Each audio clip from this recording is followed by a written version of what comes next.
Hold on. I need to.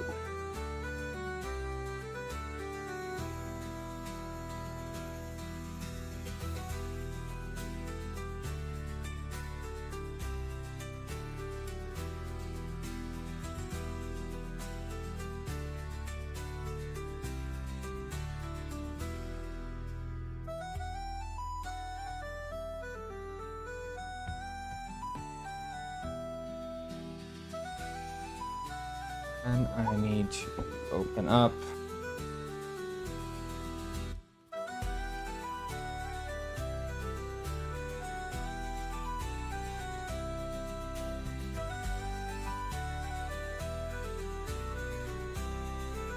Yes.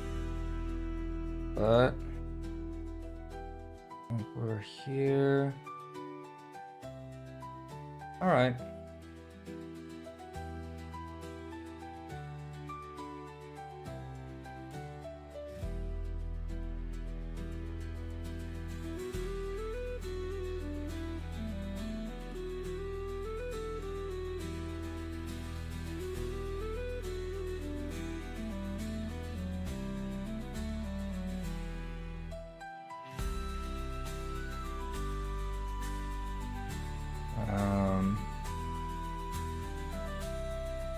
I'm just fixing here.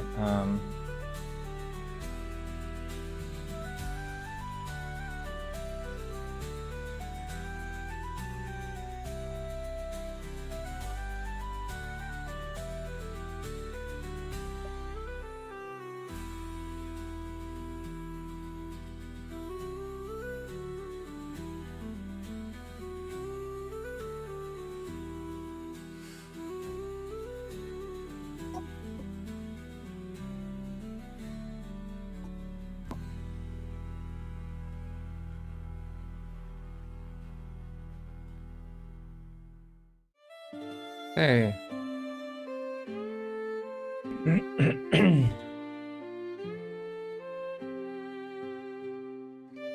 Think pretty good. Right, so yesterday we implemented the what was it? The sort of look into the past thing.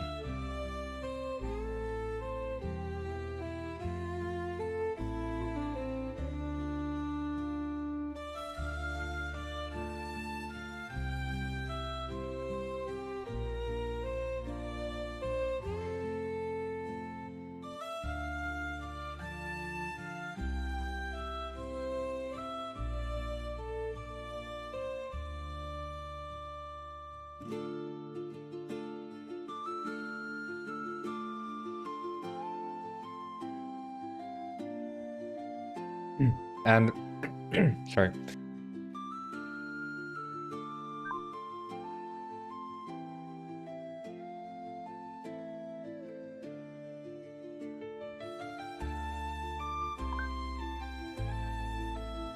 Okay.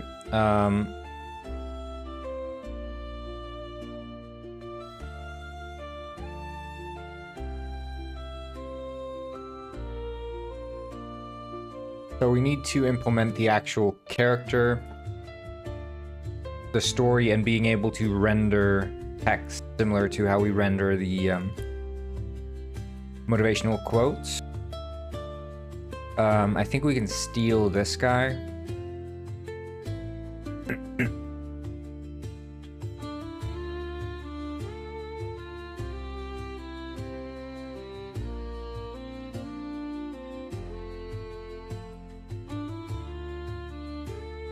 Call him the retired detective, or Old Gwyn, that was his name. Good to see you too. Good morning. I was, hello Vinay, 07.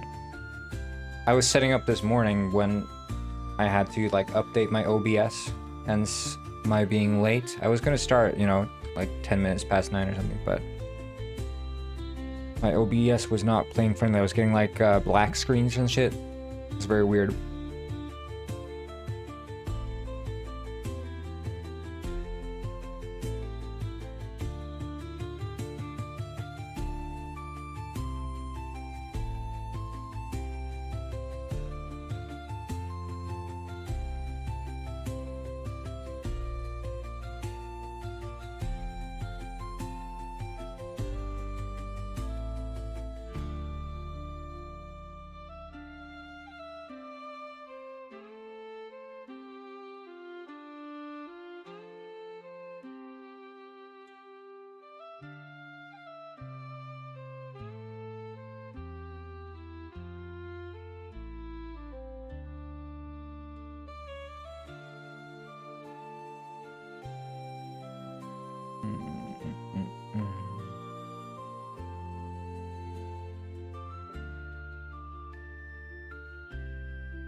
Let's see, so he would have a beard at the least.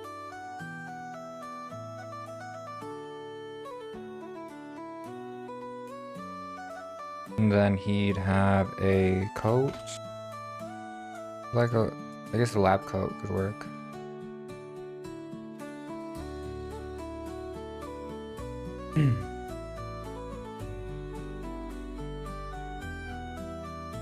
Could make this gray.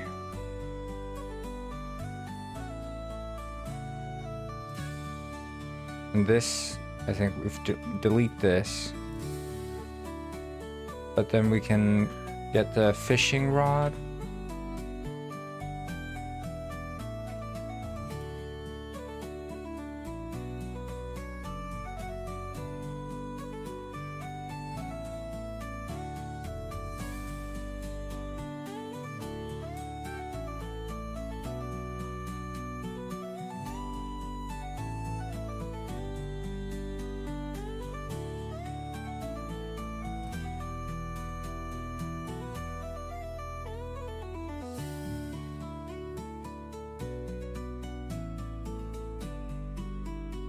We don't need the line renderer.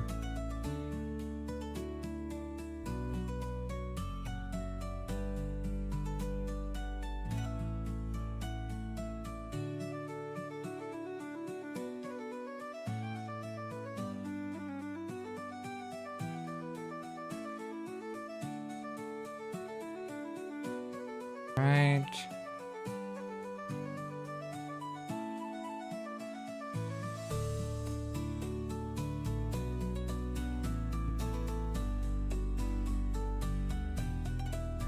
Stand here looking out over the ocean, old Gwyn style.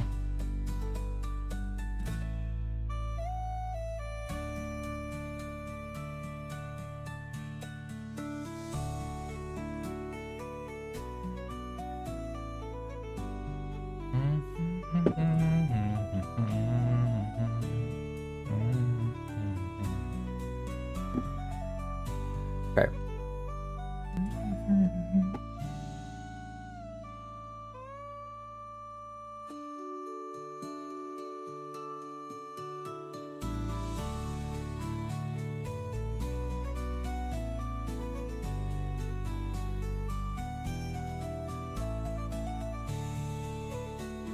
Okay.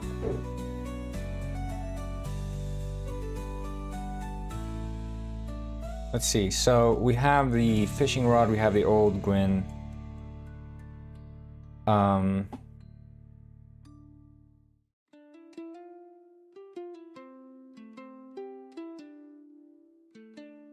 now we'll set up the conversation,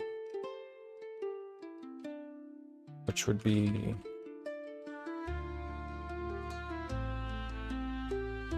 I'm trying to just like sort of set up like short commands, so it's like, yeah.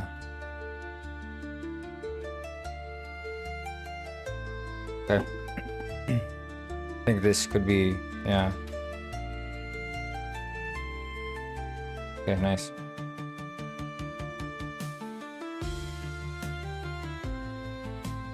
Okay. So here, old Gwyn start. And then we'll do this. So if not seen old Gwyn intro, else if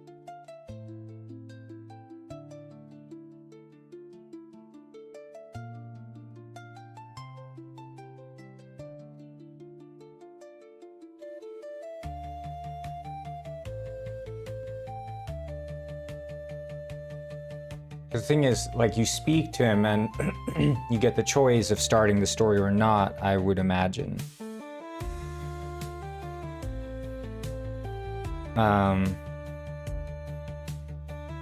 So we can do like and not seen old Gwyn story. and then else if.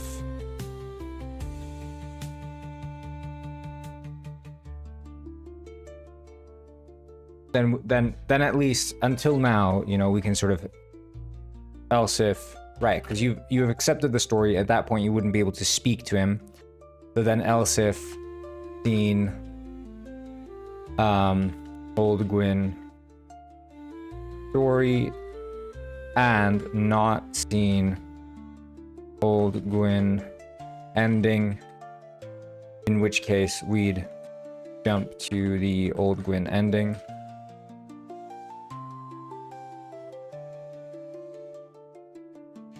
And then else we'd just do like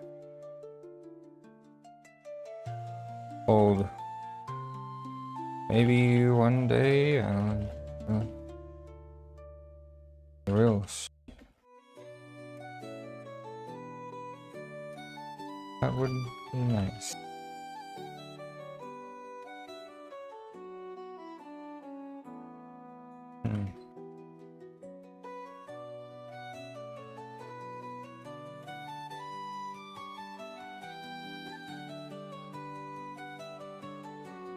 Yep. And then here we can do title, old Gwen ending. Is this.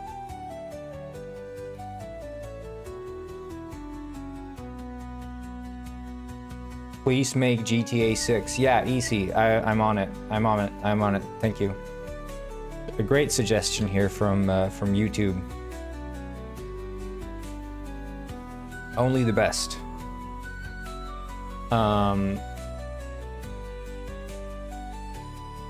So here, the old Gwen story. So first he'd have an intro, and then he'd have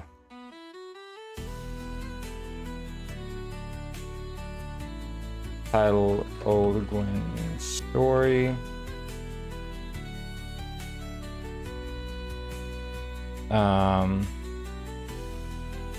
Right.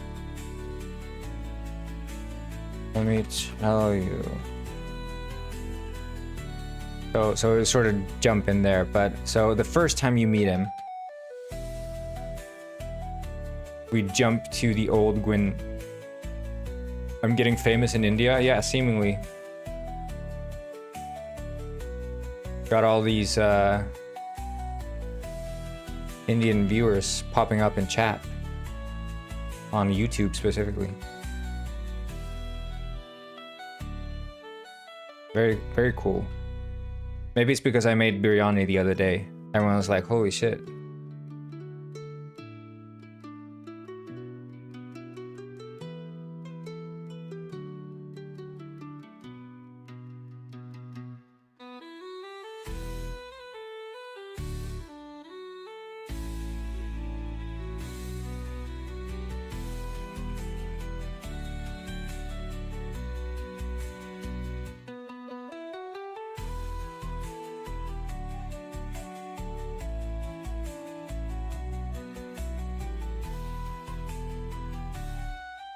Old Gwen intro, so he would say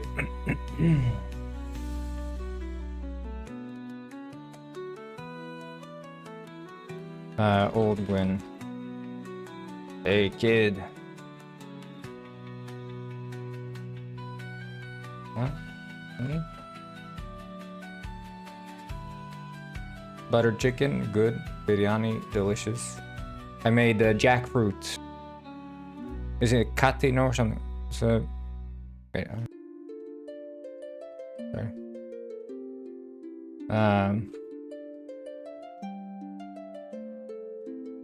What's it called? Katal, yeah, Katal.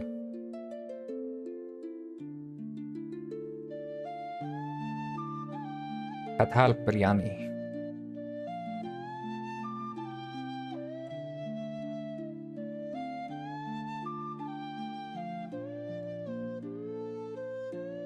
Wait, the music is going right. Yeah, it is. Okay.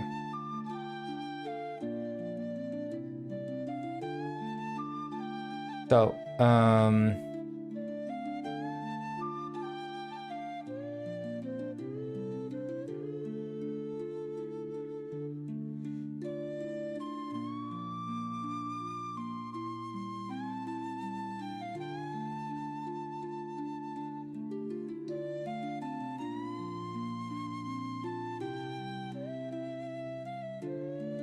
What part of shrimps can you eat? Just, you can eat, like, I mean, you could eat the head, but generally, okay, if you're making, like,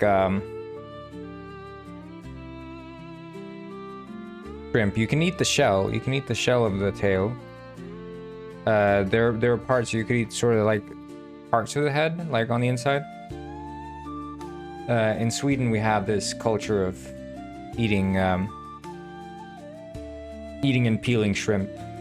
So, you know, many other cultures would sort of peel their shrimp and then eat them warm or cooked or something, you know. But we eat ours cold and have like these shrimp buffets. So it's just like a bowl filled with boiled shrimp that have been cold. So, you know, they're not served warm. They're just cold. And then you'll eat that with like bread and some sort of garlic mayo and stuff like that. Aioli. But it's not really aioli. It's like garlic mayo. Delicious. And we do the same with prawns as well. And then people put on hats.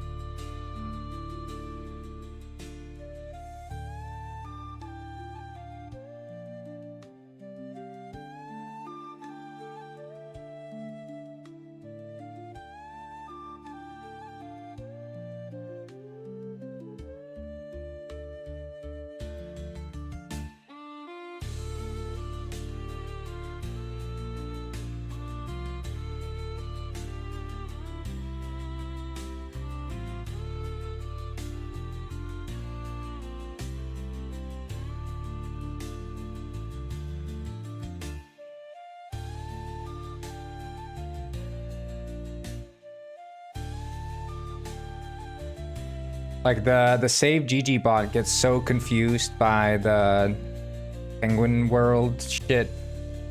It always thinks I'm working on Penguin World. Hello, Minimal Telephone, what's up?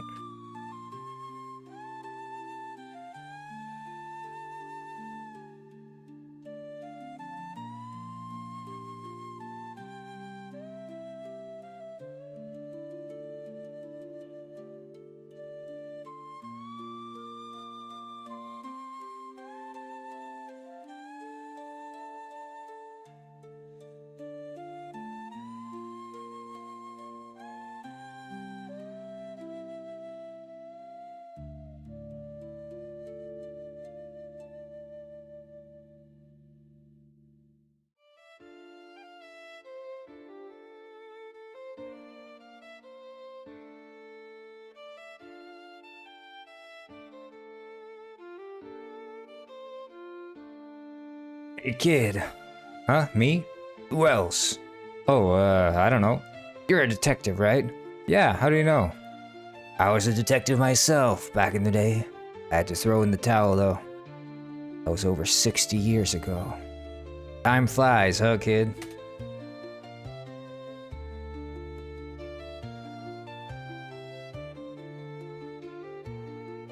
I guess it does.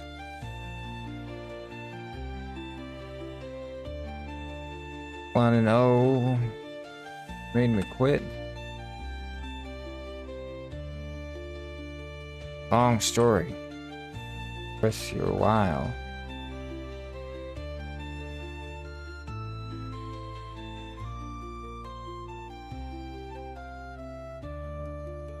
Currently at work watching a stream based. Searching my glasses for 10 minutes because I forgot where I took them off. Ah. And then you realize that they're actually on your head.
There, so if you haven't seen the old Gwyn intro, we jump to the old Gwyn intro.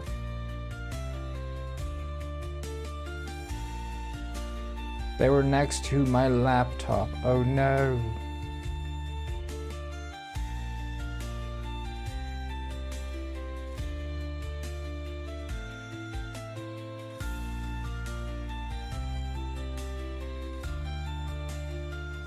Right, I'm just checking.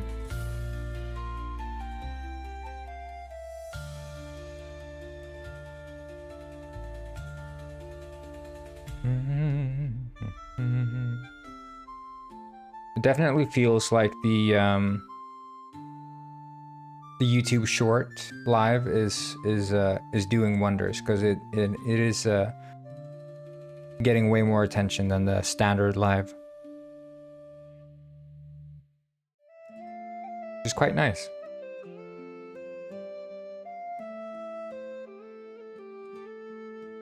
Maybe I should add some YouTube integration, not just have it on Twitch. I just don't know how.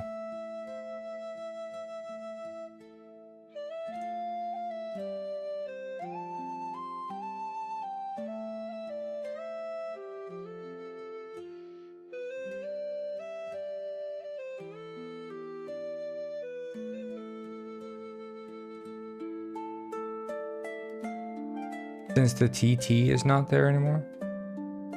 Oh, since the TikTok.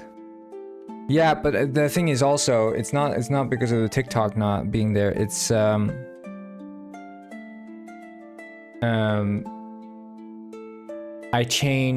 upgraded this software here that I use for the chats. And this is fetching the chats from YouTube. This thing was broken. I had to manually put in the streams every single time. But now it fetches it automatically, so YouTube chat is always with...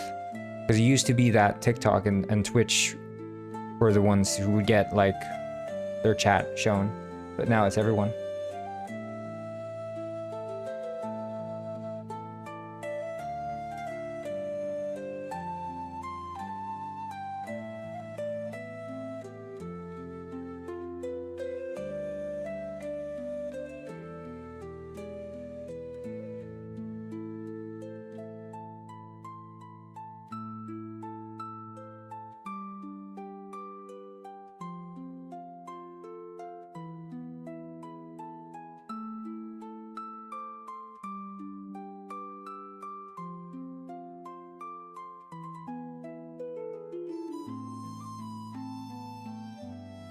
Yeah, I don't know why. So the thing is, if I go on YouTube, I'm gonna double check here.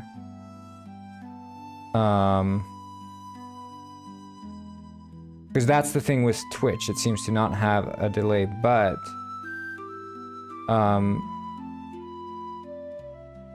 there shouldn't be a reason for that delay technically on YouTube.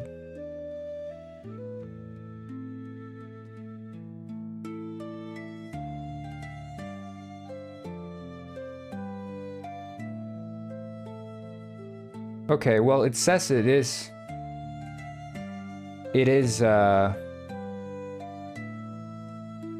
Okay, so...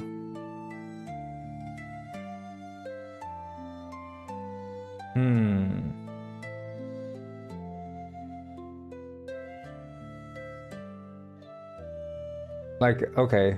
There is, like, I have normal latency set up. But I should be able to change it to be low latency.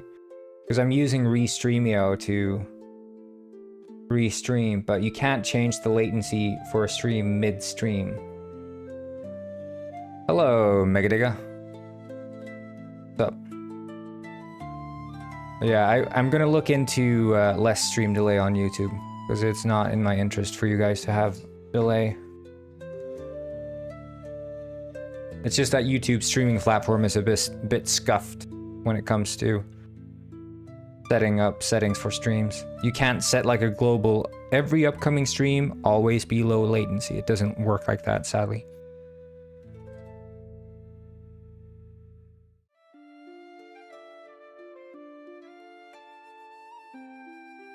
Hey kid, do you have time to listen to my story? And then we can just do...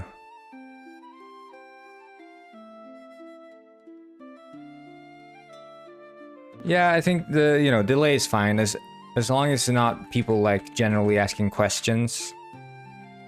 And some people do get upset that it feels like I'm not answering, and then some people will spam like, "Hello, what game engine?" This is Unity that I'm using, but I'm coding dialogue right now in Yarn Spinner, which is a dialogue parsing library.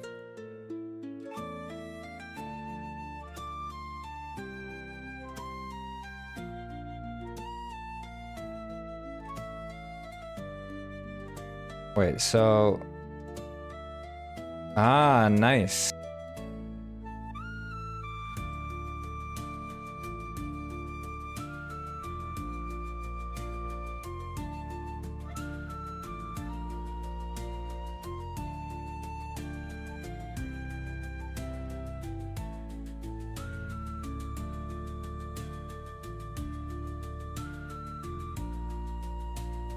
We love a good lard plush.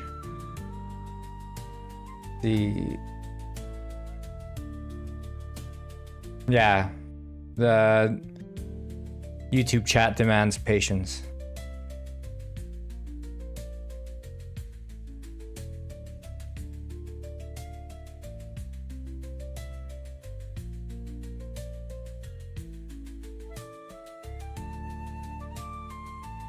Yeah, hey there, hey kid.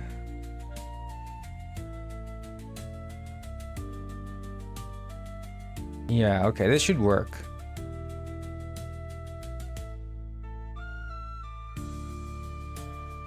Are you familiar with... This is the story of the one case I was never able to solve.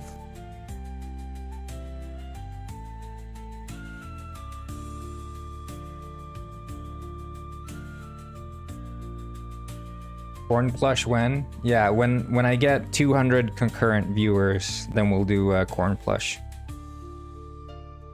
Otherwise, I don't think people are gonna be interested in a corn plush.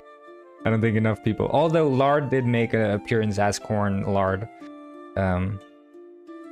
during the funeral video.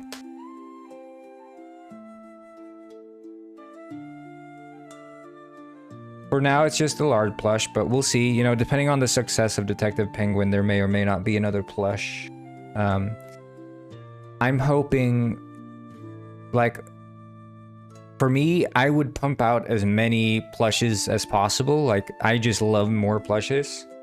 But I also don't want to sort of saturate the plush market if there isn't enough people who are interested in buying them in the first place.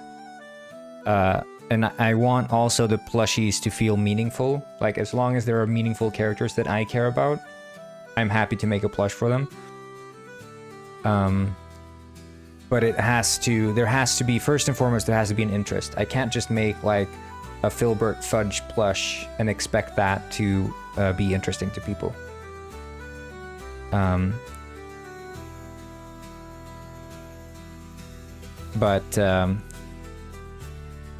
If there are people out there who want to buy a plushie, I'm happy to make that happen, right?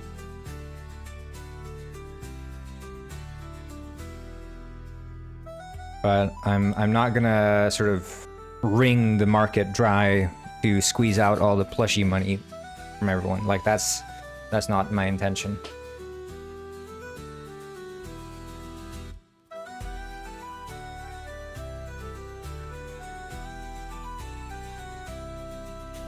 Yeah, Blank Penguin posts different clothing is basically, I mean, that's sort of the setup for most of them. Development is growing well, Simon, 69. Nice. Alright, let me tell you, this is the story of the one case I was never able to solve.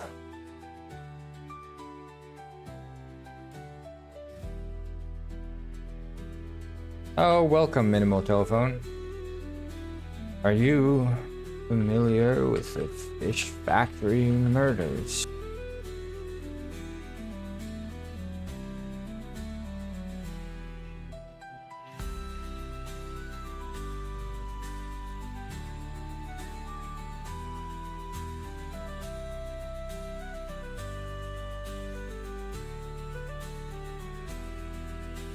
No? Don't believe I am.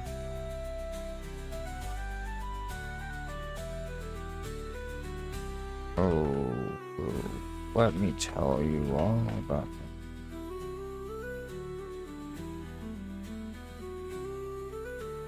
Greatest unsolved mystery. Penguin Village.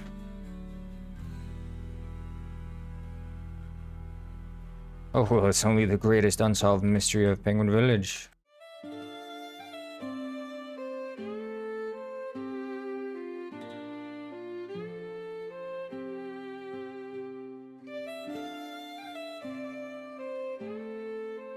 And I, one was.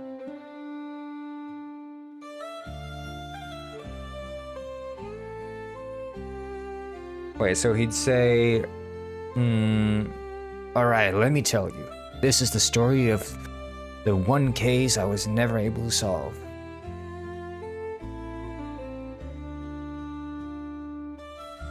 The one case that finally broke me and made me leave the bureau. Are you familiar with the fish factory, Martin?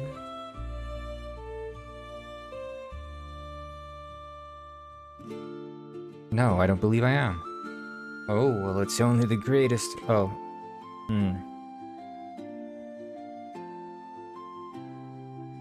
It's the worst incident in the history. Penguin is the greatest tragedy.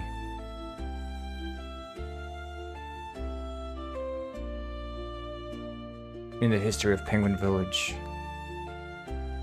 And I was the one working the case.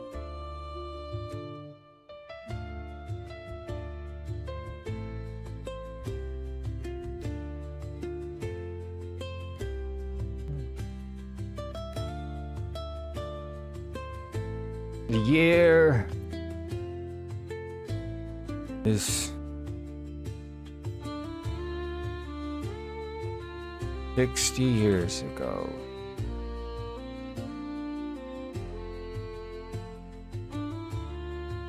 Freaky Post 4? Hell yeah. It's actually coming.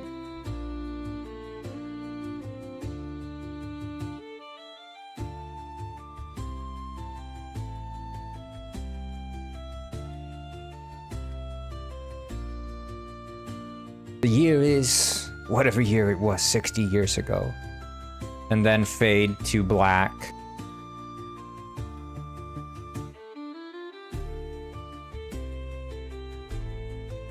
And then that is old time. Oh, we have a Freaky Posting 4. Oh, tell you a message that I deserve?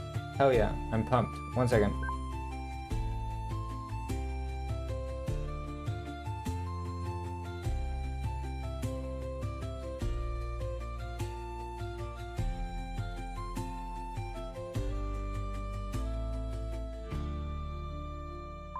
Okay, let's take a look at this.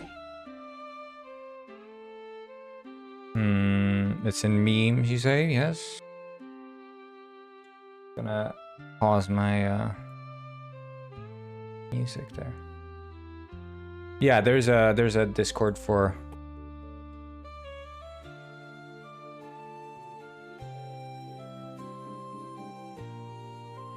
Damn, I like it. I like the weed and the revolver. Hawk toi. Damn, Angel, I want to steal Notbop's mask and get freaky. No. Freaky, LMAO. I know. I used to like that mask and I wanted to get freaky on it, but now I found out that she's racist, like totally not worth it. Wait. I finally see it now. Oh, you still have music. Shit. Wait, I'll just do this. We'll just watch it over. We'll watch it over again. You guys, you're freaky enough to want to see this twice. Damn, I like it. I like the weed and the revolver. Hawk toi. Damn, Angel, I want to steal Notbop's mask and get freaky on it. Oh, there's ads.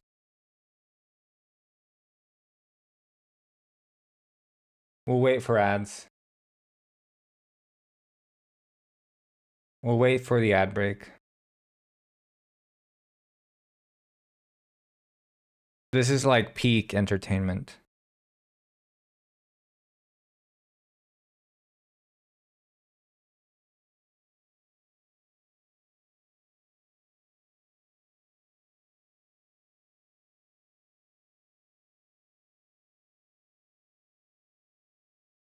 Welcome back to YouTube. Minimal telephone.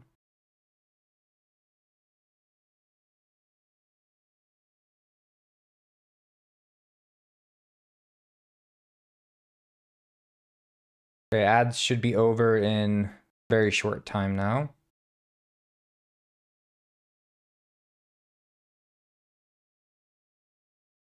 Okay, ready? Let's go. Part 4. Damn, I like it. I like the weed and the revolver. Hawk toi. Damn. Angel, I want to steal Notbop's mask and get freaky on it. This one's horrible. Freaky. LMAO. I know. I used to like that mask and I wanted to get freaky on it, but now I found out that she's racist, like totally not worth it. I finally see it now. Notbop is racist. That mask is cringe. And to think I wanted to get freaky on that mask? Oh, snap. Someone give Sweden a Hooters. Alright. Today's freak-off theme is Hawaii. Freaky. I would like to draw hentai and NSFW NGL. No, no, no. What an unhinged goober. LOL robber being freaky. Freaky. Just like IRL Diddy parties. No. Ah, nap. Bring out the claws. It's time to get freaky. Thanks for your service. It's lit and freaky. Eat my butt bagels. Butt bagels are always at my mom made more butt bagels. Eat my ass bagels. Freaky. Nah, not really. Nah, not really. I need some hentai.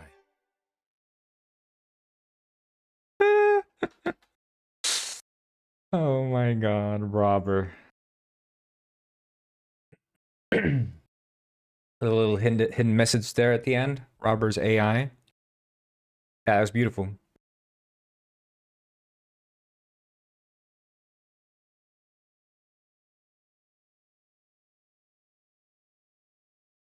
Oy, oy, oy. Yeah, you should remove that quickly before Robber sees it.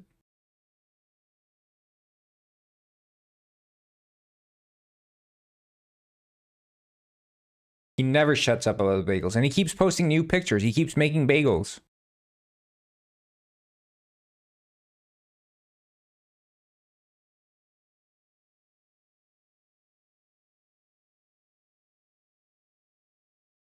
Penguin Robber, he's a guy in our Discord. He, Oh, it's the same picture? Or you mean like it's the same angle? Yeah, it's just like he has these bagels, and it seems like they don't really have a proper hole. So he calls them butt bagels, because it looks like a, you know, booty.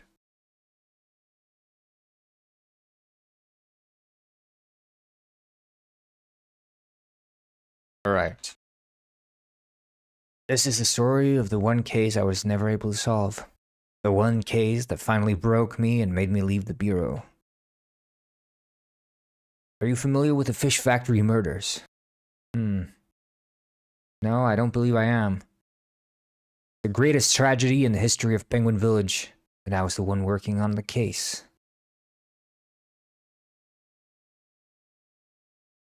The year is... whatever year it was, 60 years ago?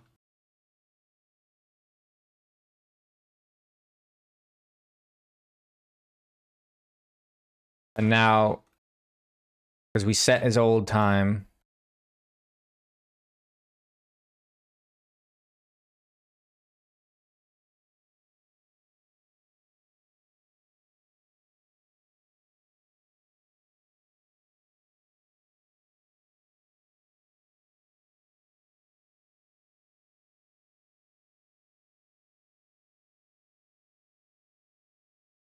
Stephanie sent the Discord link already.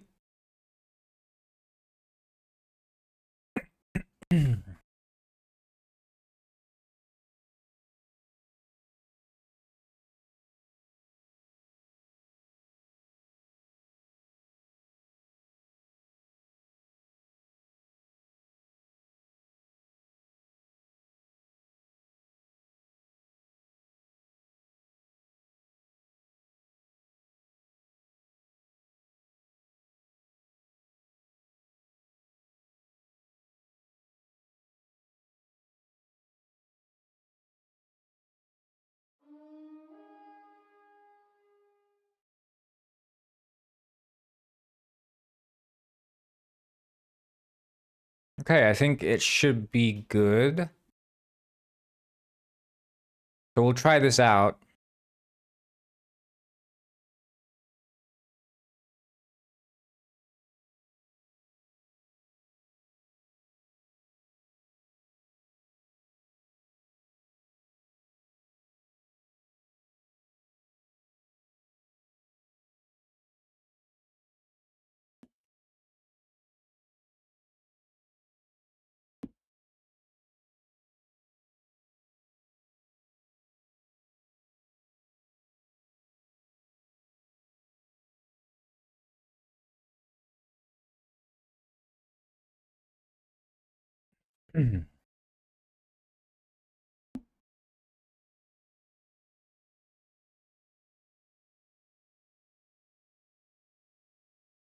I'm starting to sort of get in the habit of minimizing my use of the mouse.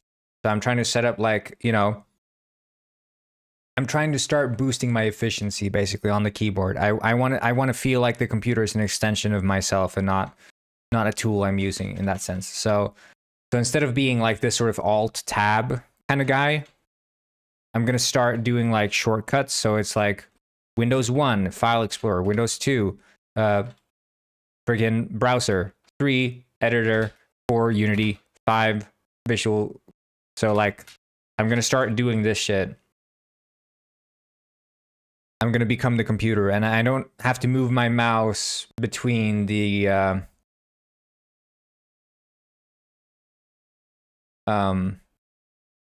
mouse and keys. So when I'm editing now, I want to be like this. That I'm just scrolling now with the mouse and key. I'm holding control and pressing up arrow, up, down. And then I can press like alt up and down to jump between definitions of methods. So I'm trying to be sort of elite coder shit. And then when I get my new ergonomic keyboard, I'm gonna be even more efficient. Yeah. So we'll see. We'll see what happens. Well, it's gonna work. It's gonna work. It's like, I think with anything, you know, if you put your mind to it, you can learn it. And that's what this mostly is about. I'm just trying to make like, well, it's not that I'm blaming my tools, right? I'm saying I can achieve anything I want to with the tools I have. And I have for a very long time. I have for, well, going on like 8 or something years, you know, I've been using these tools. And I know the tool's limitations as well. I know that I'm not gonna be, how do you say? I'm not gonna be as efficient as I could be if I learn all the keyboard shortcuts. The tools I have are fine, but there are better tools.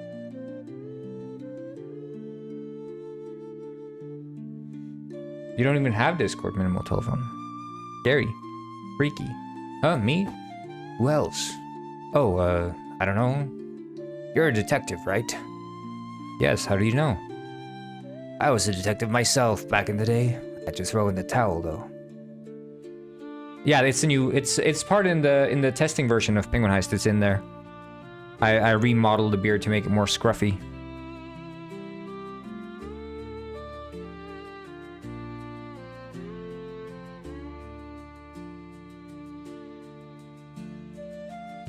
in the testing version.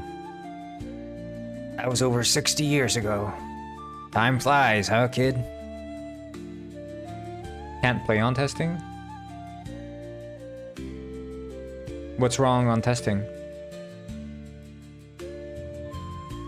Ah, you had to uninstall. I'm too lazy. Okay, yeah. Well, I'm gonna update it quite soon, so... There are a couple of things I need to fix still.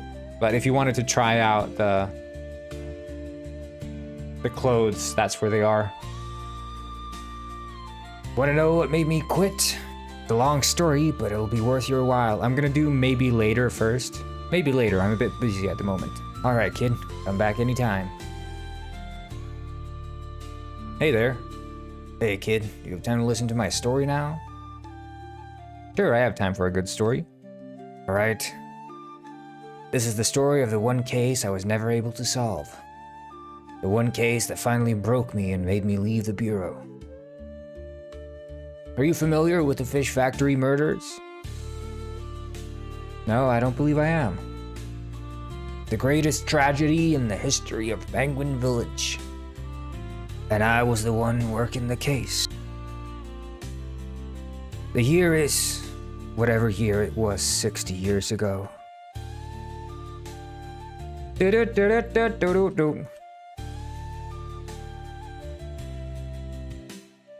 How's that for a freaking transition? So smooth, so clean. Excuse me, is this the past? A great Scott, of course it is. You are living the history of Penguin Village. How do I get back to the future? I guess I have to finish the story.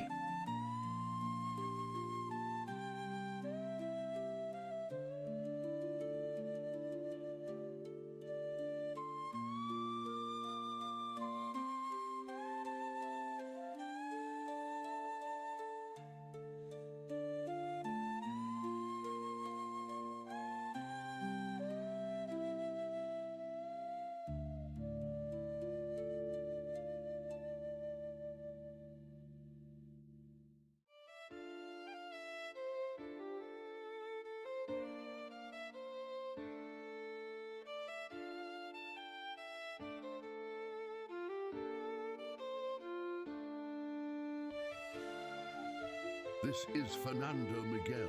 Thank you so much for Really good at the follow. Soda's Feel has learned to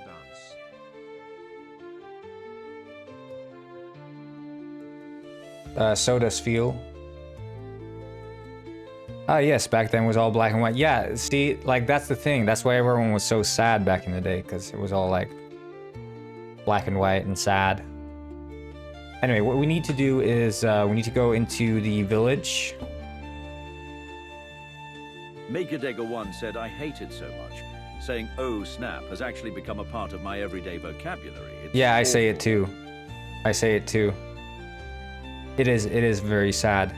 Oh.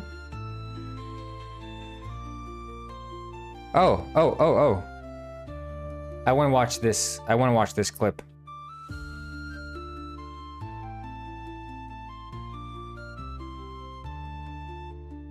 I bet this is going to be so good. 60 years ago. I am Rich Rick, the richest penguin on this side of the equator. Oh. Makerdegger one shared 4 bits. Have some bits to get cool. Thank you so much for the bits. So we have the fishing. You're always giving me large bit donations.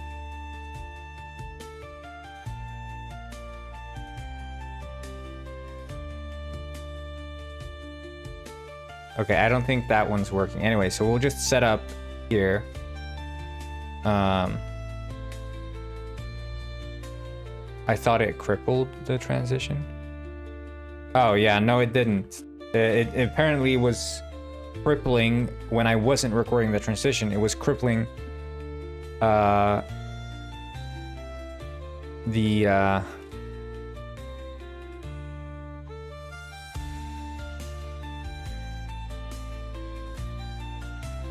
what do you say? The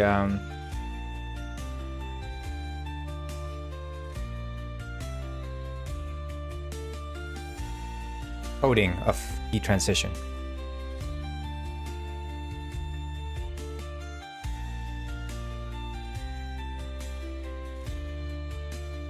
I don't know why you'd get auto-corrected to saying, like, crippled.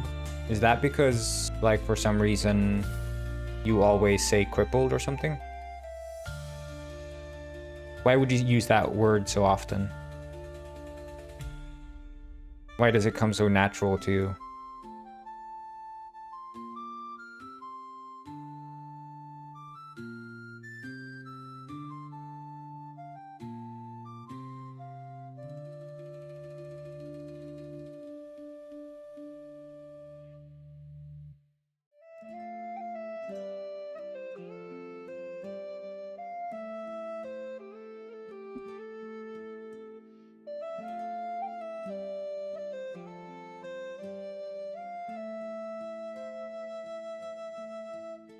I think it is muscle memory, yeah, for sure.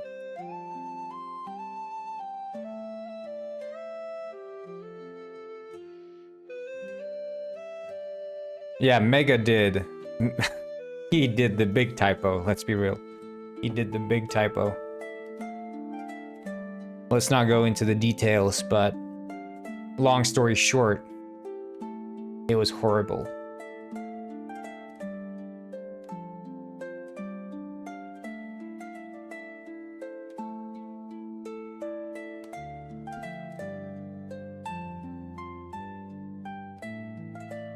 Okay, so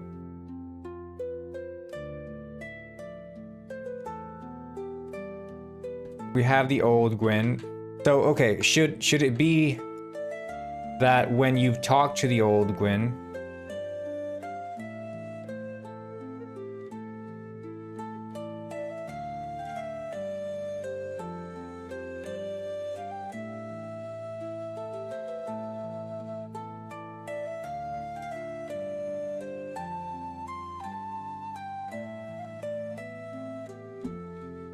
right?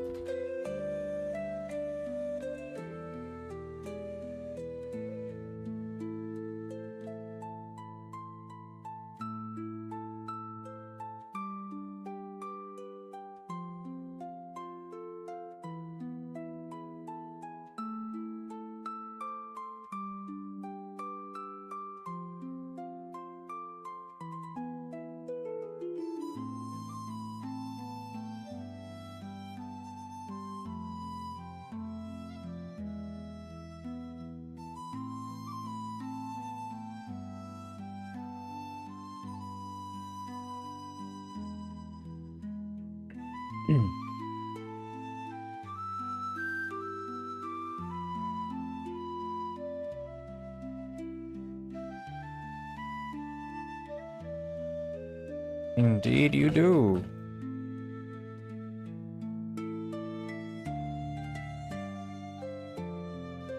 And to get back to the future, you must listen to the old Gwyn's story.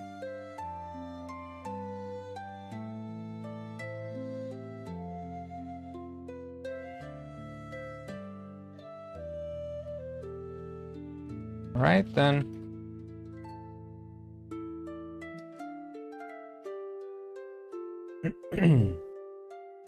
Blast from the past. Would that be name? Blast from the past? It's like a generic name. Good case name, Blast from the past.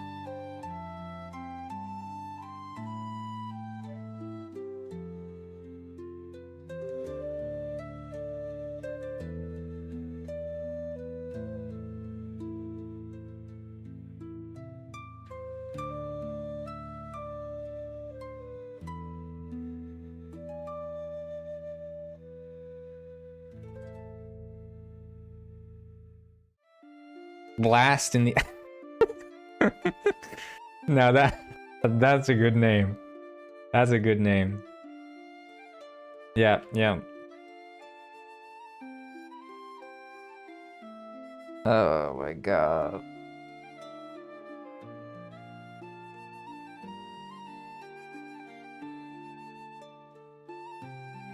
Arse from yeah, okay. Very freaky, a bit too freaky.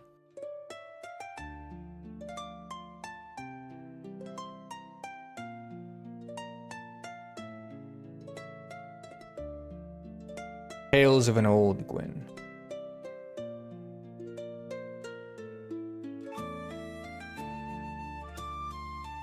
Yeah, we'll do Blast from the Past.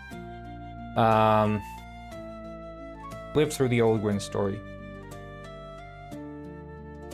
And then we're gonna have to make like a special kind of version here of. So we have the motivational quotes, right? And this has a quote renderer thing. So we could use this, but modify it and also make it set the task. So we'll have a method for the quote renderer. I think this one's, yeah, okay. So we'll need a couple of things, okay? So the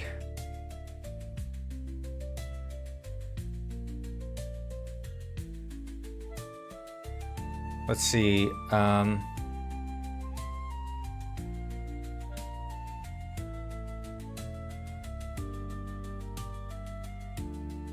we could have, okay, I think I know. So the way the task will progress, let's organize in order of what kinds of tasks we encounter. So we have the first task, which is going to the store, and at the store you'll go in. You're gonna speak to the store attendant. They're gonna tell you we don't have any sardines today. And then the same thing happens at the market, except there you get them. So there we can build in the task into the dialogue itself. We can use a custom method there. We just have a trigger for triggering the dialogue.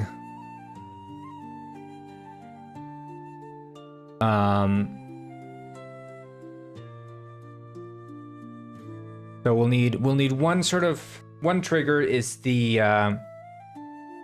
sort of narration trigger. That's the one you walk into. You walk into a narration trigger and it's going to show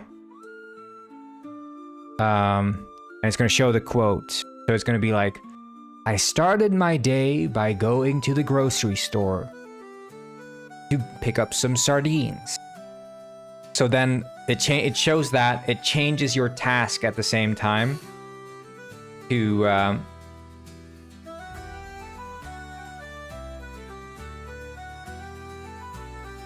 this changes your task at the same time to show that go to the grocery store and pick up sardines. So that it shows at the same time as it narrates on the screen. Then you go to the store, you speak to the manager, and then in that dialogue they say, I'm afraid we don't have any sardines at the store today. Maybe you should check the market. And then from the dialogue, we can trigger they didn't have any sardines at the store that day, so I had to go to the market. So it's like he's just repeating the dialogue already experienced. And then you go to the market, you find the sardines, we can reuse the physical triggers and the dialogue methods there. But then the different one is like, after picking up the sardines, I decided to go to the Seal Club to play some slots, to gamble at the slot machines. You go there, and then it could be like, I gambled until I got a jackpot. So he'd gamble, you'd spin, and sorry, I'm just span there. So you gamble until you get a jackpot, and I could set like a modifier so it's a guaranteed jackpot within like 3 or 5 spins or something, maybe 10 spins.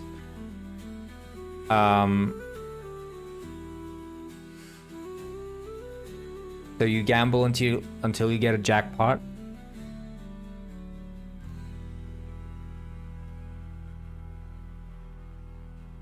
And then we have to, I guess maybe from the slot machine itself, call a method. And the method would spawn in enemies. And they'd be spawning in the basement. And it would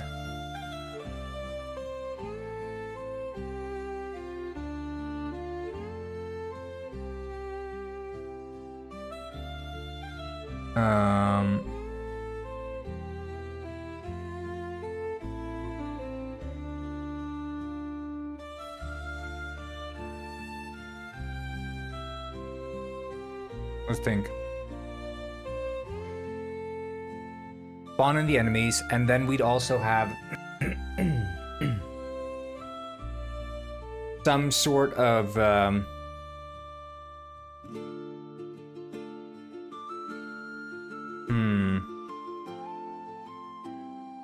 we'd spawn them in. We'd have the enemies.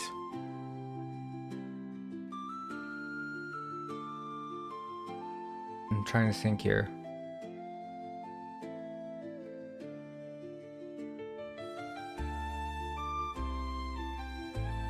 And those enemies would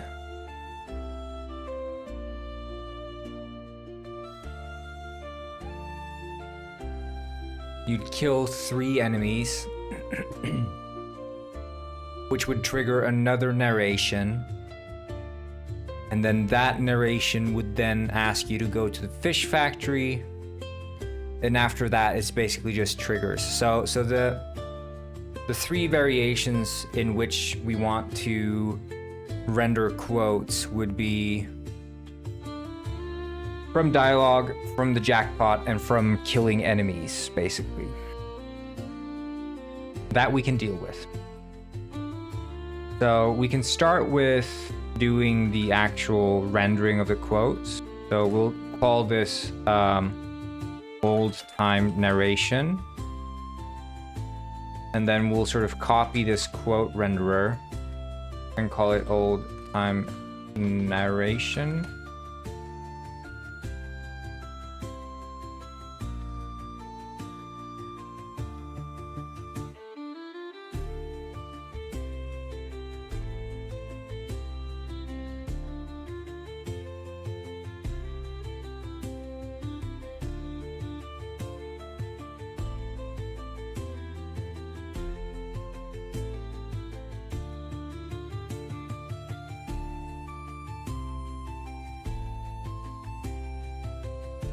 Okay,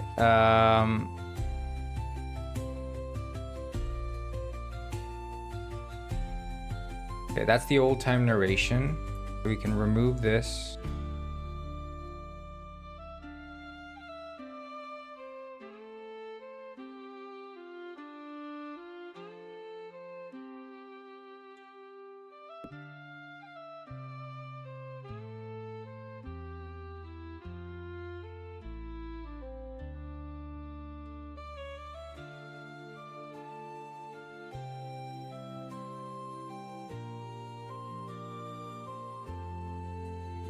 You guys have any weekend plans? Anything cool coming up?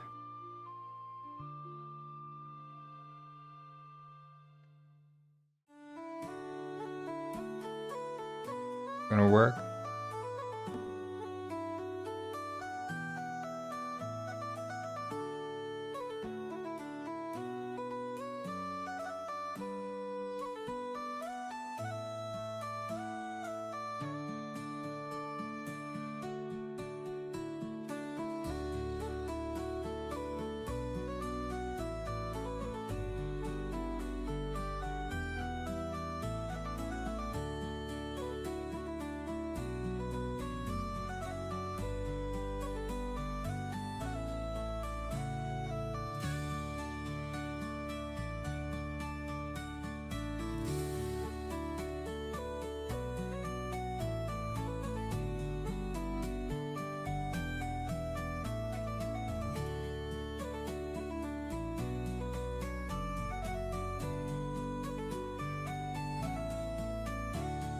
Bit of Blender, bit of school, nice.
All right, nice.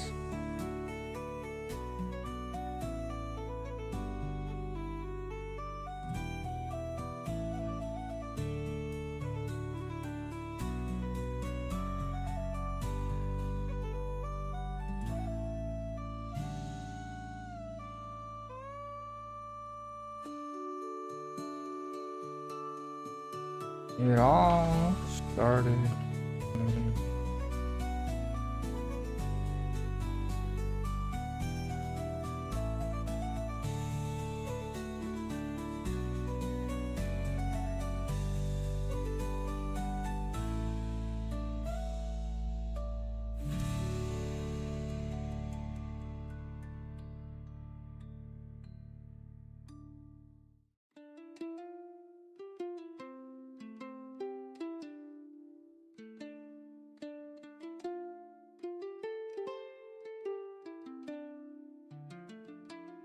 Started my day.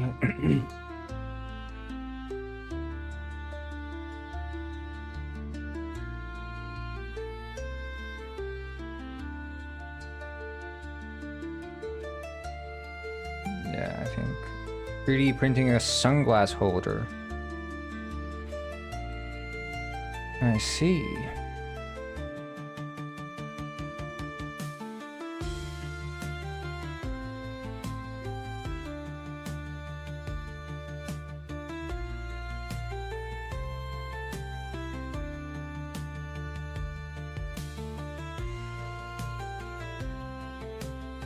Okay. So this is working, and then we'll do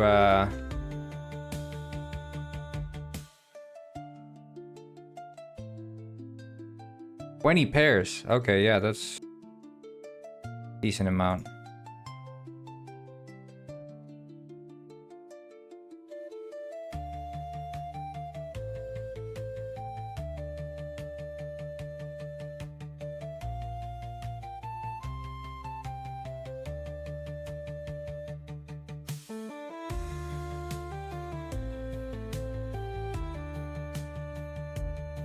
Narration trigger.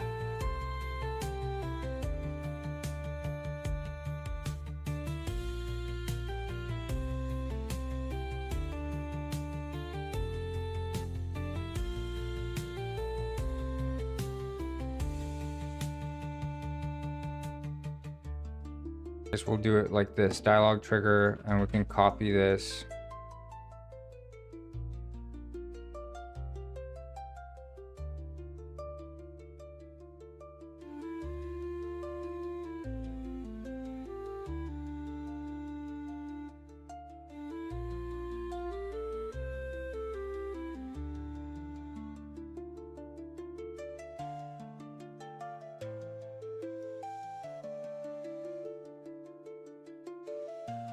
And then instead of being start dialogue, it would be start narration.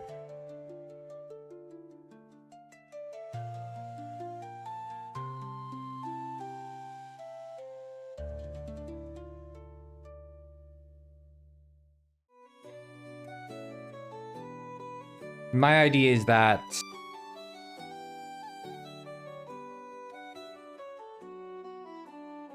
the entirety of the sort of blast to the past case has to be played in one go.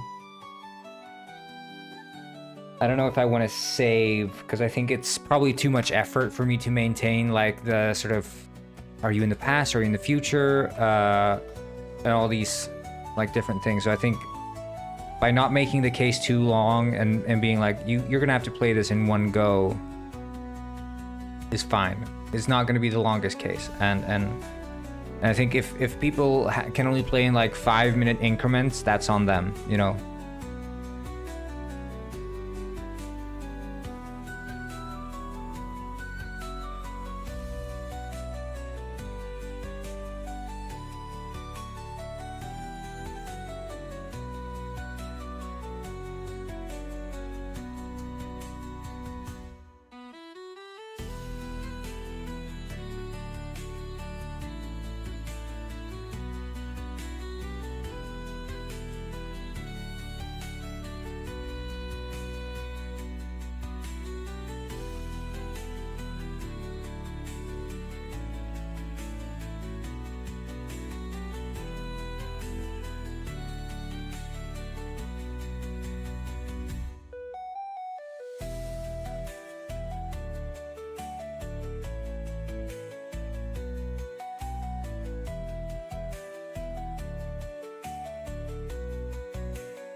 Oh no.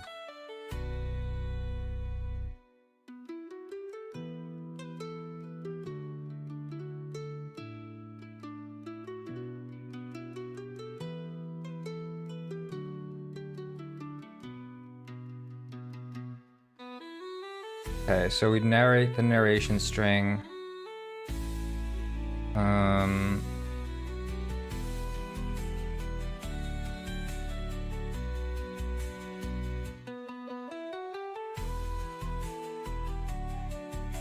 And then I guess we could also do a not narration string, but new task.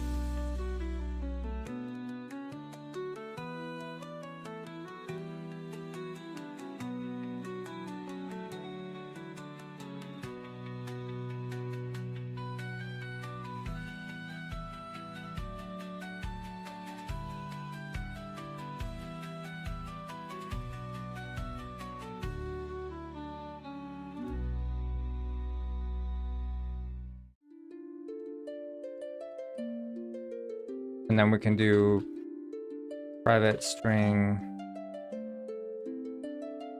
current new task.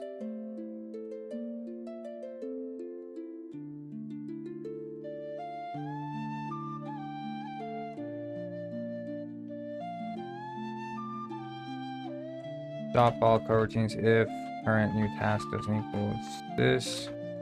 Set task dialog.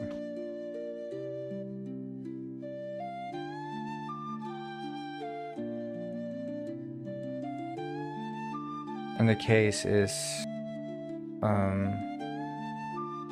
last one that.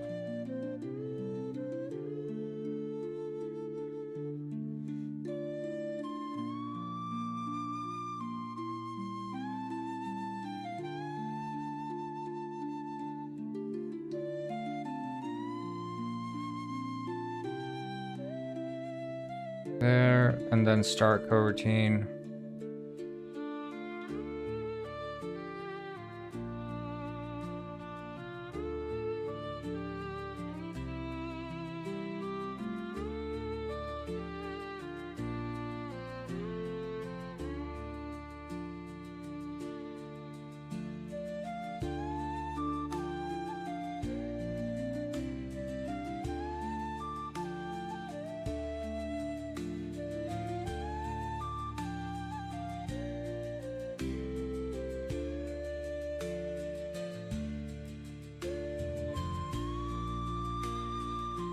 Soups Yeah. said, Oh, yeah.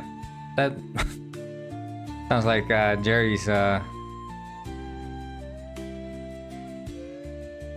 screams, kind of, but it's impressive there by Rich Rick.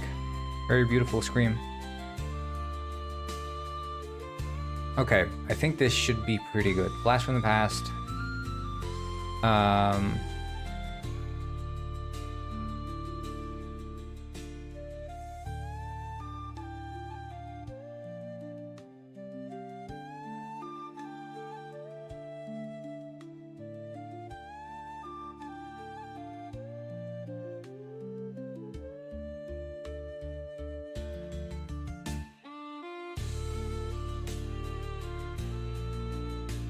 Yeah, but Stephanie's doing like evening classes and stuff as well, right? So they're a bit irregular times. I don't think it's standard for people to go to university on Saturdays unless they're doing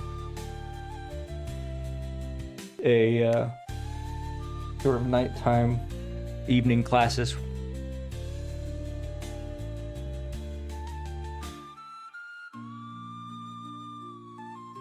So the narration text here would be, I started my day as that day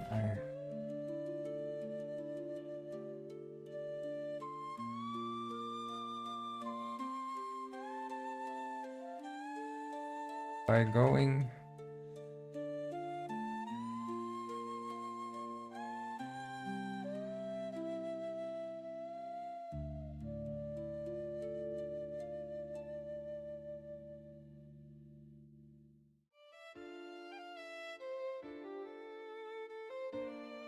I am Rich Rick, the richest penguin Thank you. on this side of the equator.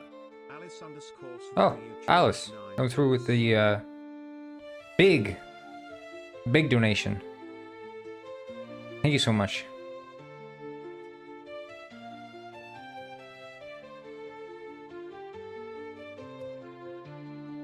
And I think here we can have delay.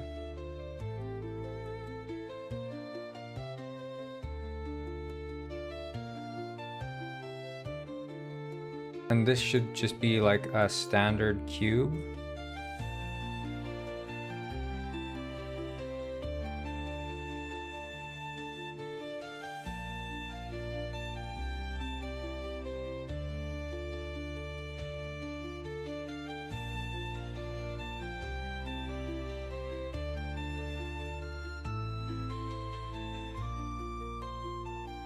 Math can be scary.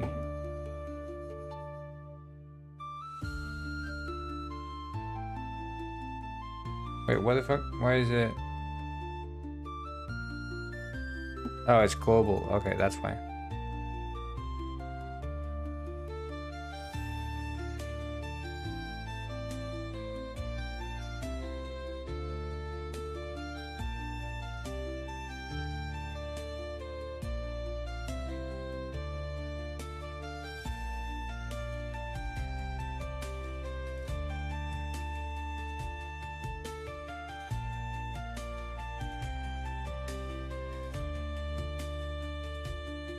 I mean, I wouldn't call myself a math genius in any sense of the word, but I always found it fascinating.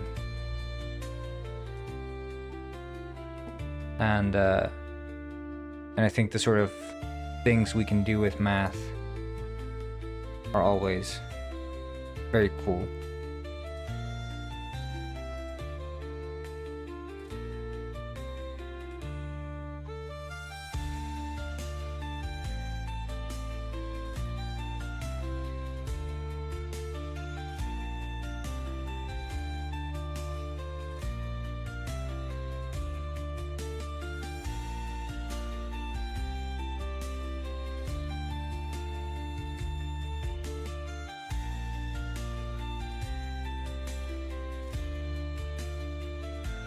Yeah.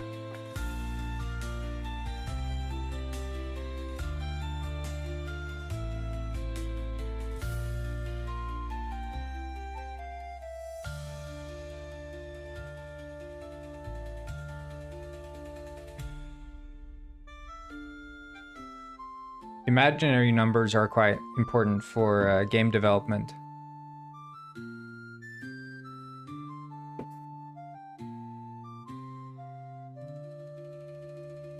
We need them to work with rotations.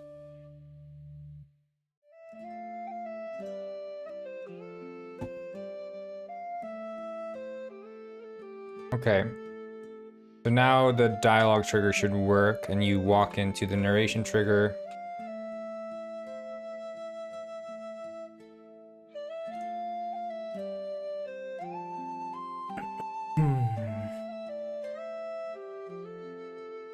I mean, imaginary numbers aren't technically imaginary so much that it's a way to express numbers in a different plane. Like, you could have a second order imaginary numbers, right?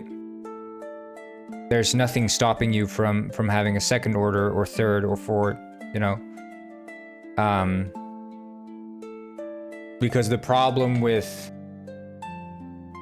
not like they invented a new kind of number, it's just that, you know, numbers exist with like 0, you know, -1, +1. And they're like, well, this is kind of limiting because now you're just working in this one plane, but let's add this second plane of imaginary numbers, where you still have 0, but then you have -I and +I.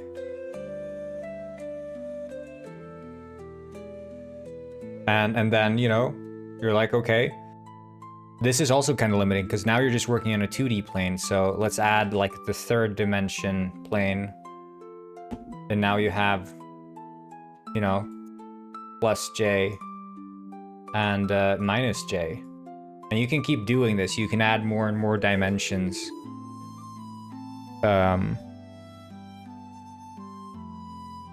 So really, I is not more complicated than expressing another dimension of numbers. And I think that the word imaginary number is scary. And it does not explain the concept, because it's not imaginary numbers, right? There's nothing imaginary about it. It's just, you wouldn't go out into the world and count I objects. But that's because I is not for counting, it's for expressing things in a new dimension. But I mean, that's essentially what you're doing already with like multiplication, right? You have like 2 times 4. Is sort of expressing things in a second dimension, because it's 2, you know, it's 1, 1, 1, 1, 1, 1, 1, 1. Dimension 2, dimension 4.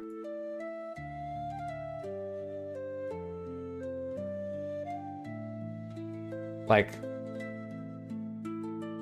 you know, we can intuitively understand working in 2 dimensions, and so it doesn't have to be so scary to work in a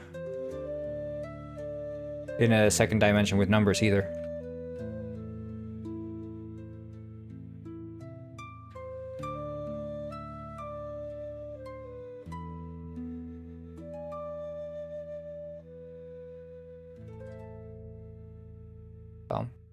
And again, I'm not a math genius. I'm just telling you, this is like, intuitively, this is sort of how you can think about it. People can understand 2 dimensions. You can look at a pixel screen and see like, oh yeah, there are 2 dimensions here, just like you could understand that I and J are representing numbers in specific dimensions.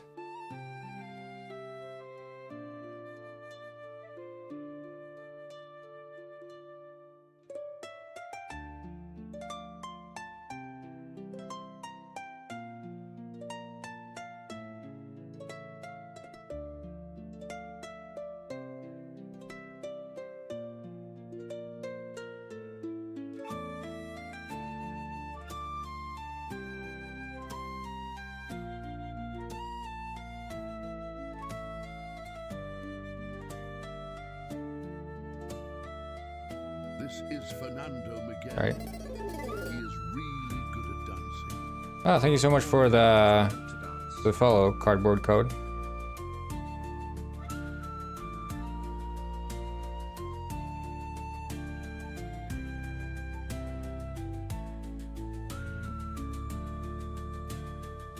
Yeah, well, you know, that's fair, Mega. You know, I don't think, I don't think, like, the thing with numbers is it's just a written way of explaining amounts.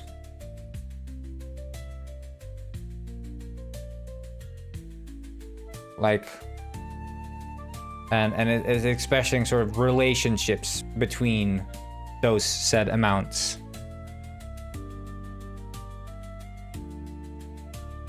Where 2 plus 2 is 4, that's a relationship, sort of.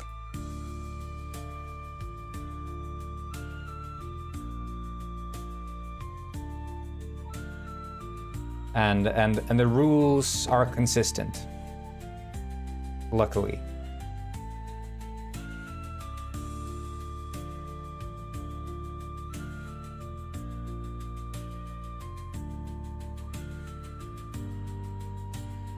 Yeah, I mean, with Boolean logic and stuff. But there's a difference between like logical thinking and Boolean logic. But basically, logical thinking is this is true, therefore that is true.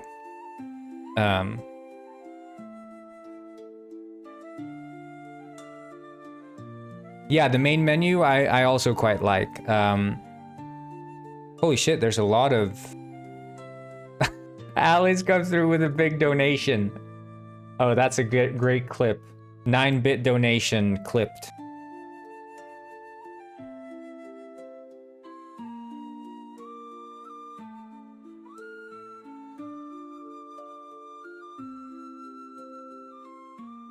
Hey, kid. Huh? Me? Who else? Oh, I don't know. You're a detective, right? Yes, how did you know? I was a detective myself back in the day. I had to throw in the towel, though. That was over 60 years ago. Time flies, huh, kid? Yes, it does. Wanna know what made me quit? Long story, but it'll be worth your while. Sure, I have time for a good story. Alright. This is the story of the one case I was never able to solve. The one case that finally broke me and made me leave the Bureau. Are you familiar with the fish factory murders? No, I don't believe I am. The greatest tragedy in the history of Penguin Village. And I was the one working the case. Oh.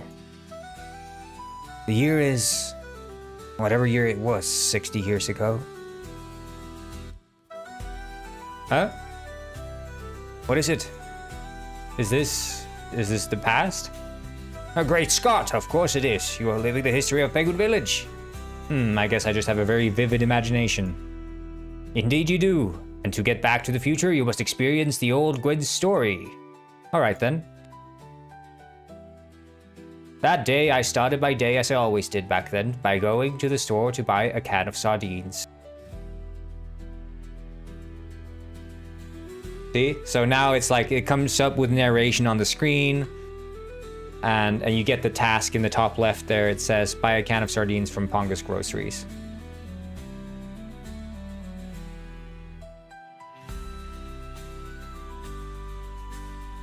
Pretty cool. I like that. That's good. And every single penguin now is wearing these, like, top hats. And some of them have some silly things to say. I think I forgot to pick up my son from the mine today. Oh no. Fret not, it will be fine. He is a strong boy. He can sleep in the mine overnight. Oh.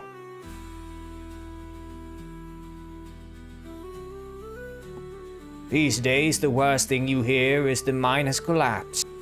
Indeed, we live in peaceful times. Interesting. So.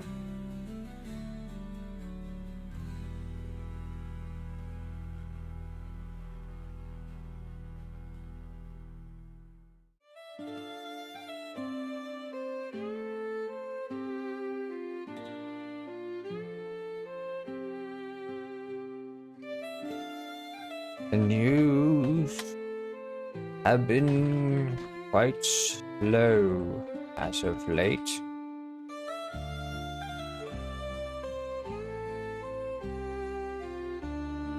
Price of toast.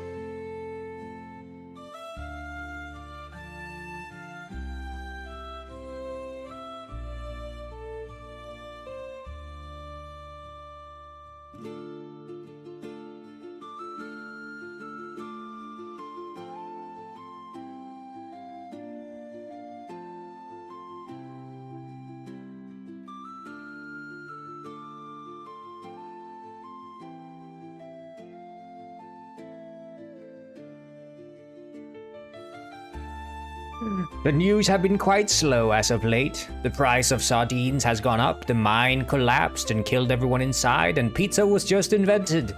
Indeed, we live in peaceful and interesting times.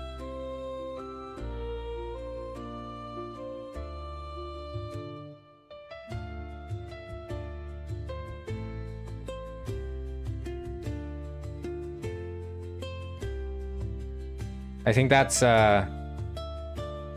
everyone's mentioning the mine somehow, and how like kids are working in the mine and the mine is collapsing, killing everyone on the inside. They're like, oh, that's fine. Times are great. Times are great.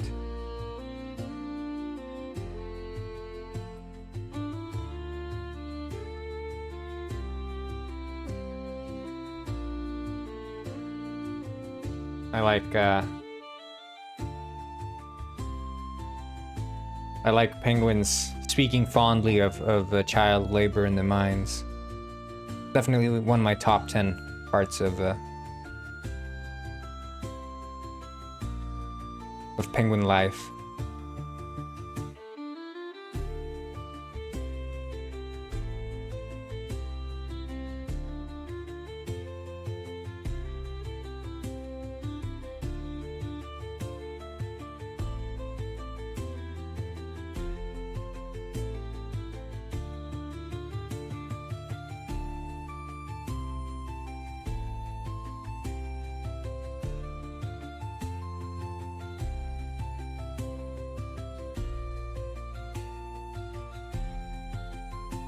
They do have fun in the past.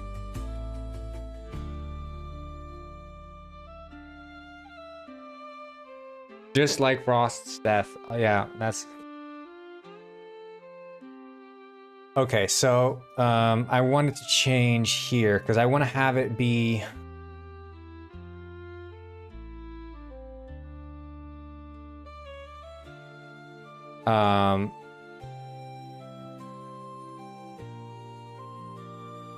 because the narration text, we can do private string current narration text, and then we'll set current narration text like so. And first we'll do quote text dot text equals this.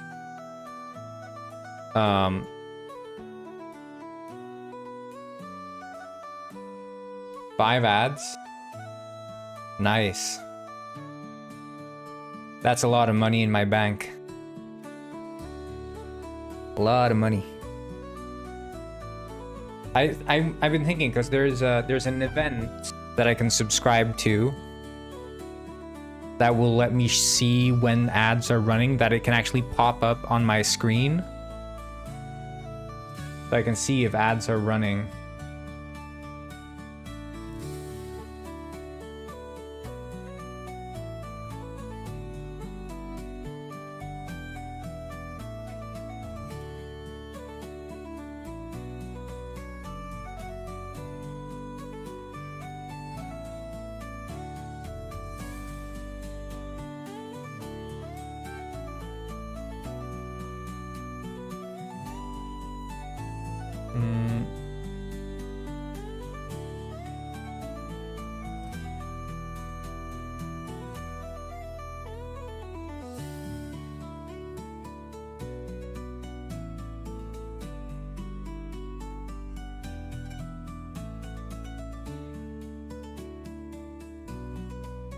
Yeah, ads in Chile. They're really getting screwed over in Chile. Okay, so Pizza Patricio said, ads about iOS and Big Macs, no, var timer equals, and we'll do 6 or something.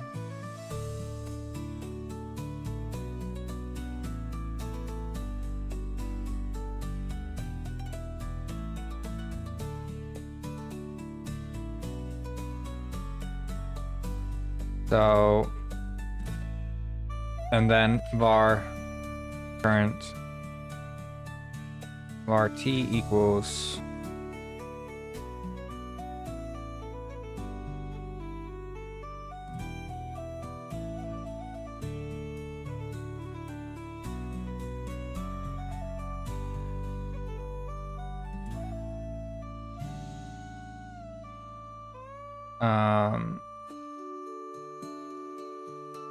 return timer minus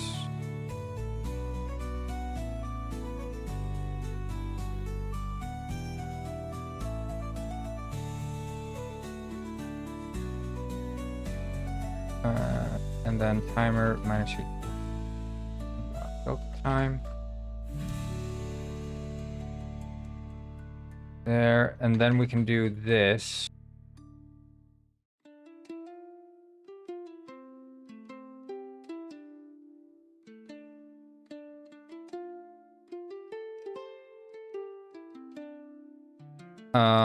What was I thinking? So the T, okay, the T is going to be the slice, right? I think you can do a slice based on the progress of the timer. So the full text is var slice text slice equals the current narration text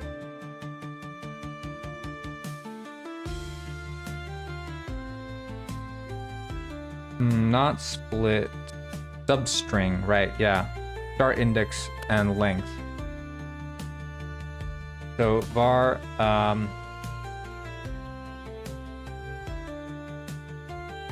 index equals the well, it would be the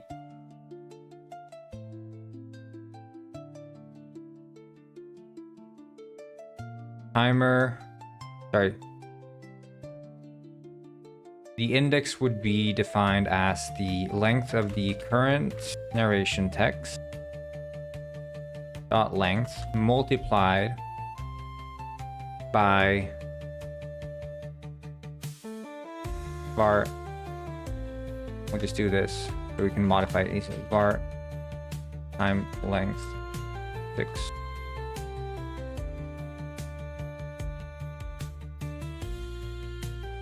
And then index is the, so we'll start at 0, which means that it's 1 minus time length is 6 subtracted by timer divided by the whole, which is time length.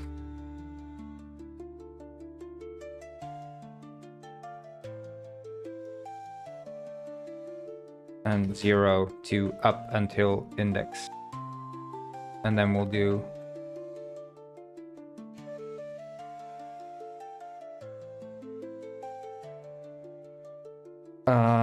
the index would be an integer. So we can just do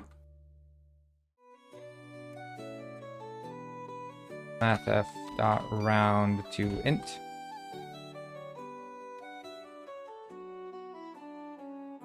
Okay. And then the quote text equals text slice. And then quote text dot text equals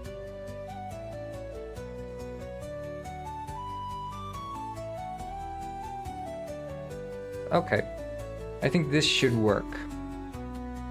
So this would render it as if it was written out, as opposed to just bam, here's the entire text in full. That's the idea anyway.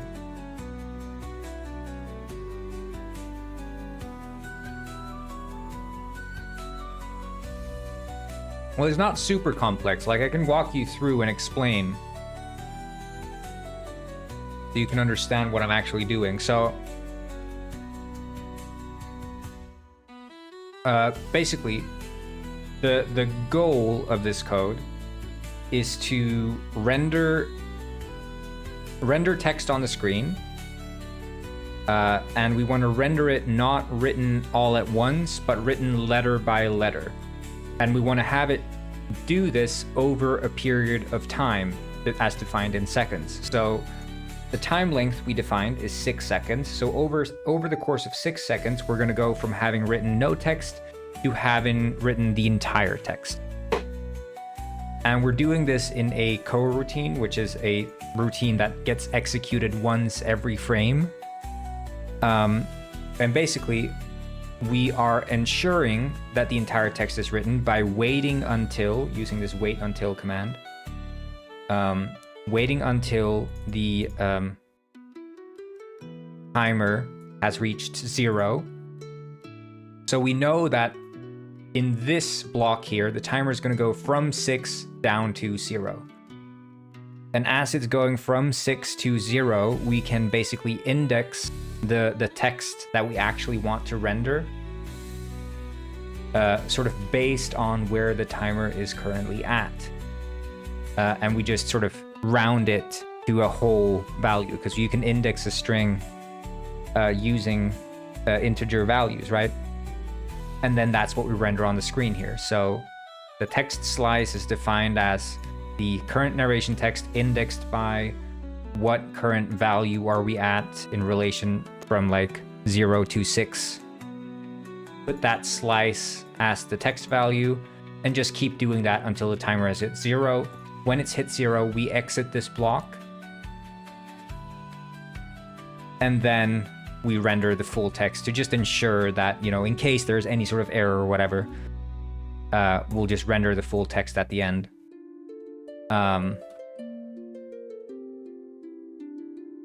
And I'll just do this index equals mathf.clamp.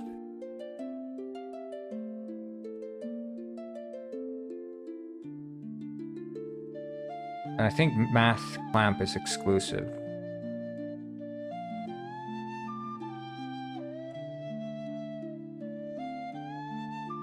Guess maybe it's not. Yeah, hello, Rohile. What's up? Yeah, and then we do some fading, and then we set the task. So it's not super complex. Like there are some moving parts for sure, and it's not something.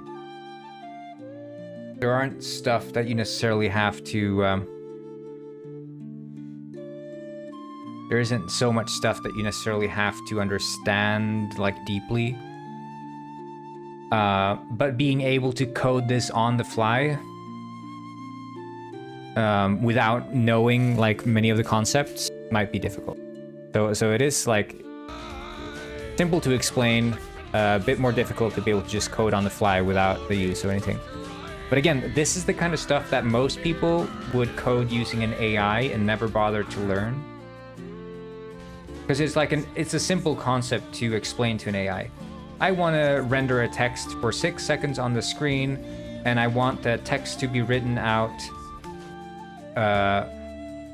letter by letter over the course of these 6 seconds. Like, you could express that to an AI, and it would throw out code that's relatively similar to what I've written. But the thing is, knowing these smaller fundamentals, because I think that's how you can cripple yourself as a programmer. And I'm using the word cripple here, not in the way that some other chatters have used it. You can do that to yourself, and that's not very good, because you want to be good at sort of the base stuff, so that when you get to the hard stuff, you can do the basic stuff as you go. Because it's like, you know, you're gonna be you're gonna be you're gonna be a bad mathematician if you don't know your times table, right?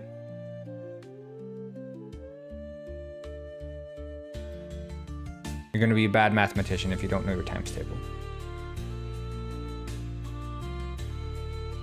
Just like you're gonna be a bad programmer if you don't know how to freaking write a for loop. You don't want to forget the syntax for a for loop.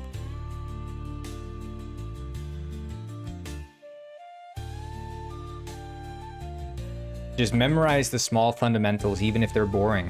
You know, don't let an AI do literally everything for you.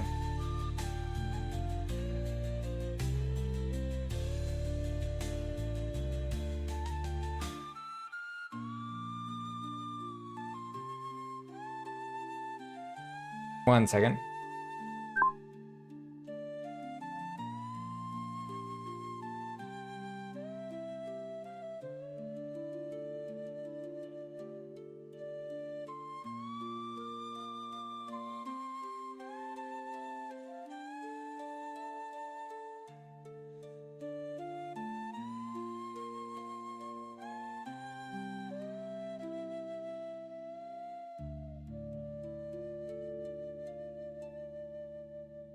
Well, I'm not saying you do AI, but I'm saying practically every beginner programmer these days, first thing they do is reach for the AI.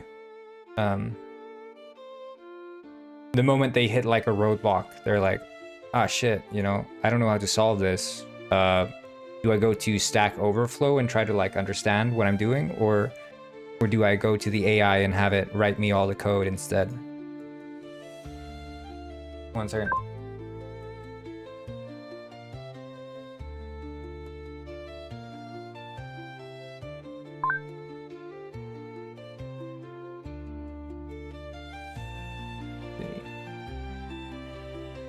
Rohile, I have 14 viewers over on Twitch. You're not seeing the big picture.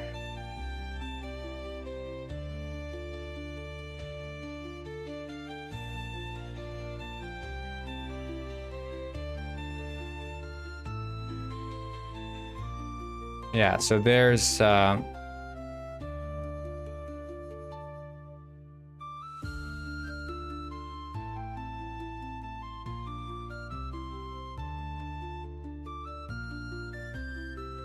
did it not?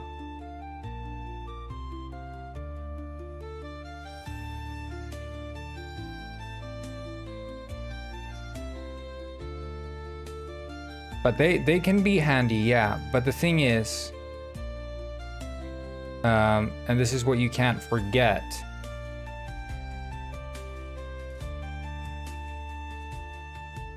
is that they can be too handy. You know?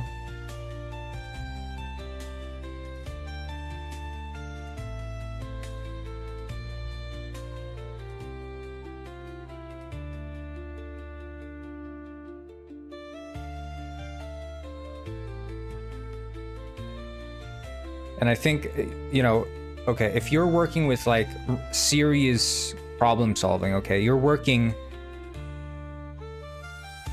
if you're doing something novel enough, AI is not going to be able to help you. If you're doing something truly novel, AI won't be able to help you. If you're doing stuff that everyone else has already solved, then yeah, AI is going to be able to help you. But generally, the interesting part about being a programmer is not solving problems that have already been solved. If you were solving problems that had already been solved,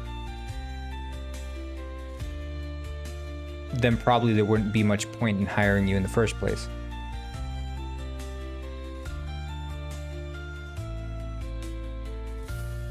Yeah, I saw that.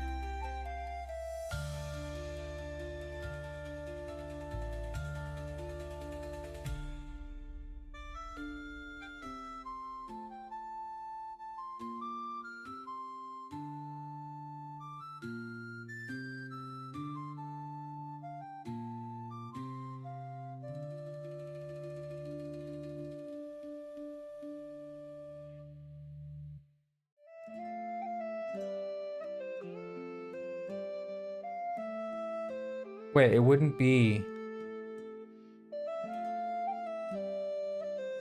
There, okay, yeah, timer divided by timer. That's how it's supposed to be.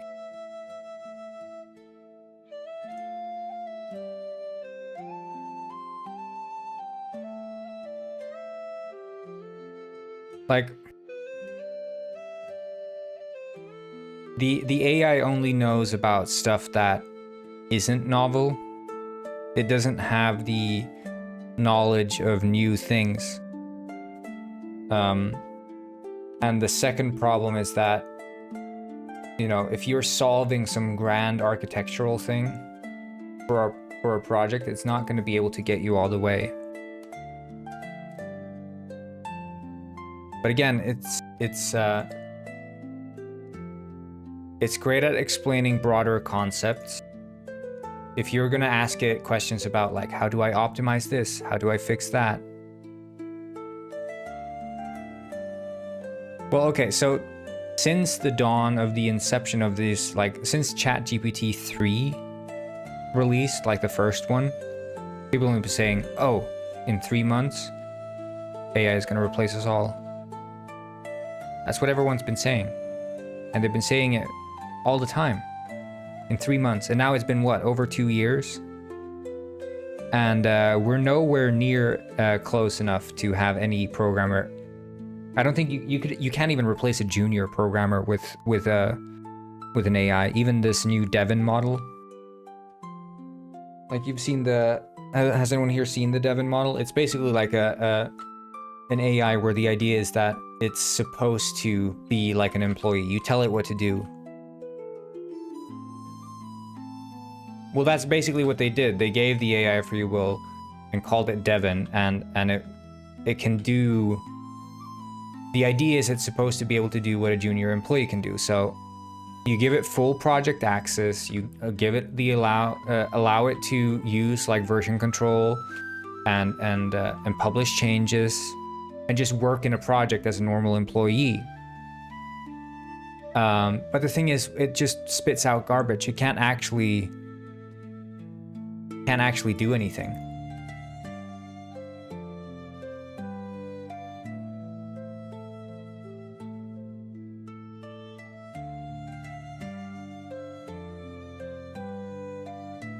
Because an AI can't handle a project of large size. It cannot grasp the sort of intricacies of a large project.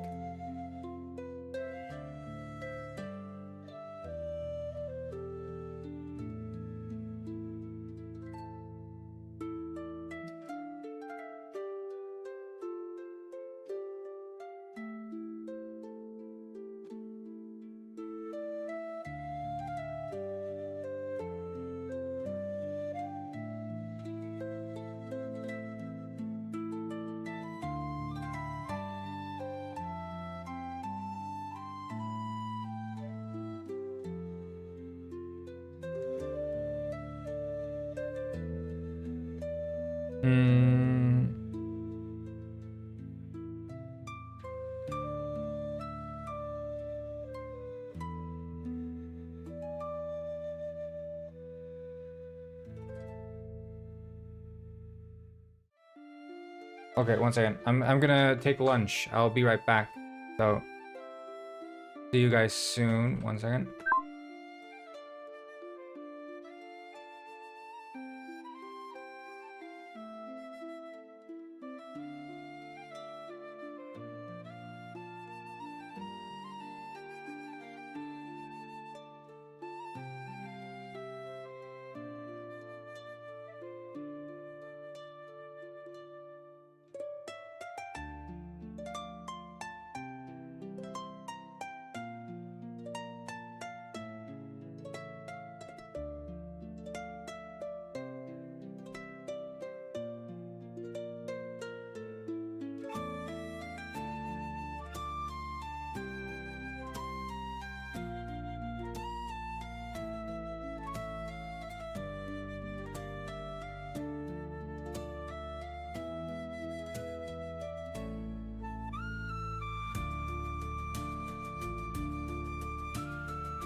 And I'm back. All right. What did I miss?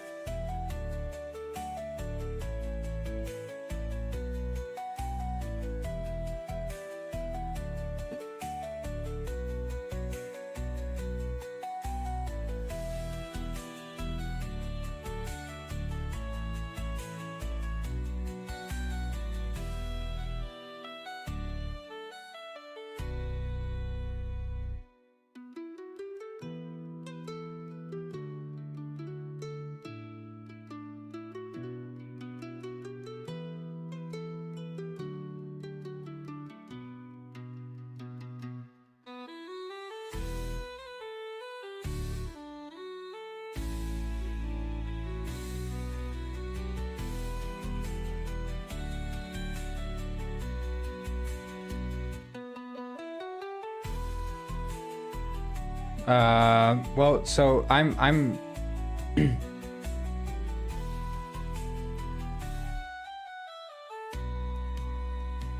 question?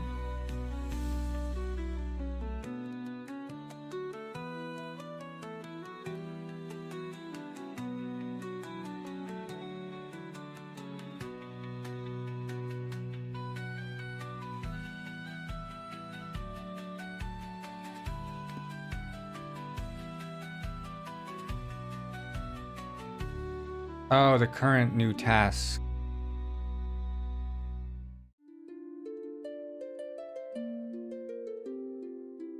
What did I have for lunch? Egg and toast. That was a. Did you have that question before I left?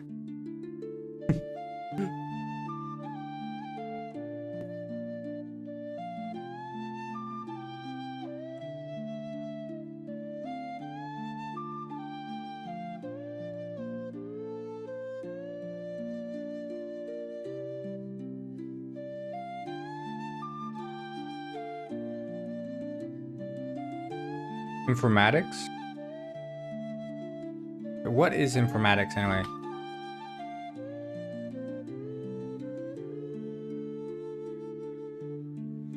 Processing data for storage and retrieval. Oh. I mean, probably not that much math, no.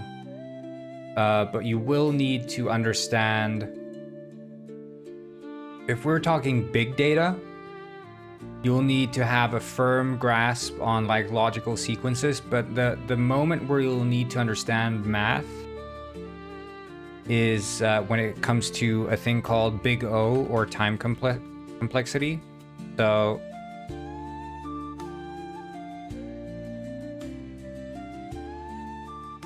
I just want to see your view. Wasn't there dark mode or something?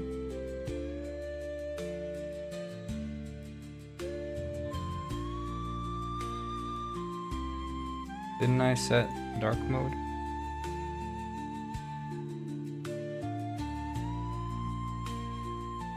So big O, simply explained, is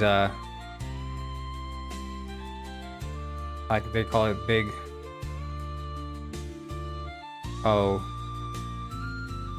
notation, and it's describing the amount of time or the amount of operations required to complete. It's broken.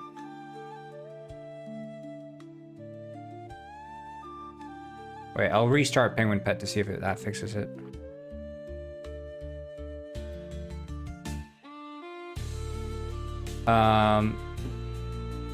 But it describes the amount of time it takes to complete a piece of code, but not necessarily only the amount of time. It's looking at sort of the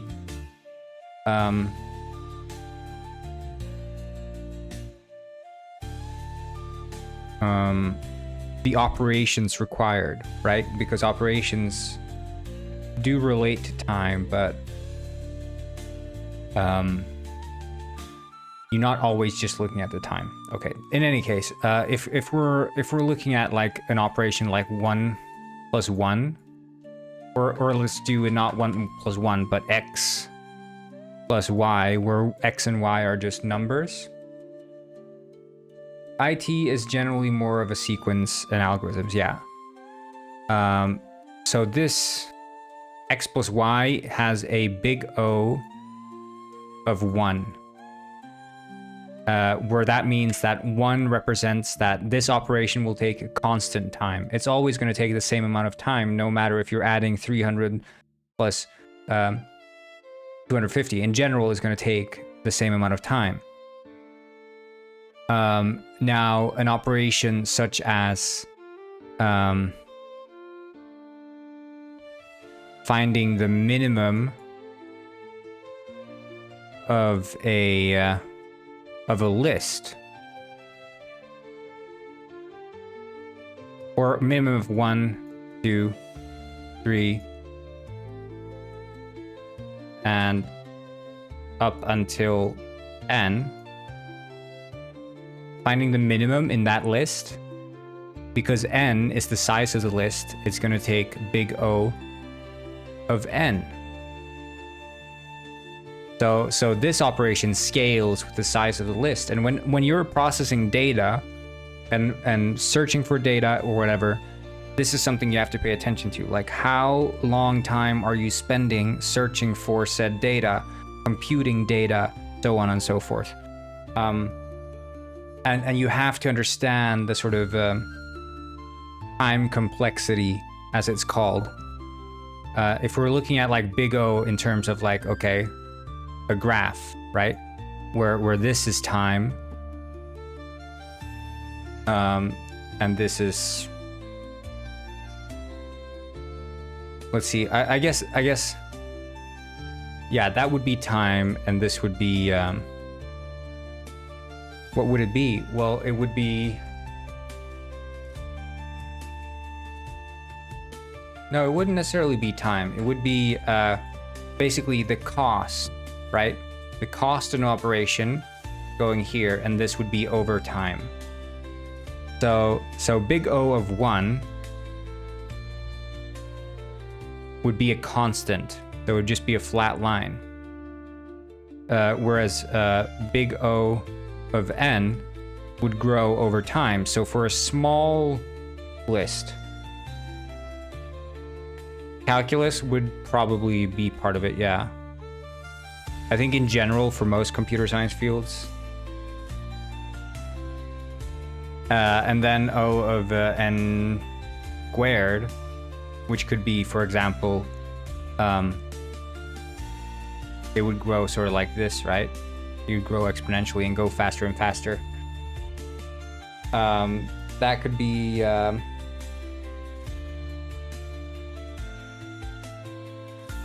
well, if you had to... like, what's a big O... big O squared operations?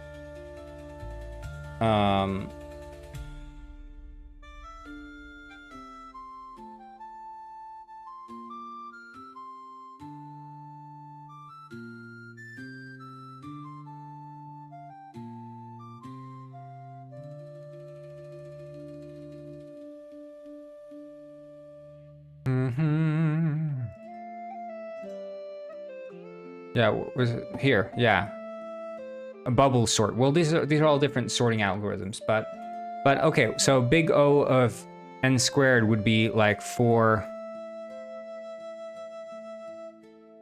x in, or 4I in n. So you're iterating a list, but then you're iterating it again for j in n. So let's say you want to multiply all the numbers with each other in a list twice over, or like n times, then that would be an O(n) squared operation. So like looping.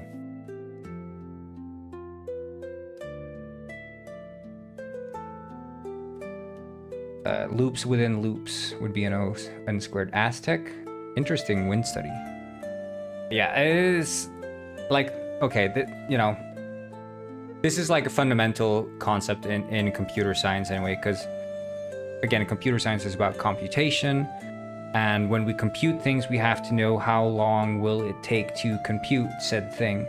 But you can look at big O notation, both in terms of like, how much space is this going to take, like on the computer? How much memory is this process going to occupy? But it could also be looking at, you know, how long time is this going to take to compute? So it's those two, time and space complexity.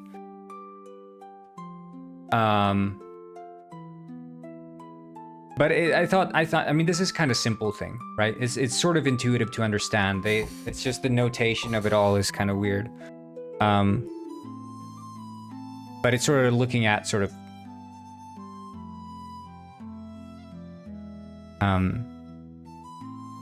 is this an operation I have to do once? Do I have to do it n times? Do I have to do it n times n times?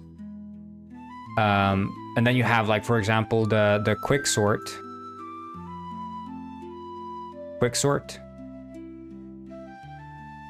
which is the current, like, if you want to sort a list,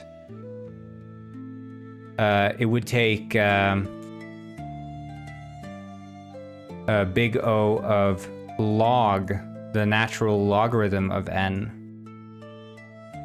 And logarithm big O is quite common because basically anything that takes log n is generally working with a divide and conquer sort of thing. So if you have a list, if this is the full list, you're like cutting it in half because you know I only have to work on this side. But then you cut it in half again because you only have to work on this side, and then you cut it in half, and basically you're having it every single time, and that would be a log of n time complexity. These are just fun things that you'll learn when you do computer science. And these are, like, this sounds like dry mathematics stuff, but I have to think about this when I'm designing algorithms. Because you're not just going to be using other people's algorithms, you're going to be making your own algorithms that are going to be sort of part of what you yourself are trying to solve.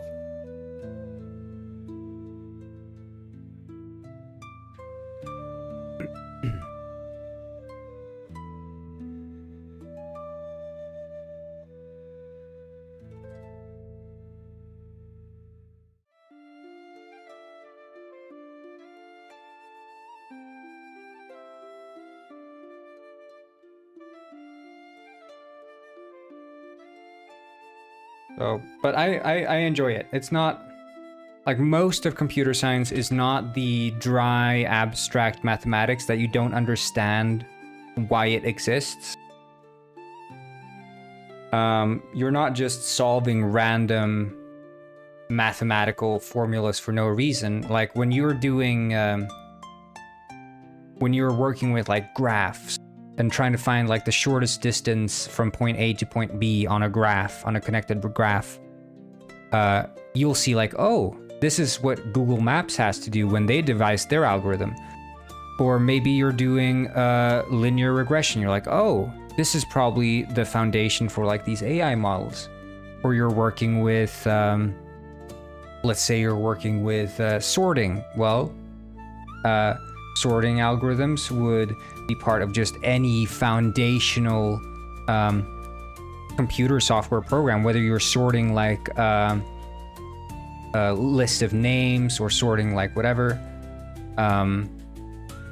Or if you're working with, like, a ranking algorithm, ranking is part of, like, how YouTube shows which videos are the most interesting, or, like, how Google sorts which web pages to show at the top.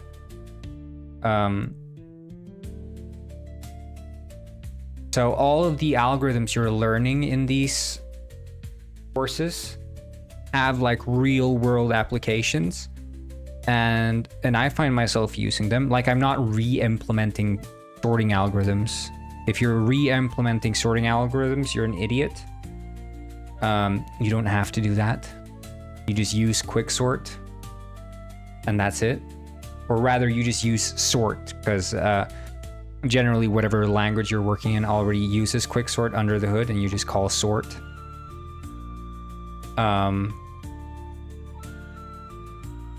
But it's interesting stuff. It is. And I find that even the most pointless subjects that I did in computer science were still worth my time. Because I find myself applying at least part of the knowledge in what I'm doing here, working on games. Because again, it's all about computing shit. That's what it's about.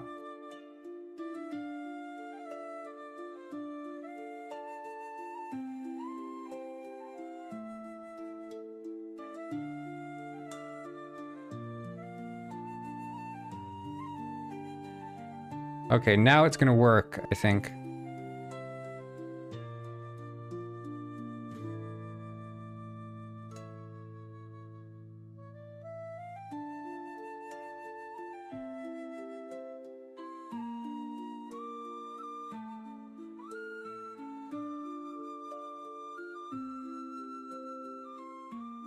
Yeah. So we could probably do time length,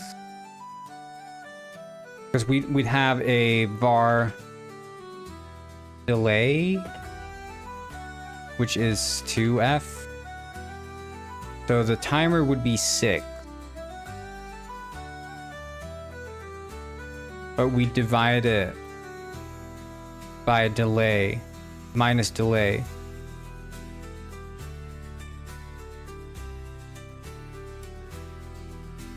And then we'd clamp it, yeah. Okay, this should work.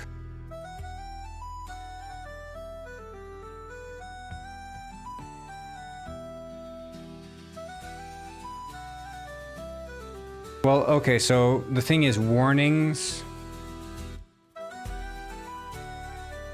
don't necessarily have to be an issue. A software could warn you about things that aren't relevant at all. I stream every workday, or at least I try to. Generally, the pattern has been that at least one of the workdays I'm off. It's not decided which one yet, but I probably should set it to be like, oh yeah, this day I'm not streaming, but I'll stream Monday through Friday, basically.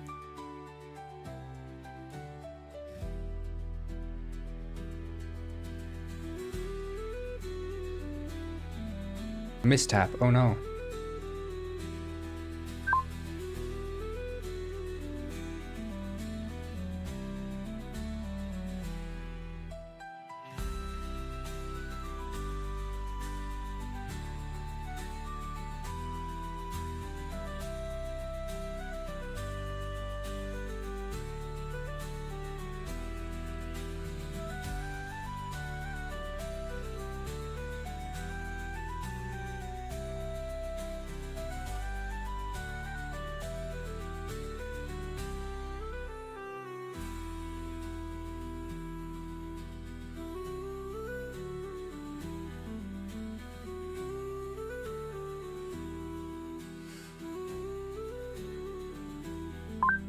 Let's go. Yeah, I didn't realize you guys could hear the muting sounds, but that's cool.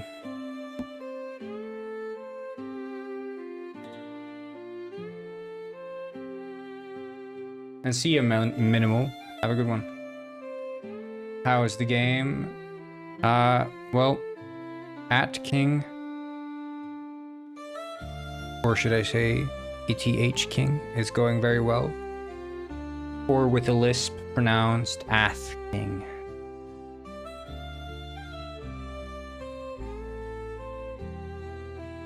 I'm sorry.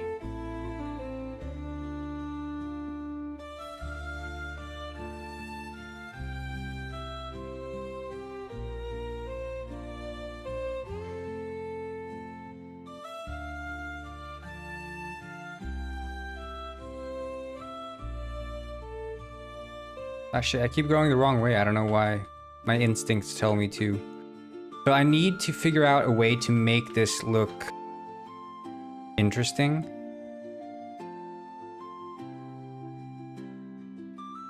I'm sorry, Ath King.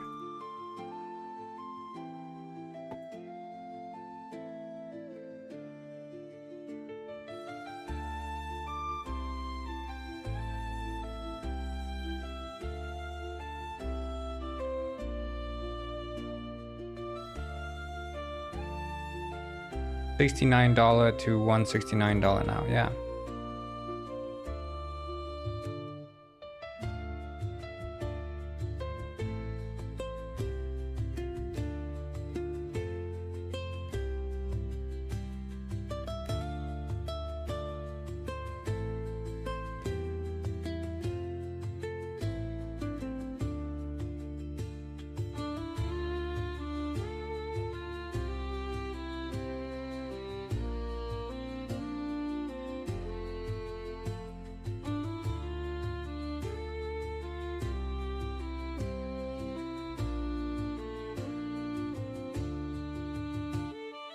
$169 to 0. Ah, shit.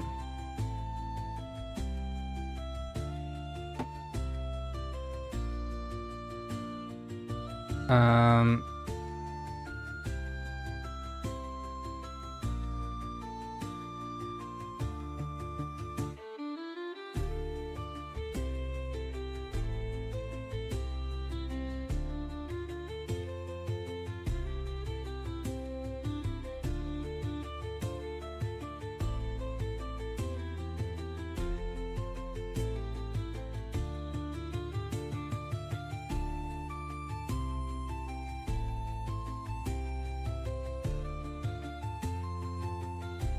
Yeah, see you later, Ass King. Have a good one.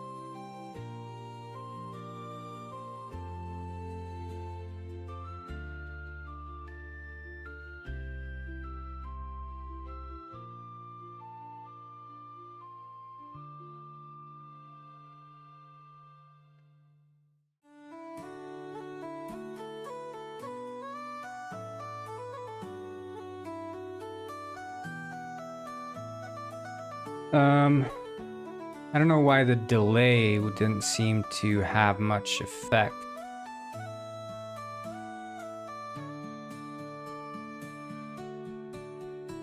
Oh, of course, yeah, because the delay is, it'd be, sorry, one second.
I mean, you don't...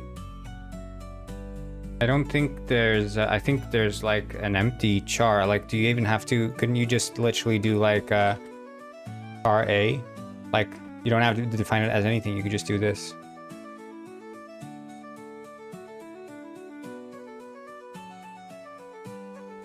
But, I mean... This is not valid, no. An empty char would be this. And then you could see if A equals char dot, I guess equals null.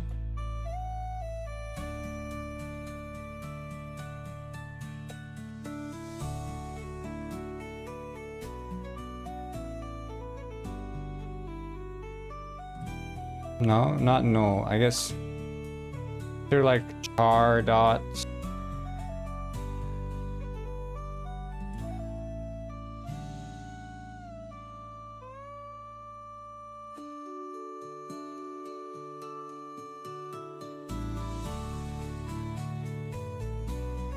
Yeah, because the char would be...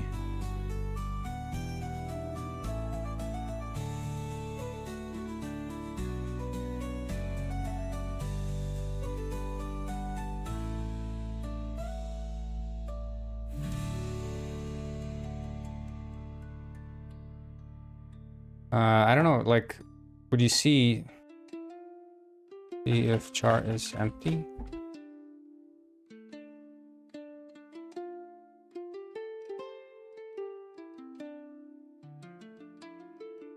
Yeah, they're saying there's no such thing as an empty char. The closest you can get is this Unicode null character. Default value of char C#. What's the default value? Yeah, it's the null one. So you'd say if char equals...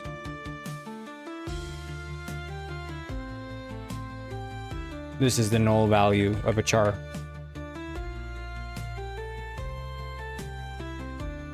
So this is the default value of a char, because when you declare a character, this is the value it gets.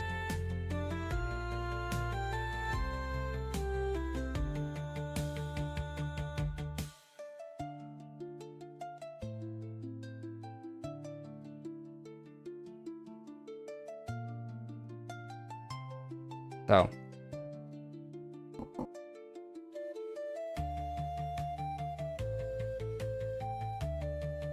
that's what you're comparing. I mean, it's just like, you know, if I do private int a, the integer, like there, I'm not defining the integer, it just gets the default value.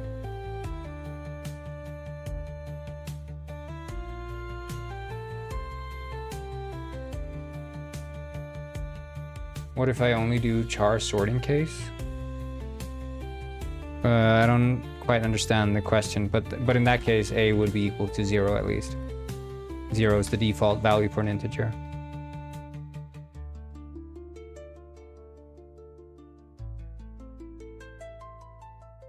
In what context?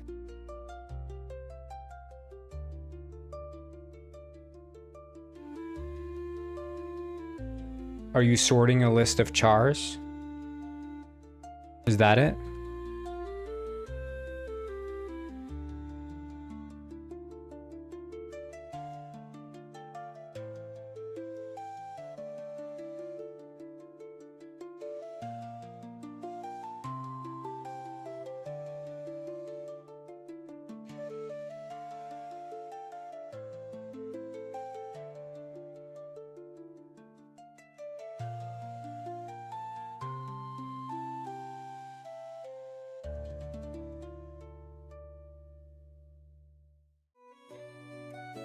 Oh, okay.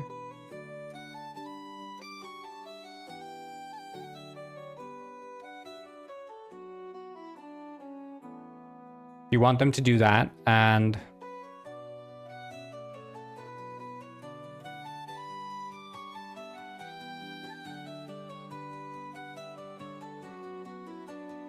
is that something you want to do, or is that something that you are asked to do?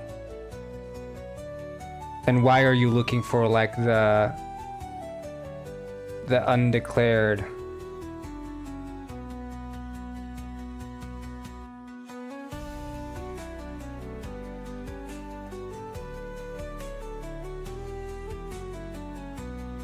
Welcome back, Mega.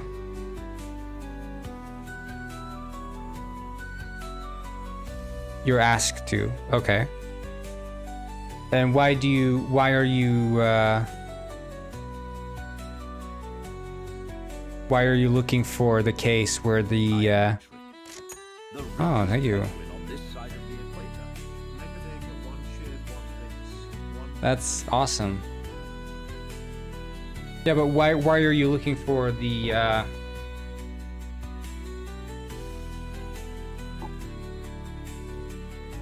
Like, do you need to check for the null one in case that they don't provide input, or what's the idea?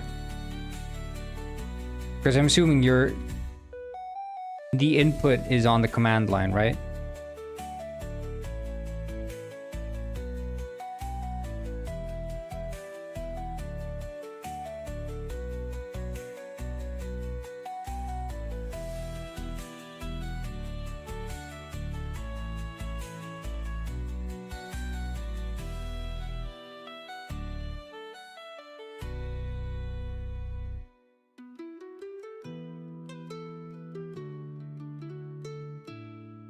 Like, it's hard to provide an answer without the stated problem.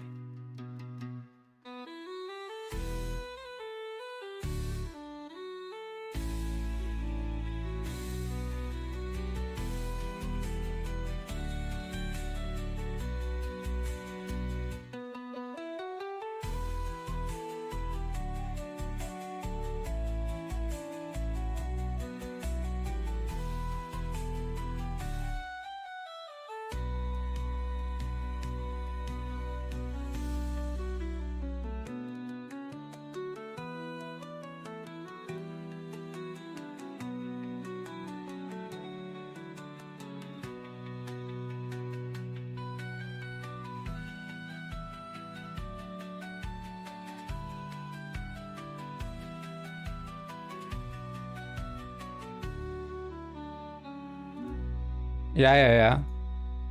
But it's through command line. Like, why do you believe that you need to have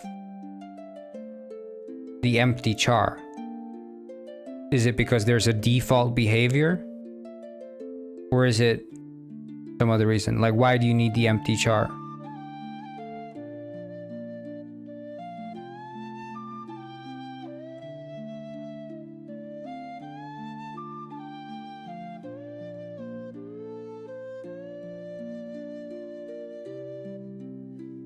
Like, I mean, you know, if I had void choose sort char selection would be, you know, if selection equals s,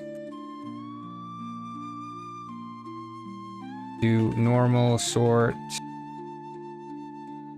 and then else if selection equals a, do other sort, and so on. Like, this is all I do.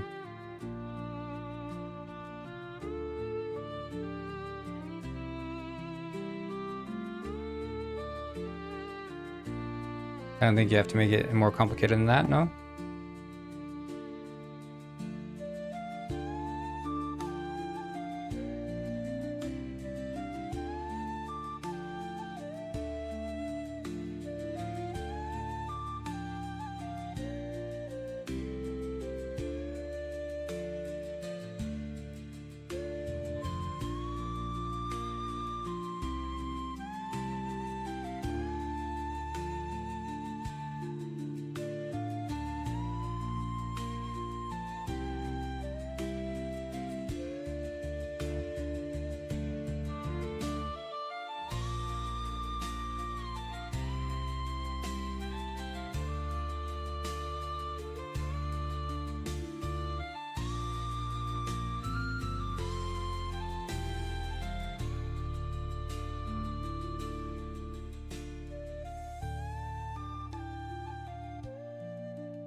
Yeah, okay, so it doesn't quite.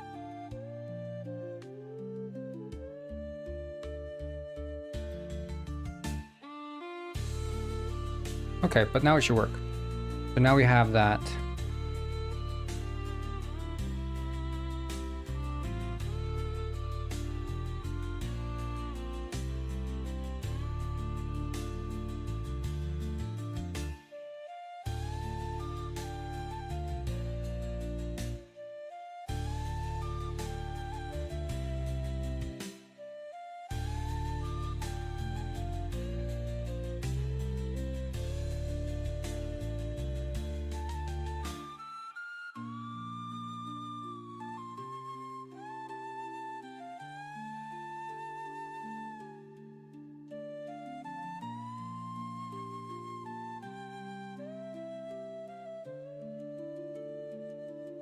And then it sets the task and everything.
Wait. I'm using a switch case. If you choose, for example, S, you get... And then you get asked...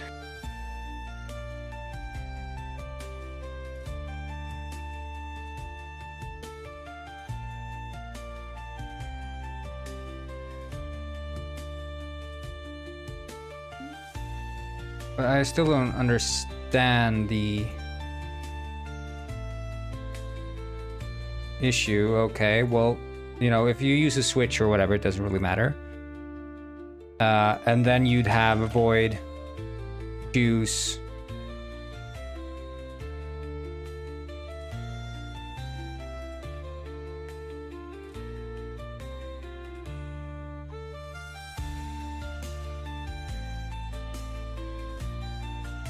So if I declare an empty, I can use whatever char I want, and then I can do the if else what you made and have an else that is wrong char. Try this. Yeah, so, I mean, so you wanna...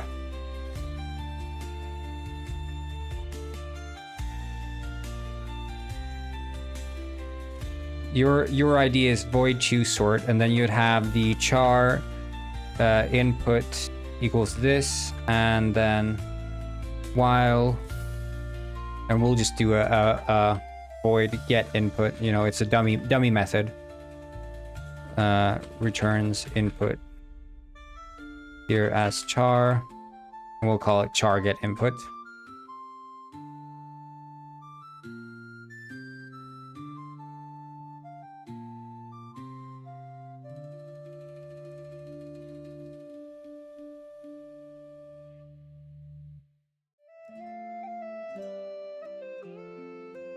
I can't declare S equals S because it's like a guessing game thing that we have to do.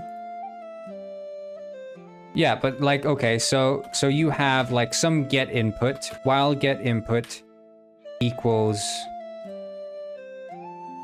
while get input. So first we await the input. So this while here is get input. Or while true rather.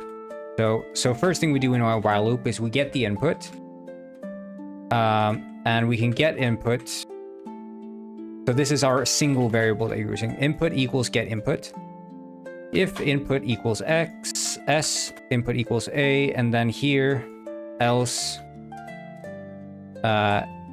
input was invalid.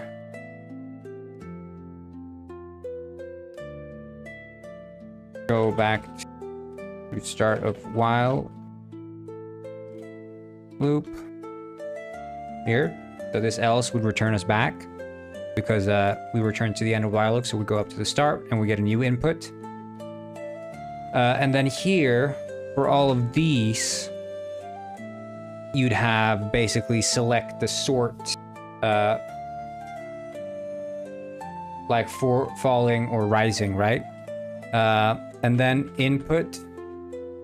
And we can do more while here, but we could actually, instead of having it be inside this one, we could do choose order. I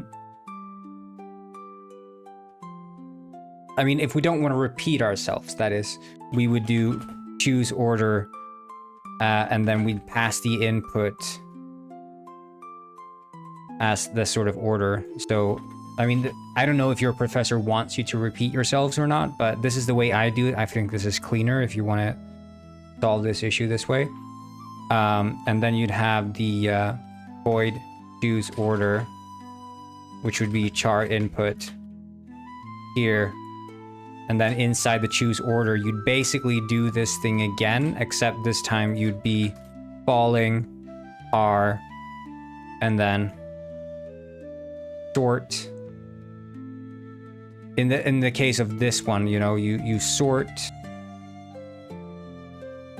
and then using the input from previous, or we could call this, instead of being input, it's the algorithm. And then here it'd be the order. We call this the new input now.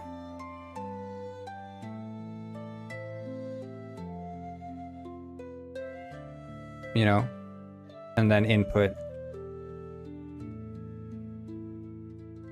Like this is the way I do it, but again, it's like if you have restrictions, you just slap this shit into every single one of these. It doesn't really matter because the function is the same. Yeah, do while or while, it doesn't matter. It's the same thing.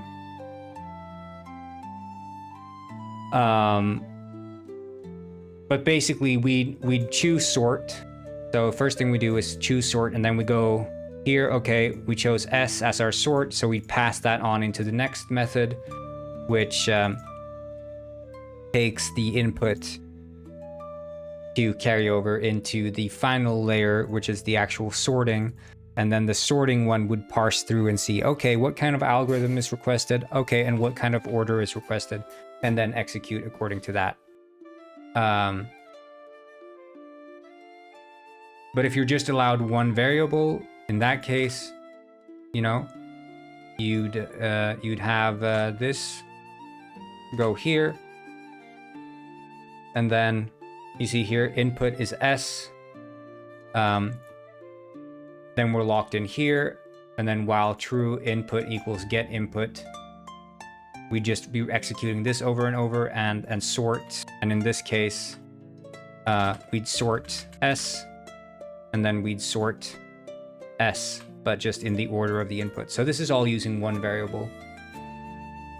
We're only using the input variable, and then we're calling other external methods. But again, this is far messier as opposed to my way of doing it. But if this is the way your professor wants you to do it with one single variable, then this is how you do it. Just two nested while loops. Or multiple nested while loops. Like this while would go here as well, right? You'd put a while there too. But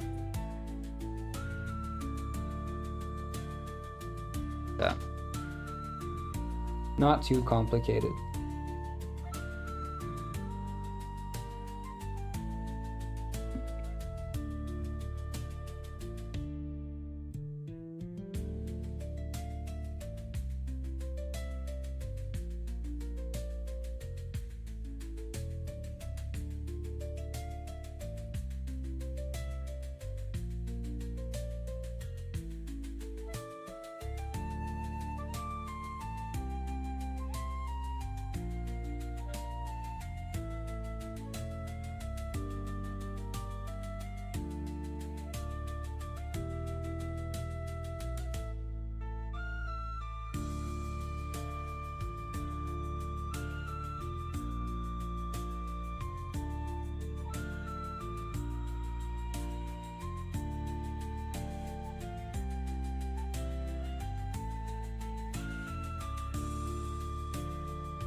See, so when you get here, we're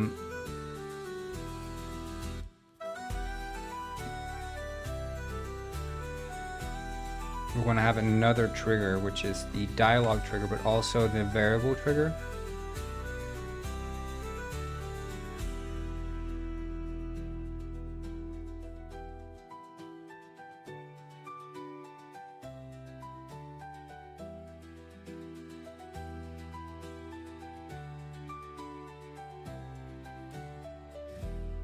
Arrived at old door.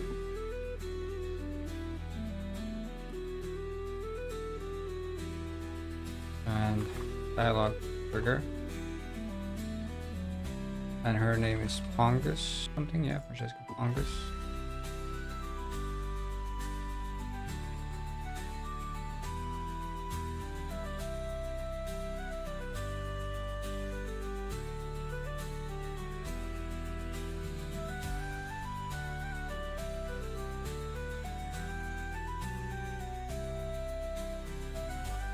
If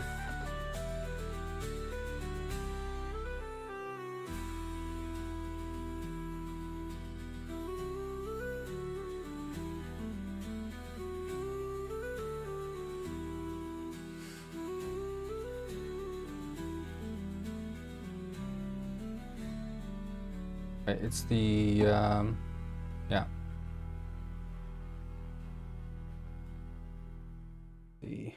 so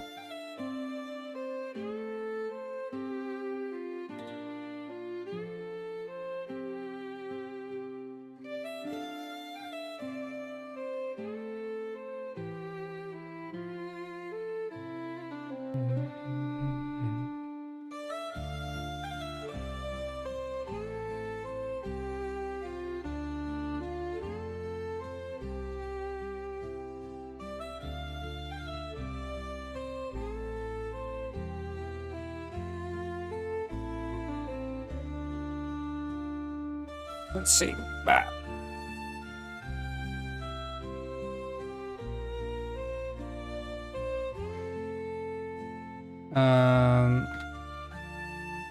Arrived at old store.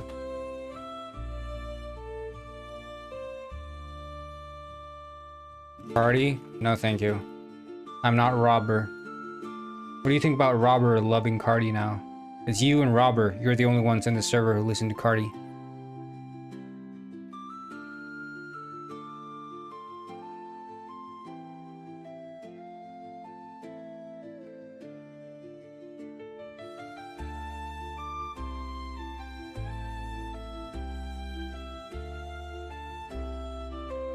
He says he loves Cardi. For why? He says he loves him.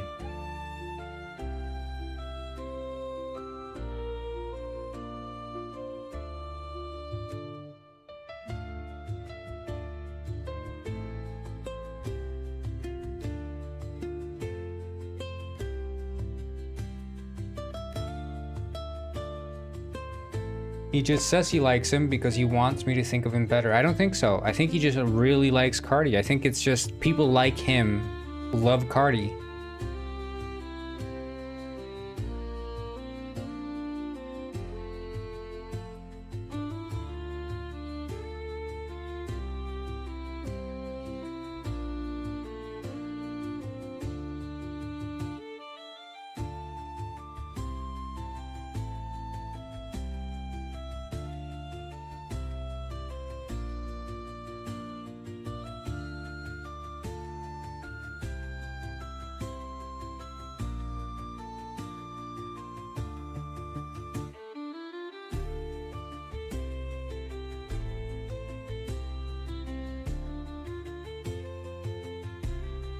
The comic, yeah. Comic's coming, guys. It's gonna come tomorrow. The comic's ready tomorrow. I promise. He drew that one penguin. Did you guys see that? He actually drew a penguin.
We love Robert here. He's our favorite.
So where's Penguin Ice 3, by the way, bruh? I hope you didn't give up. Robber seemed very hyped for it, at least. He said, finally, you can add all the things that fish doesn't add to Penguin Ice.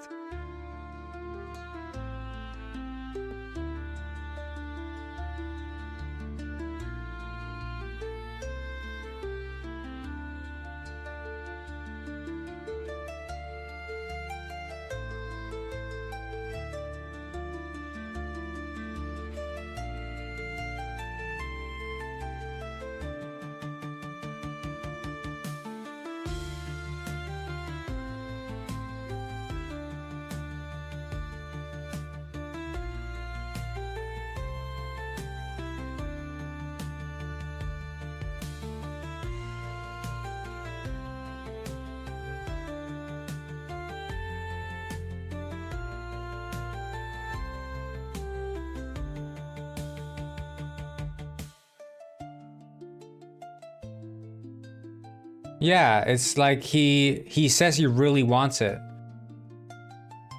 But then he doesn't Oh, this is good. To the such, to the wrist, to the mule. Yeah, I'm edging in Ohio, phantom taxing as I use. Beautiful. You didn't see this, bro, why, but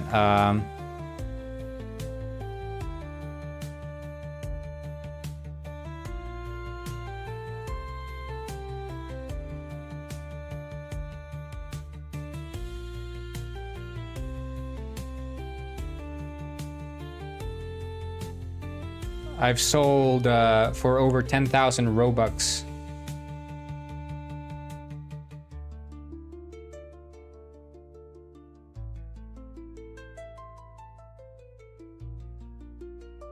Over 10,000 Robux sold.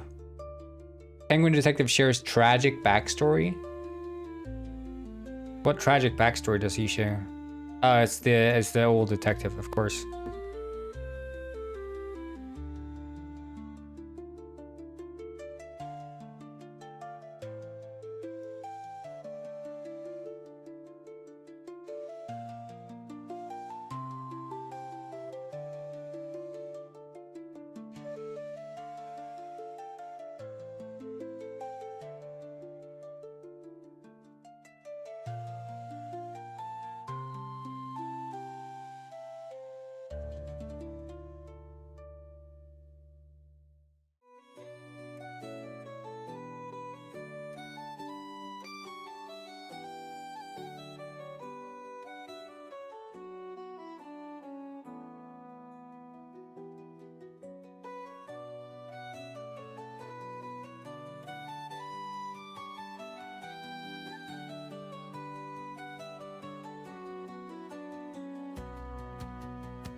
To get ready for uni? Yeah, good luck.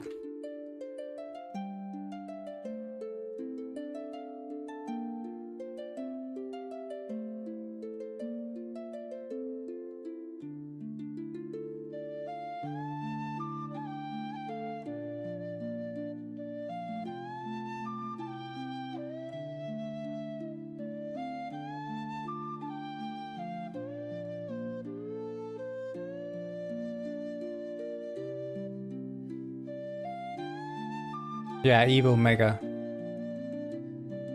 Look out for him.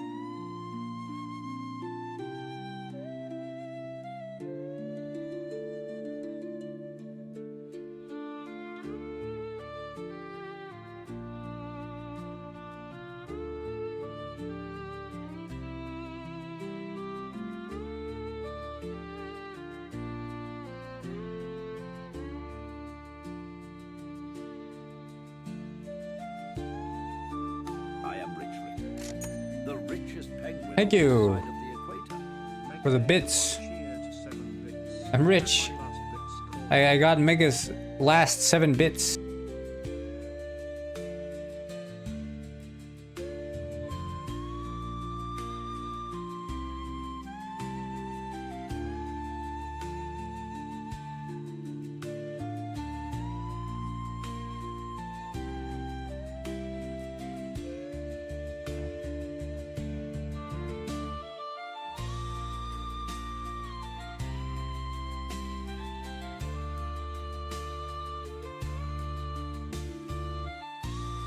Hello, Cosmin. What's up?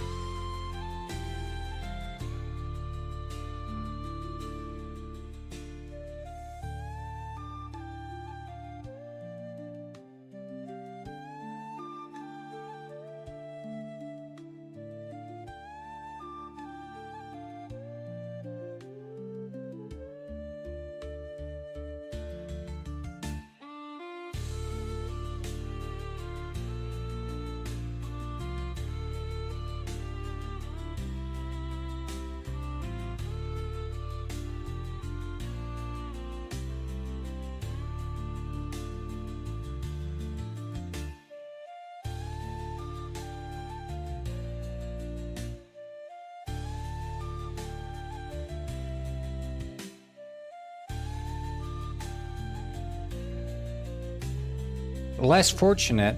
Yeah, thank you, Mega. I appreciate it though. Okay, let's give this a try.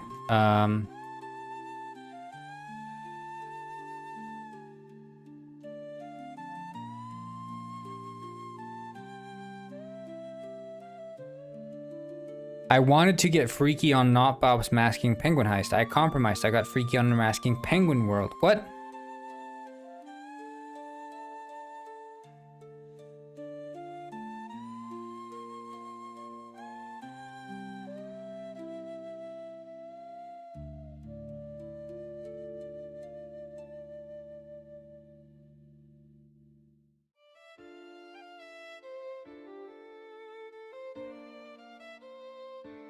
Okay, I can't.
Yeah, I don't know why they take so long. They're like shaking, you know, when you approach a penguin.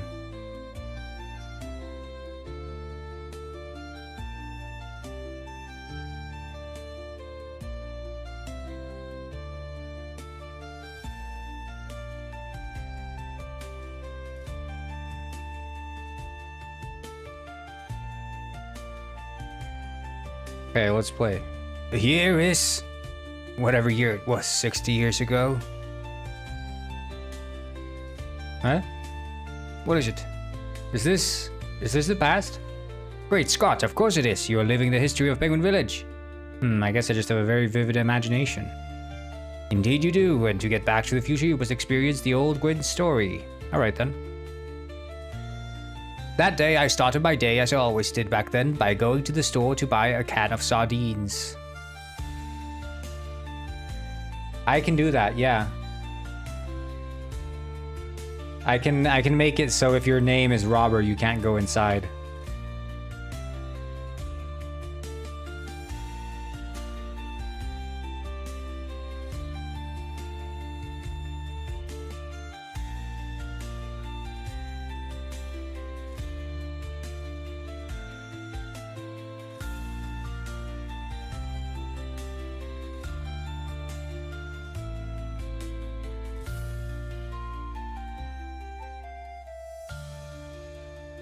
I arrived at the store and decided to ask the clerk about the sardines.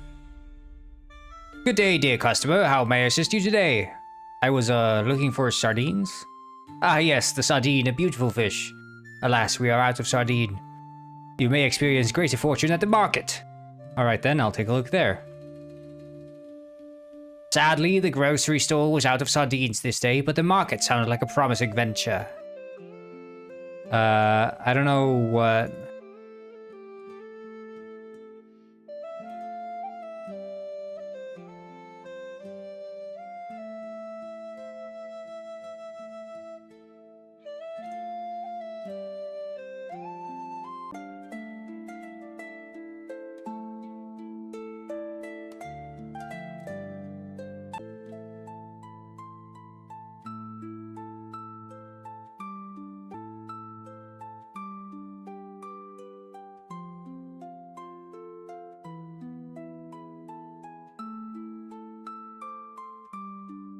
Okay, I think we're back.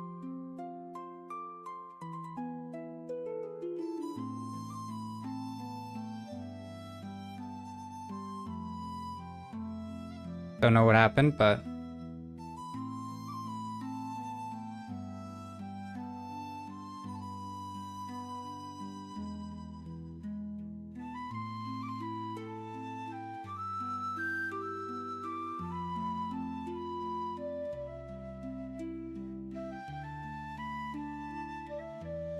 Right, okay, let's see here. Oh, as fish. Okay, let's play it one more time. I need to fix this as well, make sure.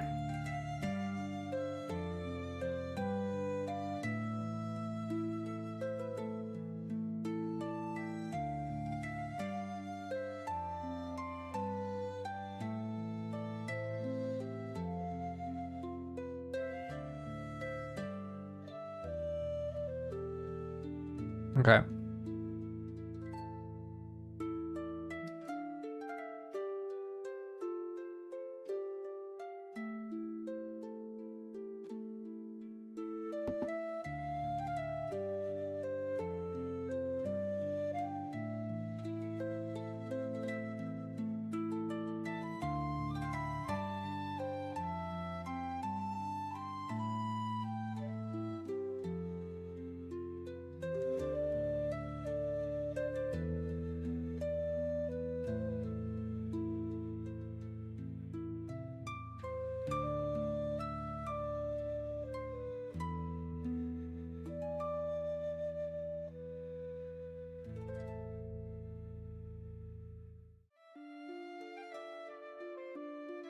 I'll just do a save here.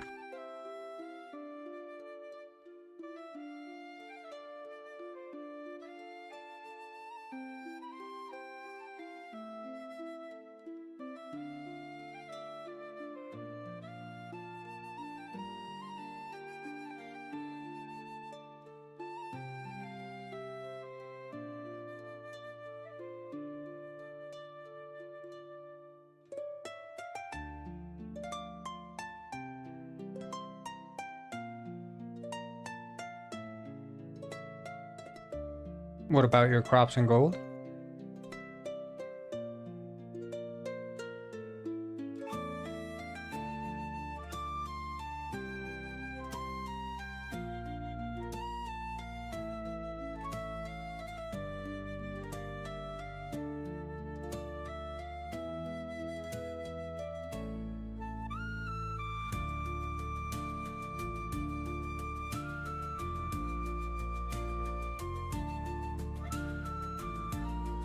I was looking for sardines. Ah, yes, the sardine, a beautiful fish. Alas, we are out of sardine. You may experience greater fortune at the market. Alright, I'll take a look there then. Sadly, the grocery store was out of sardines this day, but the market sounded like a promising venture.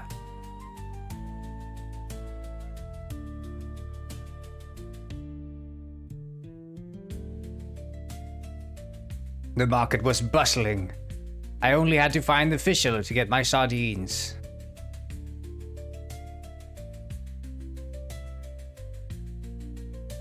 Good day, looking to buy some fish. Yes, sardines actually. You are in luck, we just got a shipment. We are truly living in the golden age of commerce. Such are the days of old. Okay. Have a blessed day, my dear customer. I will.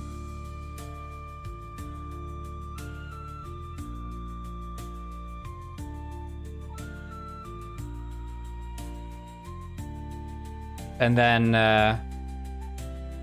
it's supposed to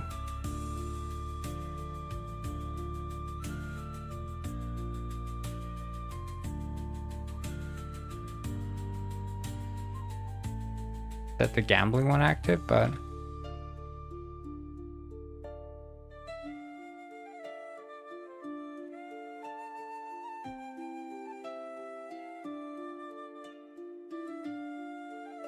oh, okay.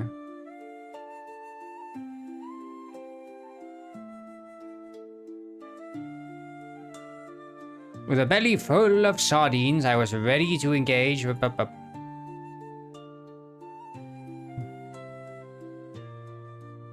Okay, so slight problems. Okay.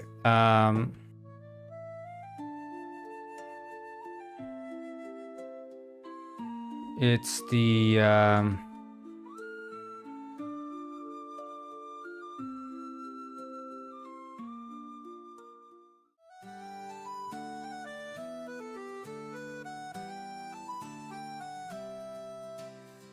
Hangover is broken. I'll restart it. I think it's probably this new thing is a bit more sensitive to connection drops, I guess. The new setup that Twitch has, because it used to be that was pretty insensitive to it.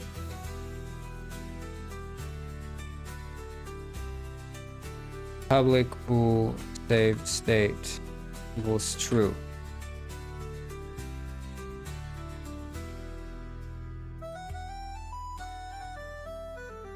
If save state.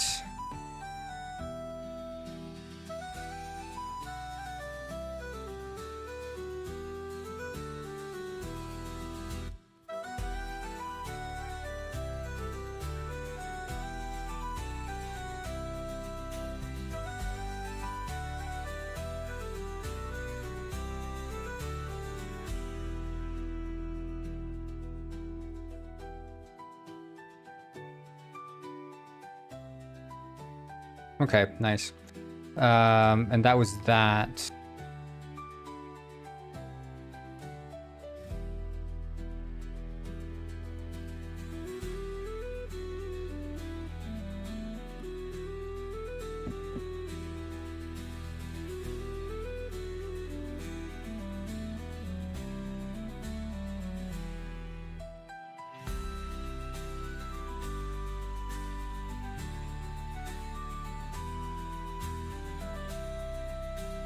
The dialogue trigger for the old Gwyn should be more like 0.5.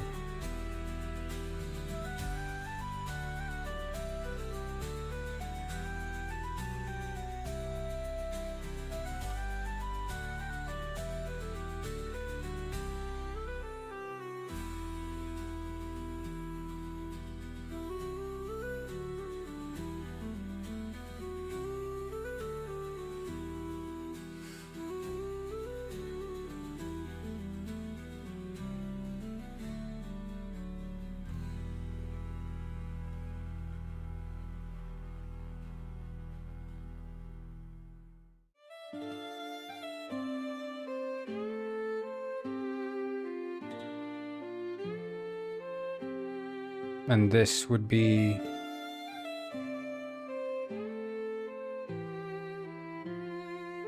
right, okay.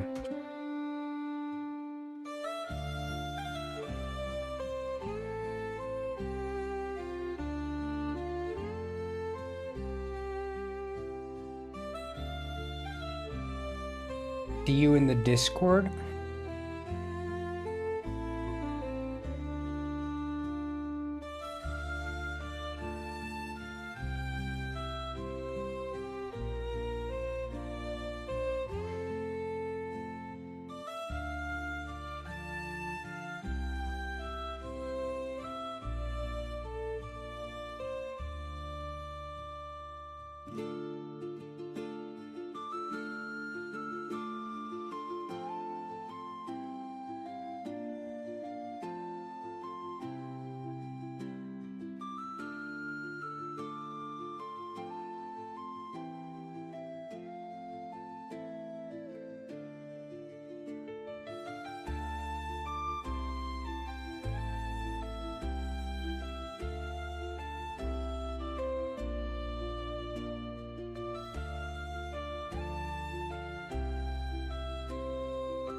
Ah, I see. Drawing to the... So don't save state for this one. And don't save state.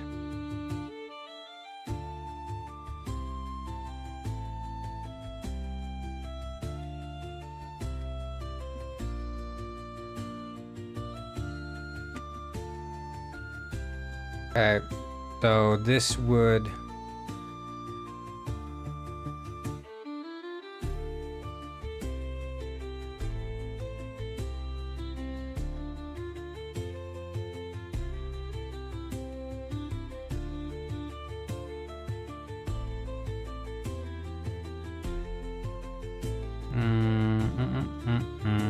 And then we need to do another trigger inside the fish or seal club interior.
Everywhere.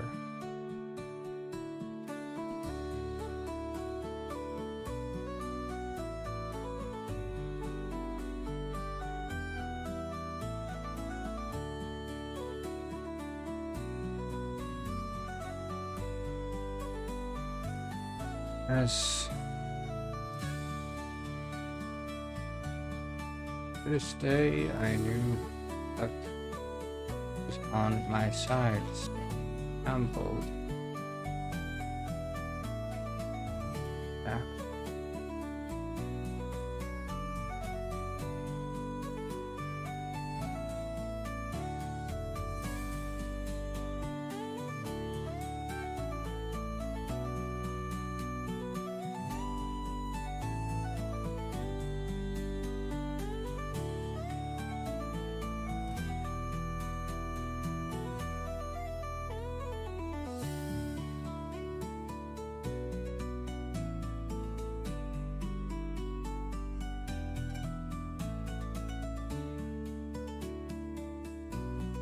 There, and then we can go class lot.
There, and then we can modify the odds here.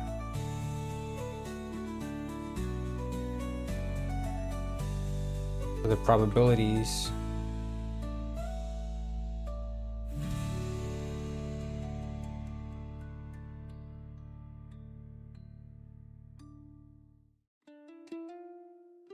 And then old time manager dot is old time.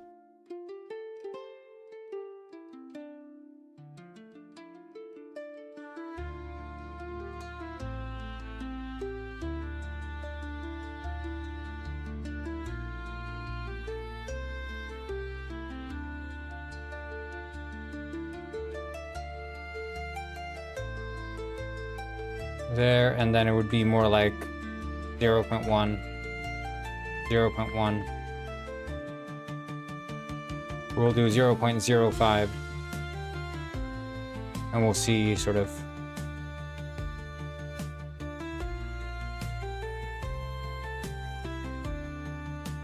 I think this should be quite fair, and then we'll do, instead of 0.25, it's 0.33 or something.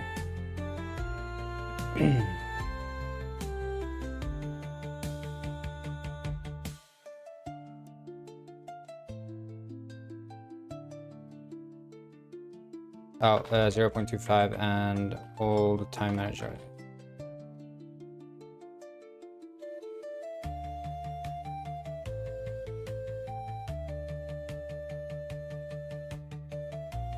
There we go. Yeah, I was thinking that, Patricio. I was thinking some sort of past music.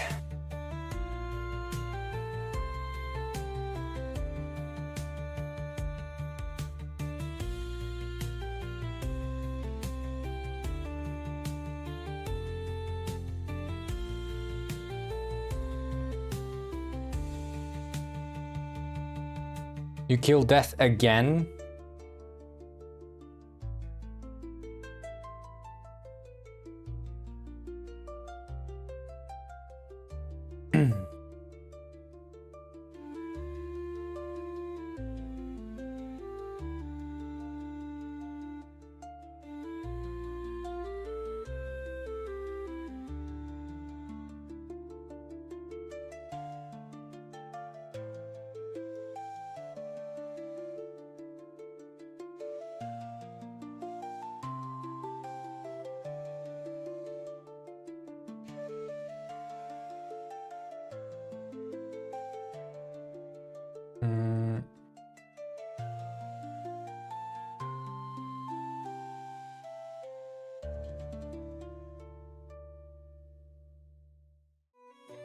Yeah, 21 is the highest. I need like divine inspiration for like what to add next. I'm thinking, okay, like part of what's fun about leveling up is it takes time, but because it takes time, it ends up being rewarding. And during the time it takes, you get like different loot and skills. So I think I need to introduce random drops from enemies. Right? There has to be this element, like when you're killing enemies, there's a percentage chance of something dropping. It can't just be gold and then the random drop is a hat. It has to be like you can get friggin' swag armor, you know? Like that has to be part of it, right?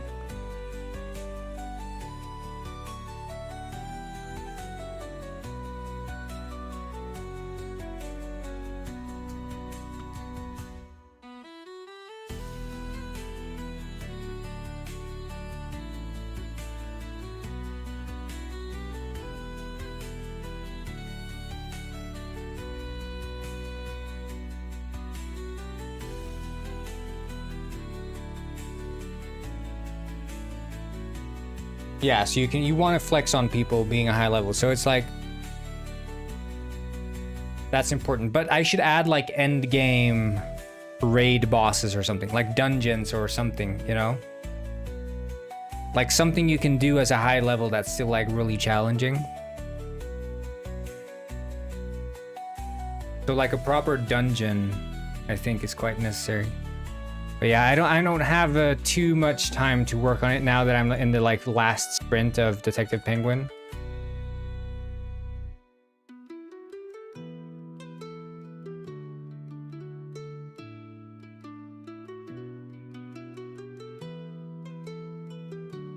Okay. And then you gamble.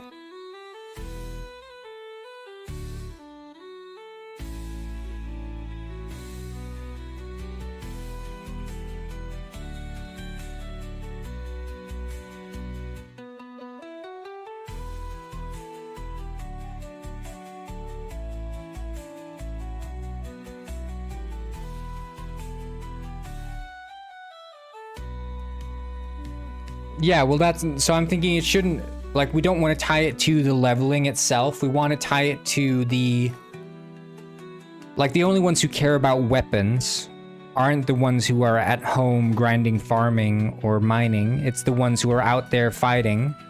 So we could make it so drops can come from enemies, right? And I could add like small status effects, like, you know, fire or poison and stuff. Like I could add that.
You're insane, Mega.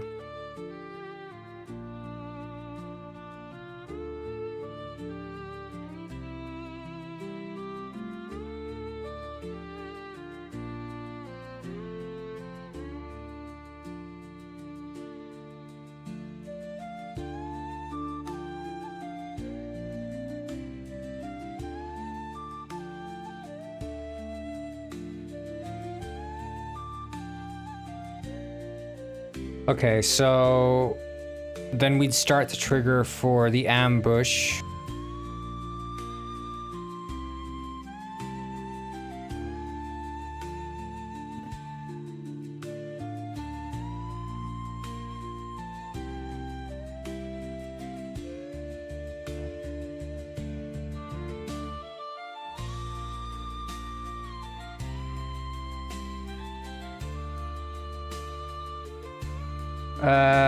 I'm not gonna do it quite yet.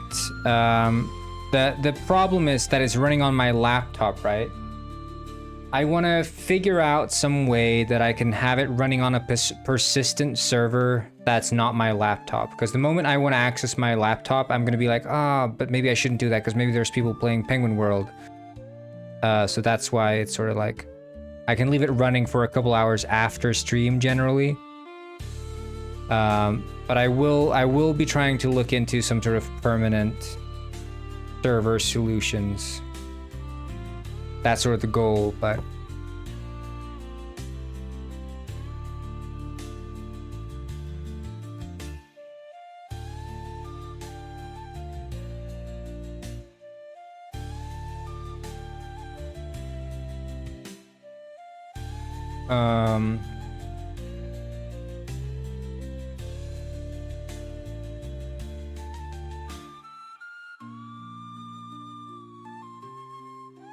so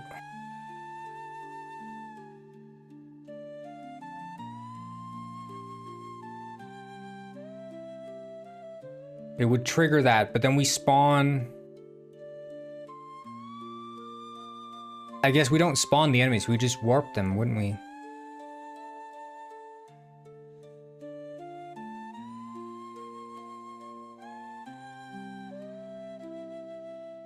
Or, alternatively, we can just start the dialogue.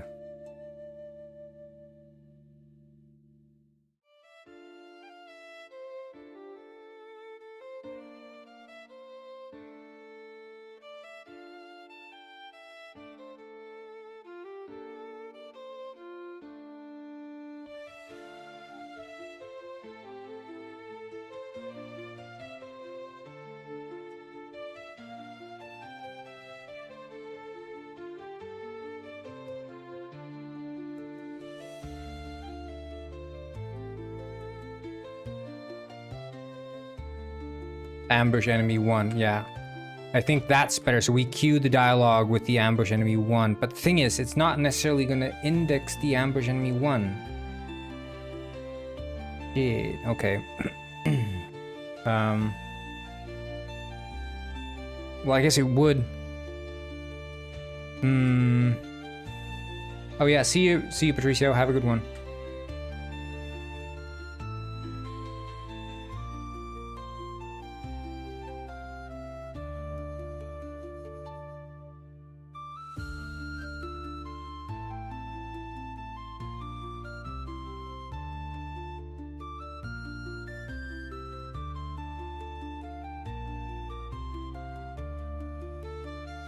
Yeah.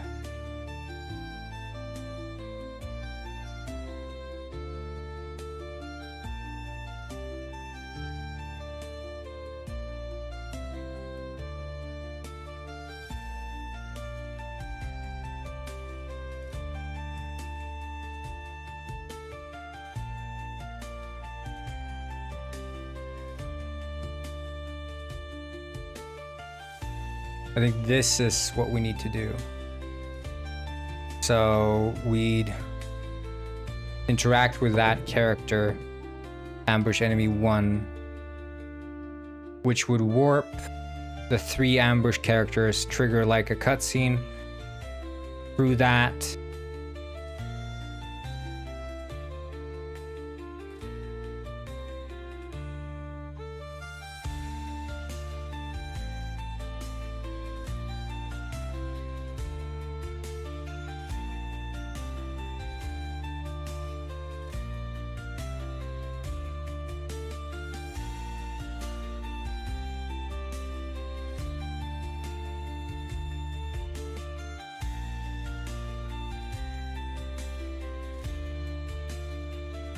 I guess, we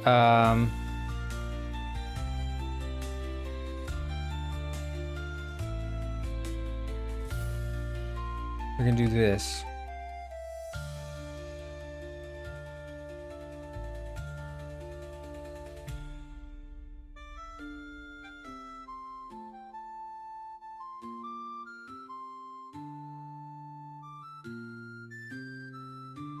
But that one could have the dialogue trigger as well. Yeah.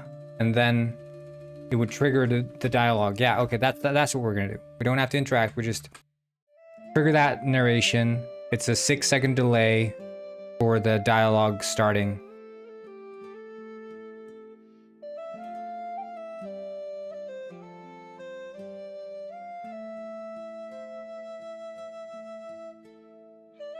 Yeah, narration trigger ambush. Okay. And that's at the slot.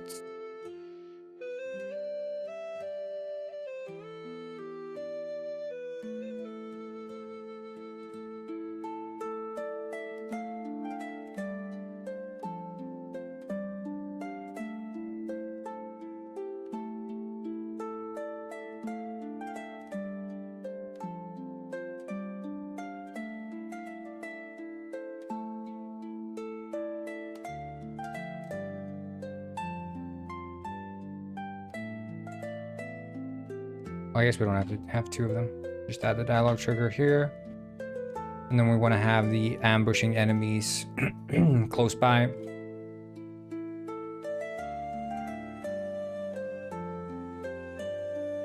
Just... I did it. Only I did that.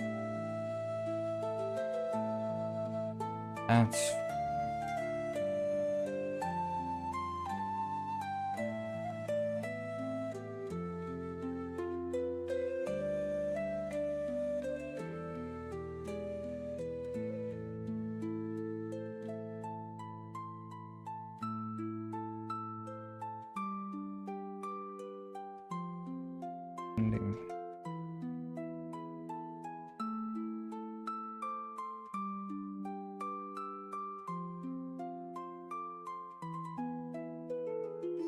was an ambush.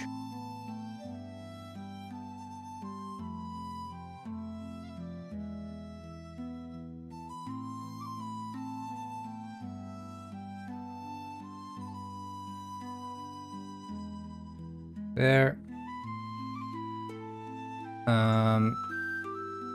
Wham, bam.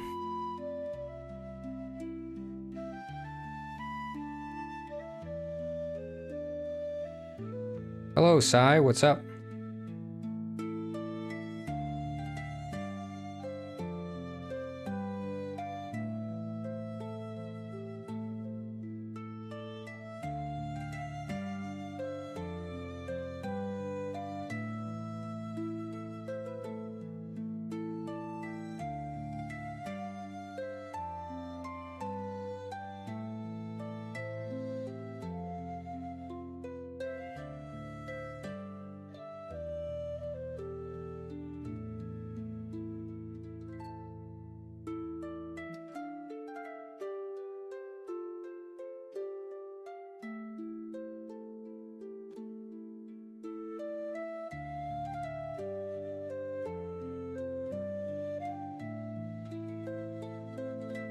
Wait. I'm sorry, I'm just looking at something here.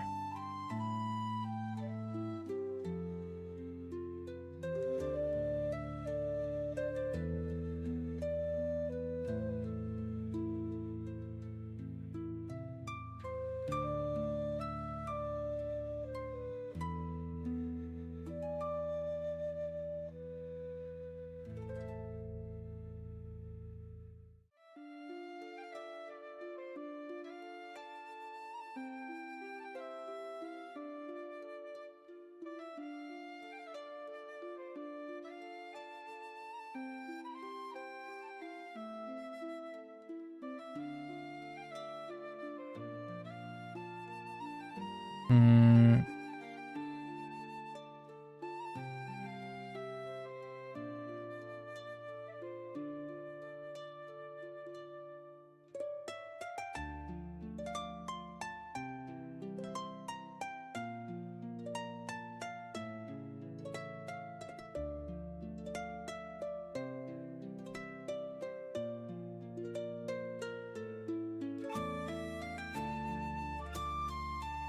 Sorry. Okay, I'm back.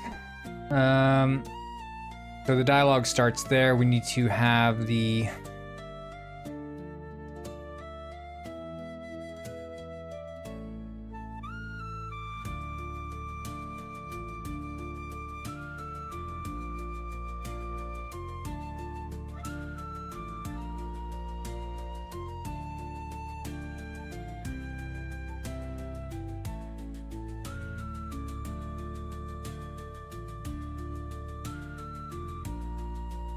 They're like worker or something? Harbor worker? Yeah.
Orange fits him, yeah.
Okay, and that's them. And then this narration trigger should be ambush enemy 1. Should be after 6 seconds, and we don't save the state.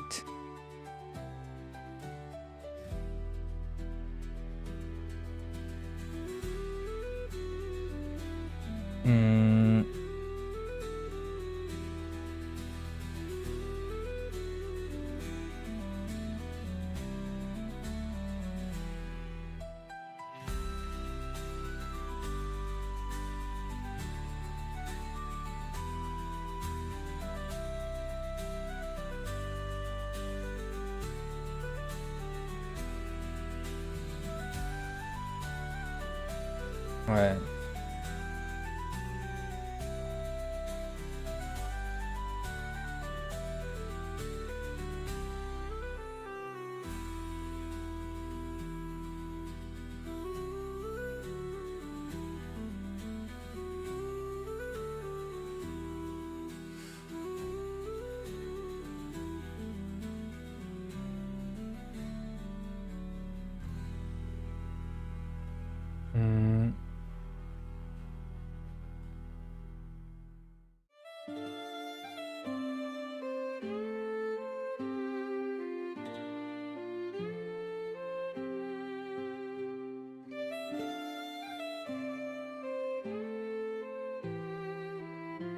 AFK? No, I'm here.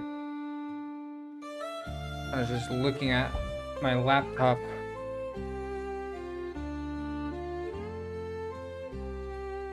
Okay.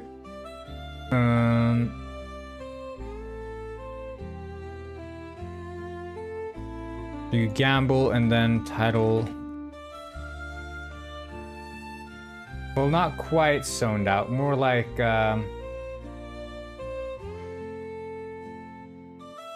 occupied with other things.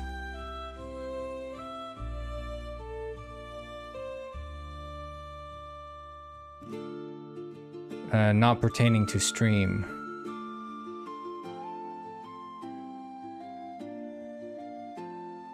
No, it's just the one YouTube account, but you can have 2 streams at one YouTube account. You can run multiple streams on one.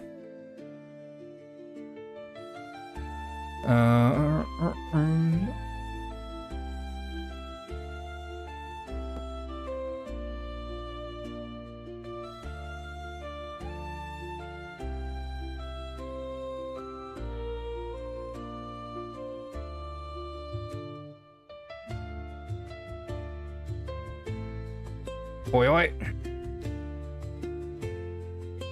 This is an ambush. An ambush? Why? Yeah, Goidelify. That's my Twitch. Oh, you mean like... Well, I have Goidelify, which I use for... What do I use the Goidelify for again? Dude, I forget. Something.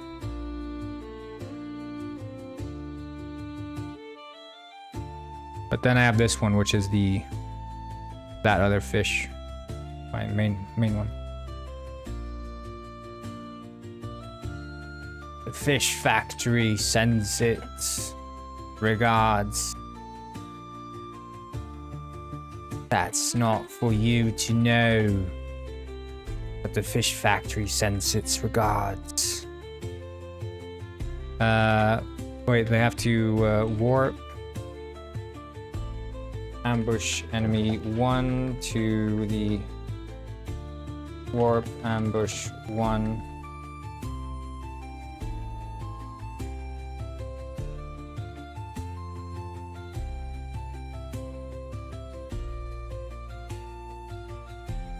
Two, three. 2, 3. Perfect.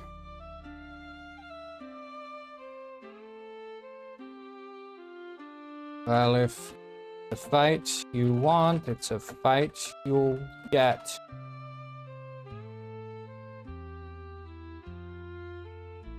And then that active state. Narration trigger. Fight.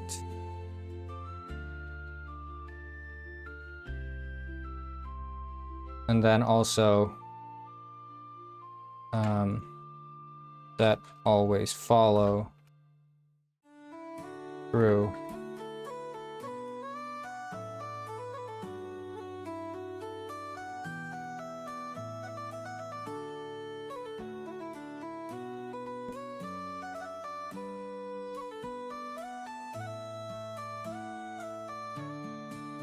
Did you see this one, by From the the way? yacht to the such to the wrist to the mule, yeah. It's really good, and it's made with my Roblox penguin. Megadega made it. He's a really creative kid. This Mega.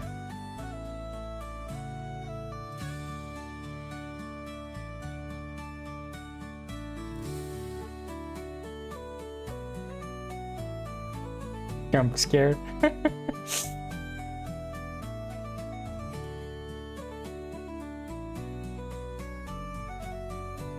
If he keeps going like this, he's gonna go places.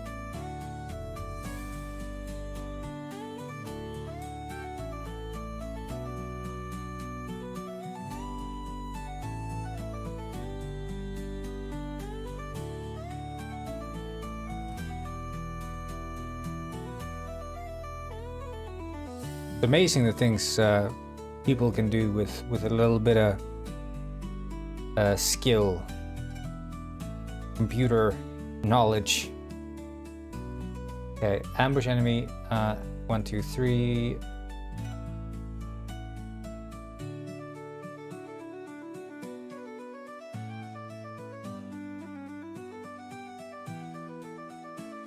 Okay, and then these get warped up to warp ambush 1, 2, 3.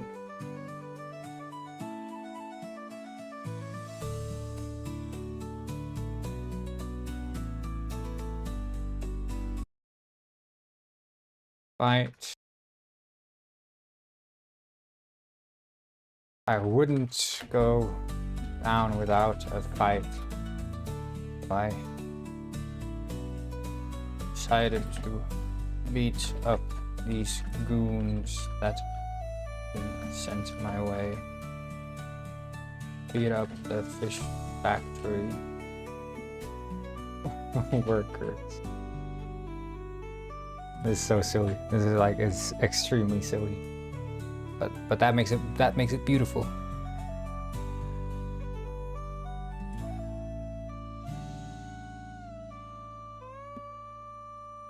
Okay, and now we just need to add the...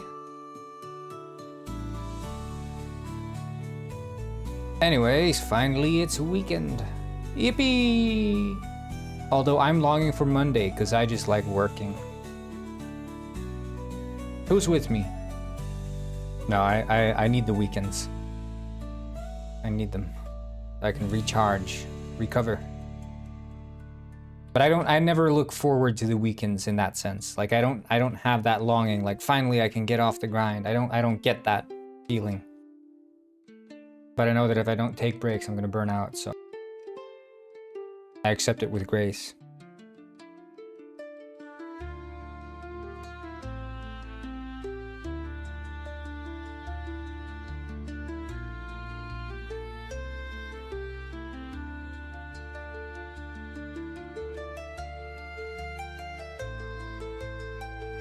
Ah, thank you, Mega.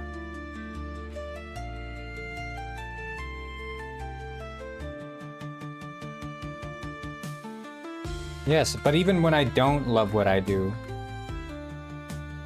I still kind of look forward to it. Because it's like... I just like the journey, man. I just like the journey. The wild ride, and I gotta appreciate it while I still can. Who knows if I'm able to do this forever.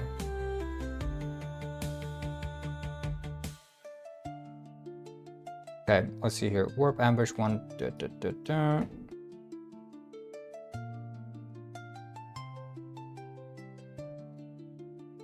And then we do fade to black.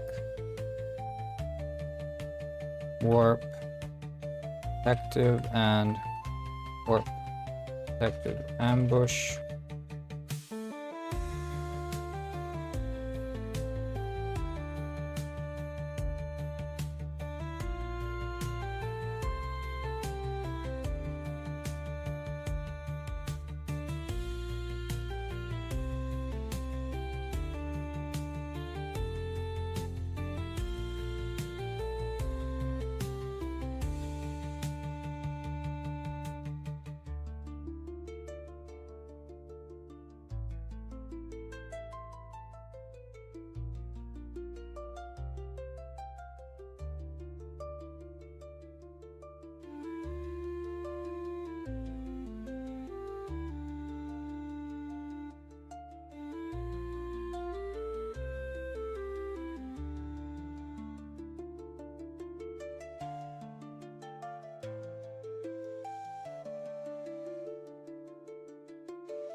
I did another video.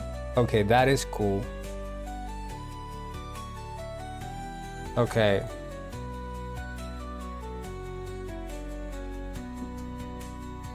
I think this should...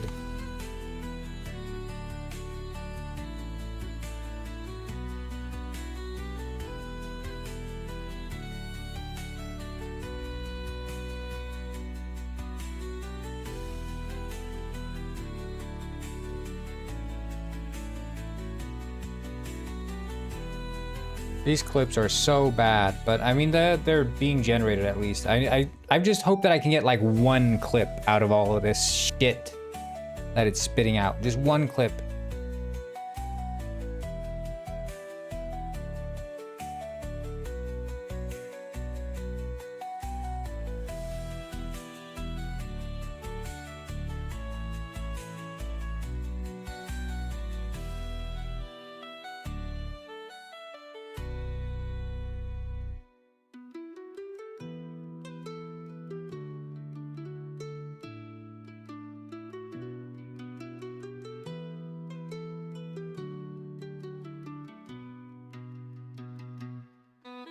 Okay.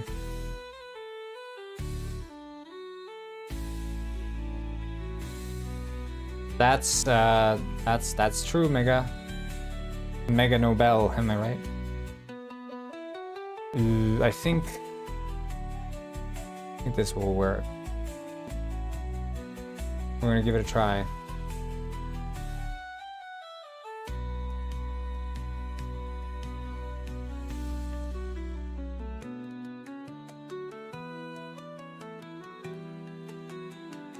Always trouble when I rain. From the screen to the ring, to the pen, to the green.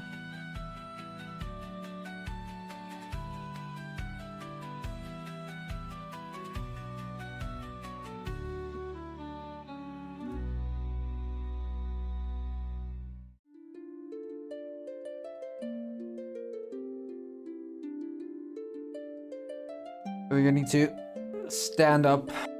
Just take a leg stretcher when I'm done this shit.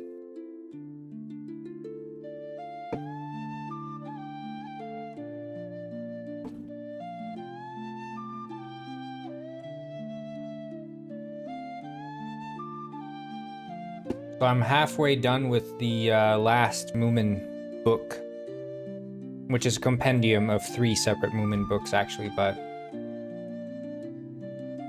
it's quite an interesting story. I don't know, it's interesting because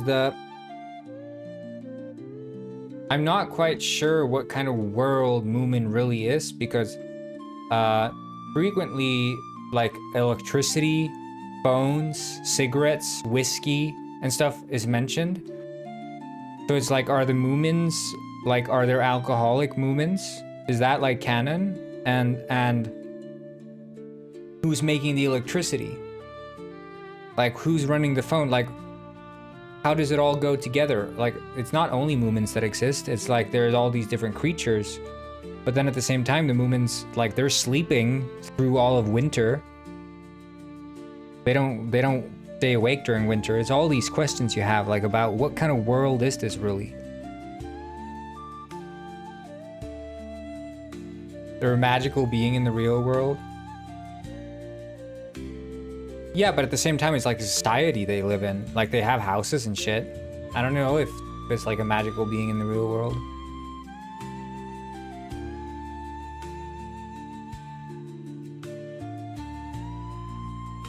It's never established in the books, at least.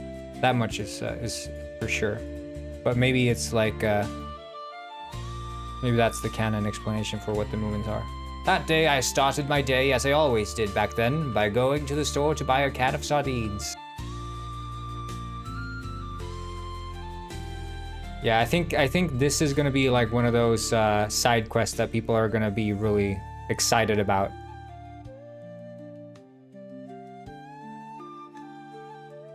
I don't know, I arrived at the store and decided to ask the store clerk about the sardines. I just feel like, my sort of approach to this game is that I want every single quest and side quest to feel like, okay, he's sort of like doing something completely different now. And that goes for the main story, where the main story starts out basic mystery. Now it's a murder mystery. But then it's a murder mystery where you also end up in a cucumber world. And then also, you have to now drive a jet ski. And then also you have to fly a helicopter. And it's all these different things, always doing different things. And then you end up in a simulation. So it's always, I'm sort of one-upping myself. You think you have seen everything, but it turns out you have not. And it's the same with the side quests, where it's like, oh, here you can actually beat up kids if you want to. And that's like just a genuine side quest.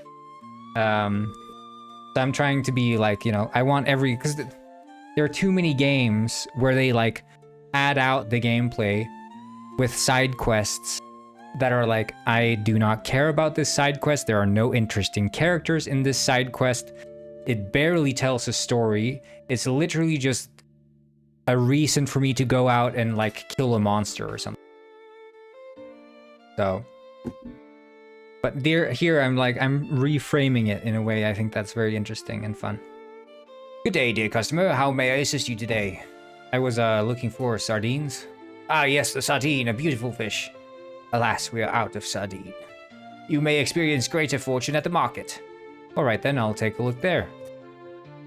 Sadly, the grocery store was out of sardines this day, but the market sounded like a promising venture.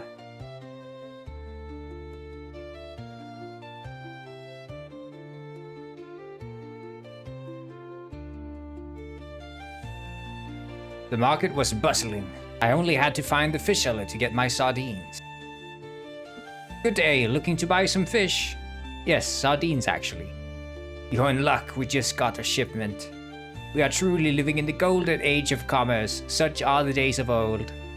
Okay. Have a blessed day, my dear customer. I will.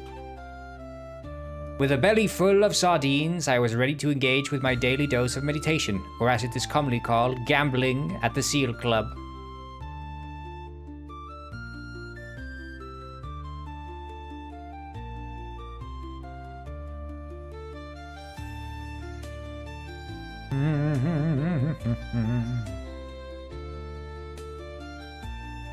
There they were, the slot machines. This day I knew luck was on my side, so I gambled until I hit the jackpot.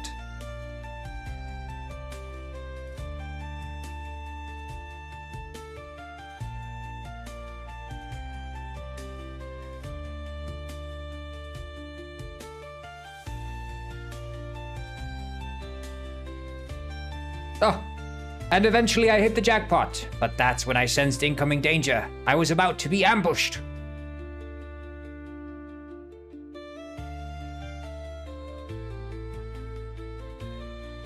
Oh.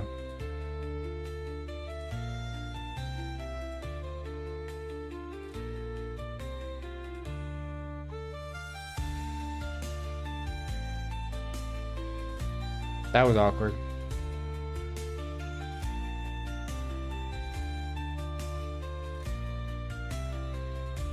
I think I know why. Almost worked. Close. Close, but no cigar. If seen there, if seen the ambush enemy dart. Not seen that one. And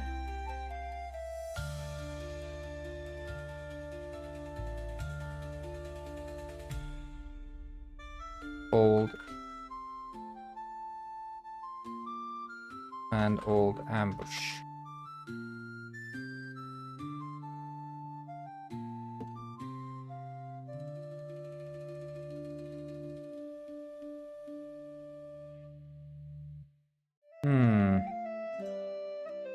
Close, but no smoked fish.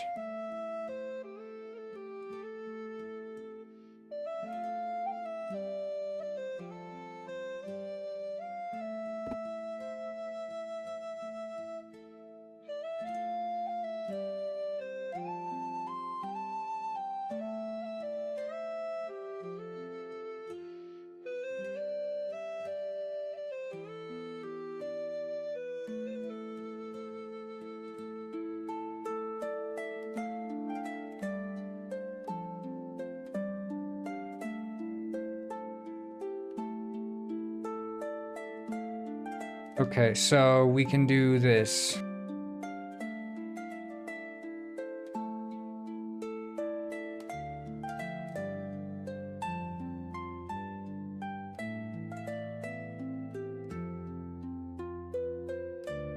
And this would be a yarn variable trigger.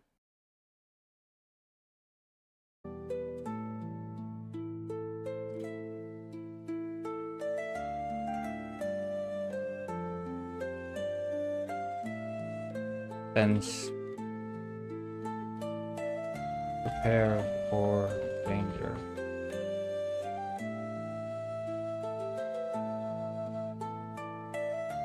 There, okay, this should work. I'm gonna do a little, you know what, I'm just gonna try this out, then we'll do a little leg stretcher, get some blood flowing. Can't, sit around for so long without moving a little bit.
All right.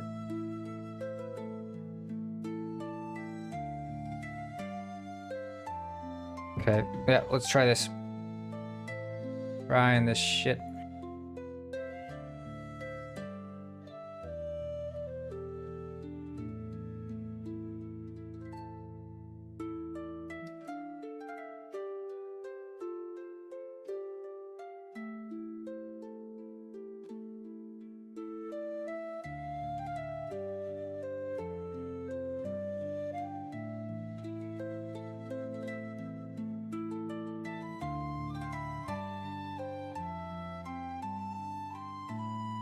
Blah, blah, blah, blah, blah, blah, blah, blah, blah. Yeah, so after this quest, what would be the next side quest? Well, I would imagine we have to think in terms of unused locales, okay? So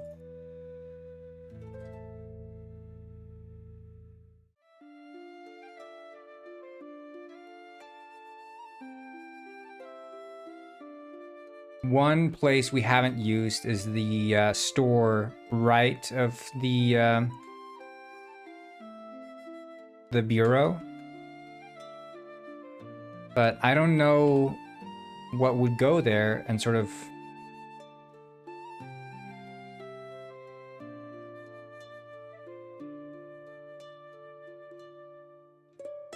I mean, there isn't a bank. There is no bank in Penguin Village.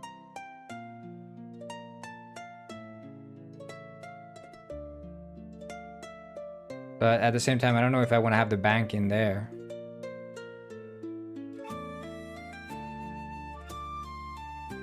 Gwyn wanted to go to space. Yeah. It's just, how do you frame it as a mystery? Is my big question.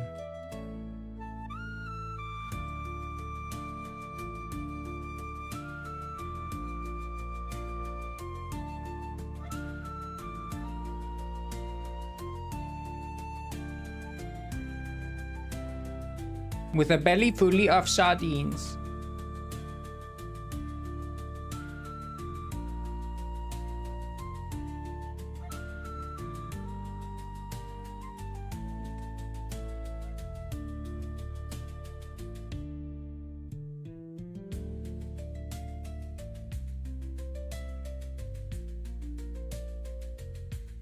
Yeah.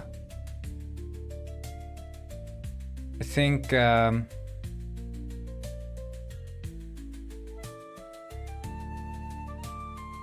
were a lot of ideas being thrown around. And eventually I hit the jackpot. But that's when I sensed incoming danger. I was about to be ambushed. Shit.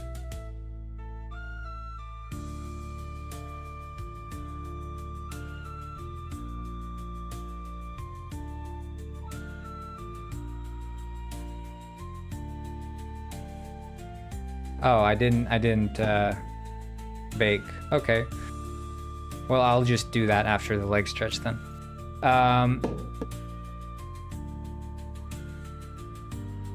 I was talking that I wanted to have... It could be a fun mystery to have Rich Rick and somehow... Well, I mean, that would work, but then that would mean extending this... extending this quest. Like, I think the one character I want to have is Rich Rick, because I could imagine Rich Rick is in the post office and he's like looking to buy property or something, because that's the thing. He arrives in Penguin Village in the Penguin Saga Season 2 because he wants to buy a place to put up his mansion. I would imagine he would have showed up to Penguin Village already looking for something, or maybe something of his was stolen, maybe something of his was lost. Or maybe he came there to get a return on some investment he made, you know, something like that. So Rich Rick, I think you could work in some mystery. Because we haven't really used the post office beyond the murder scene in the main story. And then if we could tie... I think if we add those two side quests, okay? We'll just do this. I'll just talk about this before I take a short break.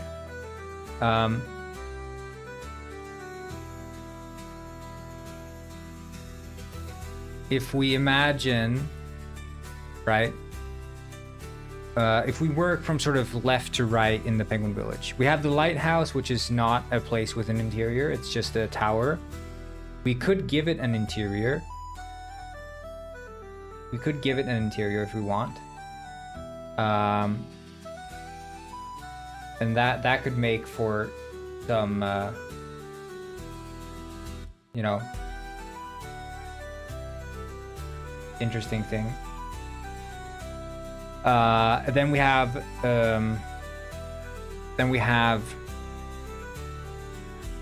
Guppy's house. That's already in use.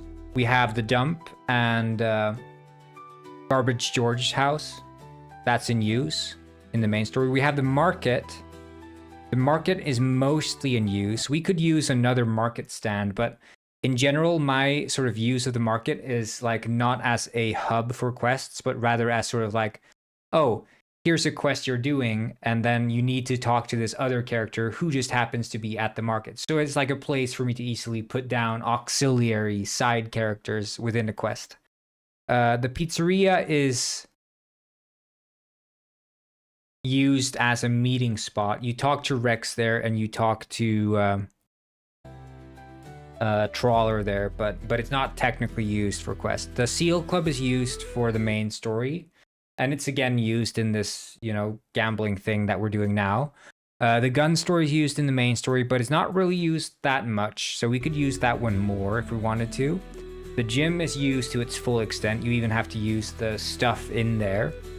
Post office is used as a murder scene, but it's not used beyond that.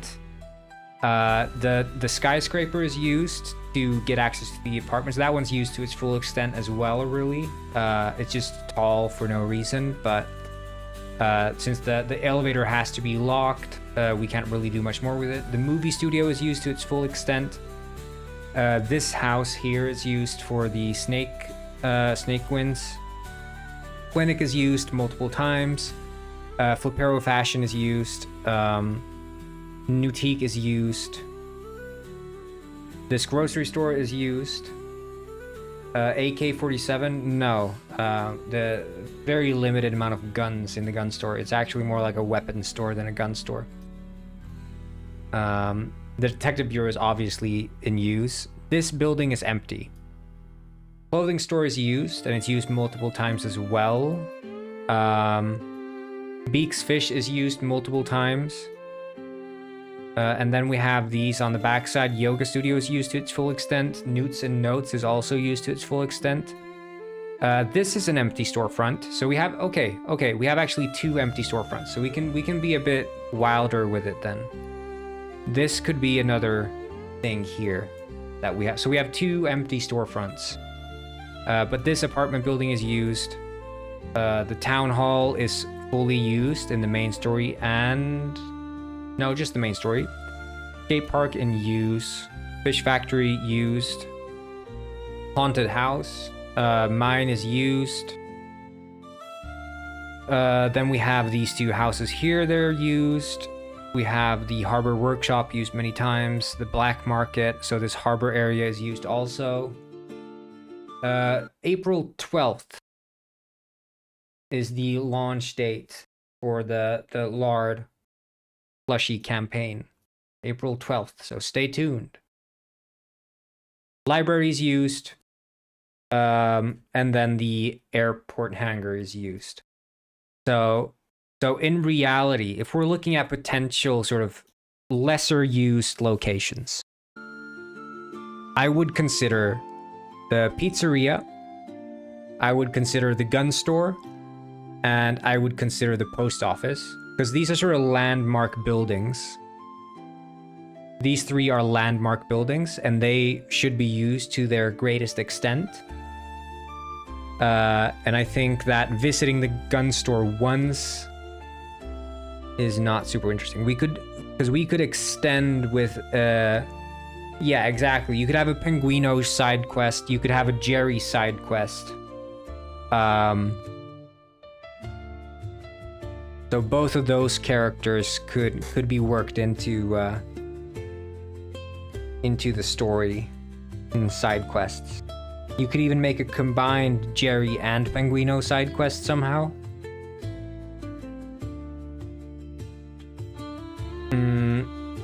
So maybe that's what we should do then. These 3 buildings here can somehow be worked into the side quest.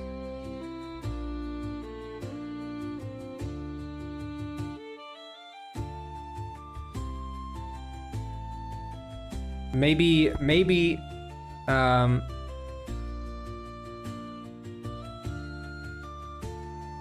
I could reuse some of the Pizza Panic stuff and reframe it so that you have to make pizza for requests. So like I could just slap in Pizza Panic mechanics inside the world. You have to make a pizza. I think people are going to appreciate that because that's like a gimmick.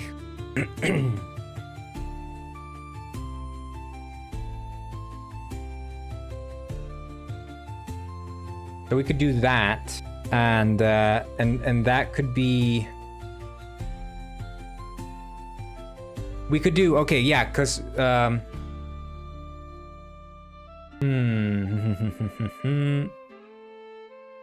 it could be an employee of Chef Panguino's has been, because I mean, okay, we've done this a couple of times now, where employee's missing, you have to fill in the role of the employee and then solve the mystery of what happened to the employee. Pause the music for the video and fan art. Based. Let's take a look.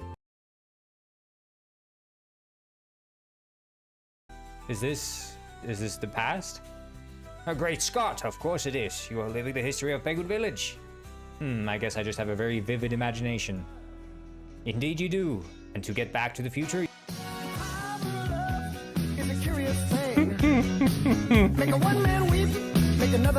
Oh my god. Oh, the volume. To a little white dove. Oh.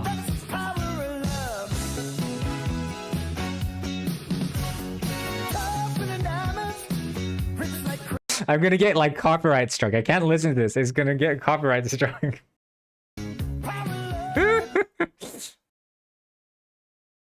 I forget.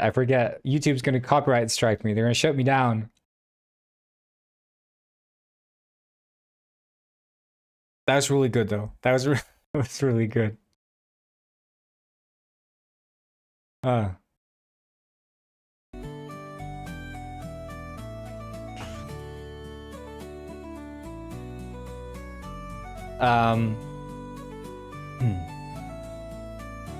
We like it. We like it.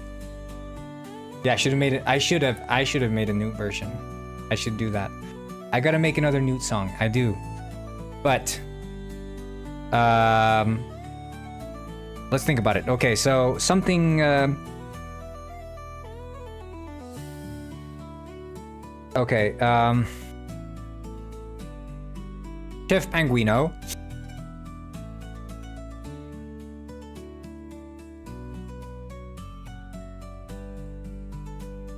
His employee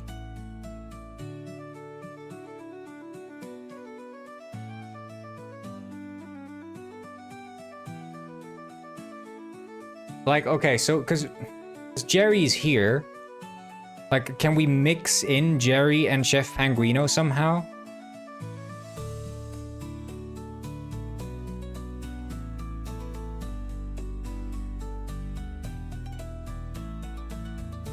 Or maybe we could make Rich Rick and Chef Panguino, because that would make sense. Okay, so if Rich Rick, okay, it could start like this. It could. One said no. Shit.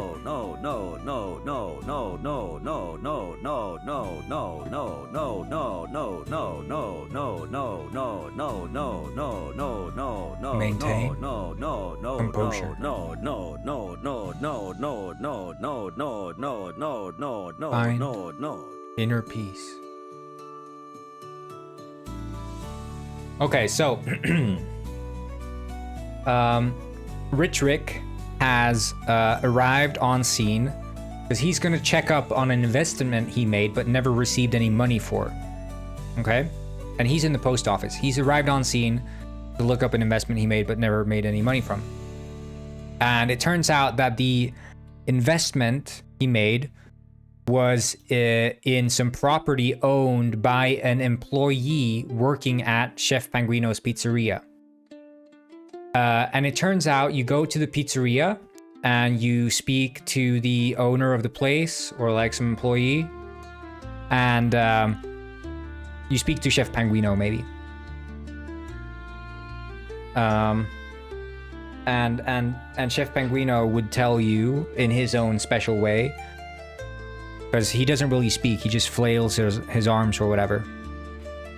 So he'll tell you basically that the employee has ditched him. He just left. He went up and left, and now he's got like an order of 10 pizzas he had to make. And he doesn't know what to do. And you're like, I can make pizza. And so you have to make 10 pizzas for Chef Panguino. And then in return, Chef Panguino will tell you about where this guy lives, the guy who owns money, and maybe he lives here or something.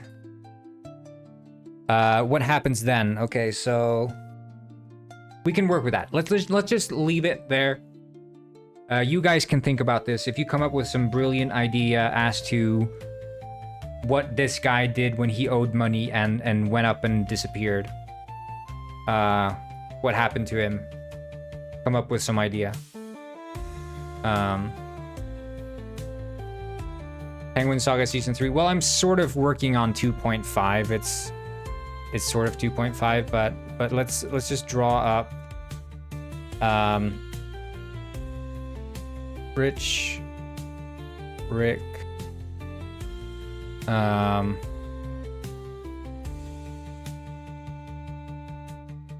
investment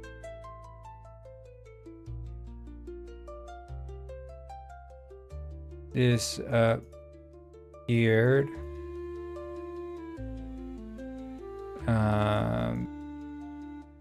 Pizza employee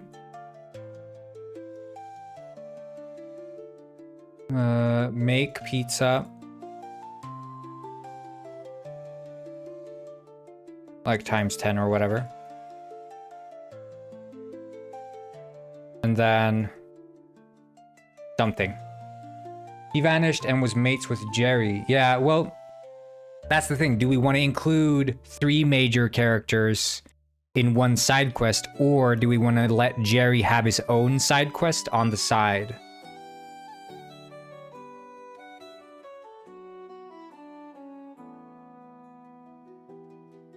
That's what I'm wondering.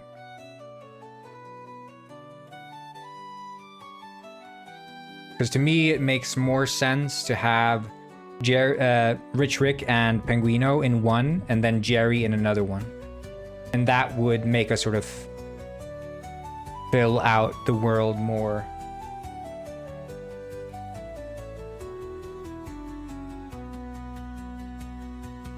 But I'll leave this.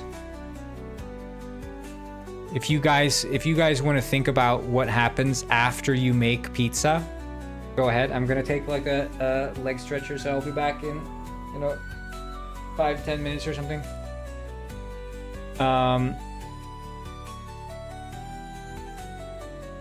But these are side quests. They're not related to the main story, so you can be kind of wacky. If you have some idea that you think is like too crazy, do suggest it, because I'm at the end of the day, it's not about me including the idea. It's about getting like, if you say like, oh yeah, he disappeared to space, like I could still potentially make something out of that, even though it's ridiculous. I could still turn it into something, right? Because a crazy idea could be a spark for a good idea, And sometimes a crazy idea is a good idea. Who knows? But yeah, if you guys feel creative, just think about this. You meet Rich Rick. He's come to Penguin Village to look up more information on an investment he made. And the person responsible for the investment he made is an employee at Chef Penguino's pizzeria, and he has disappeared. Any epic songs? Well, you're an 80s guy, so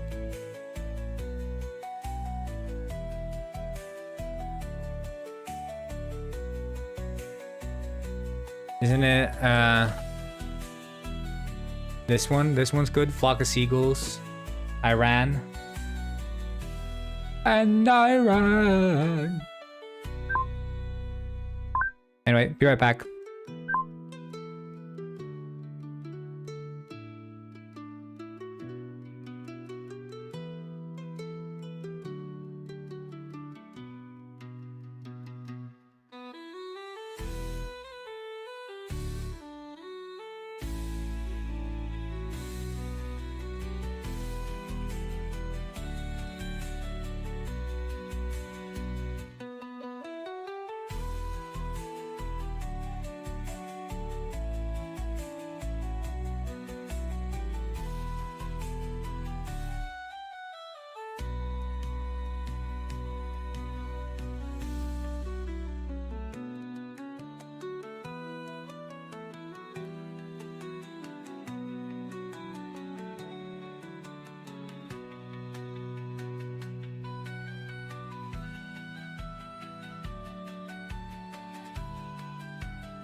Alright, party people.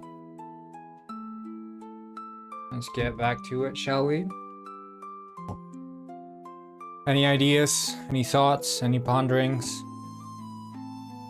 If not, we'll just continue from where we left. Yeah, well, that's the tricky part. But I think, you know, at least I notice myself that, like, the more I work on, like, quests and writing stories, the quicker I am to arrive at what are sort of reasonable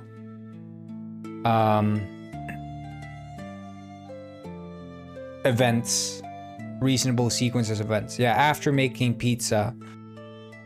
So if I'm spitballing here, okay.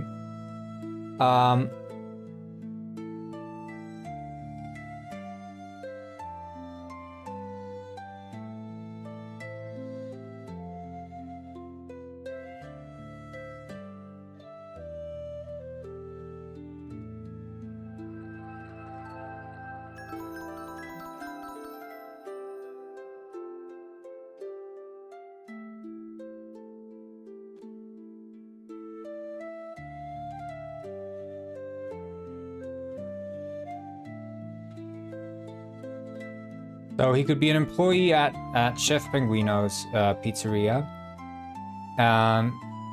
You go there, he's not there. Chef Penguino asks you if you want to make pizzas instead, help him out. You're like, sure, I got this. You make the pizzas to the best of your effort, the best of your ability. And after having made the pizzas,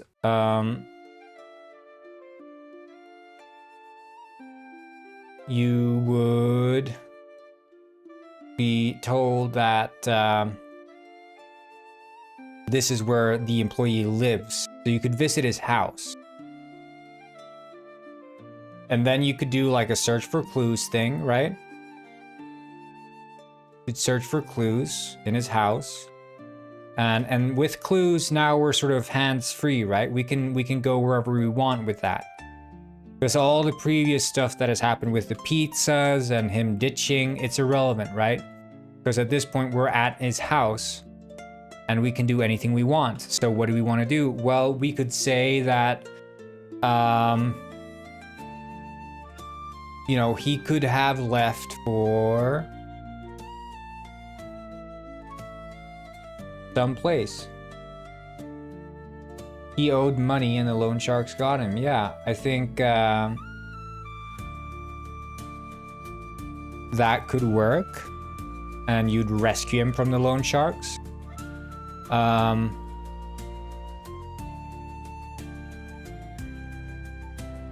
quick while I'm here. Freaky club poster in fan art.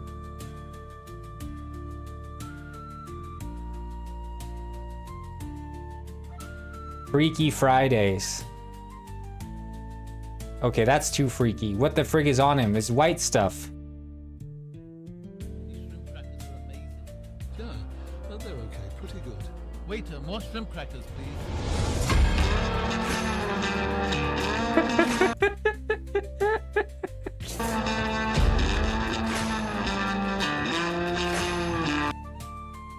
Yeah, that's awesome.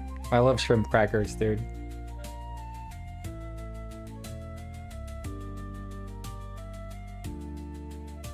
Well,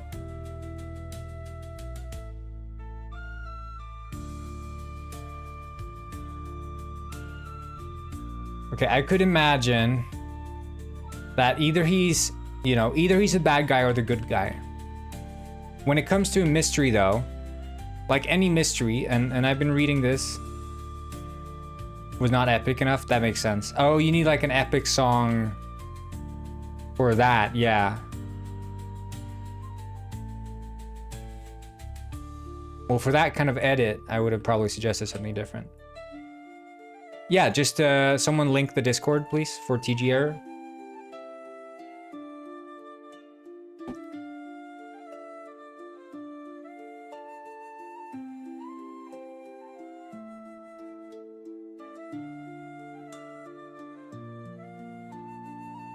Oh yeah, what about it? I did see. It was very freaky. There's a bunch of white stuff on him. Is that intentional? Is it supposed to be suggestive in that way? Yeah, but the good thing, like the important thing about a mystery, right? Okay. And what I've noticed as I've been working on these mystery stories is that when you're crafting a mystery, there's always someone who did something wrong, and they know what they did was wrong, and there have been attempts to cover up said wrongdoing.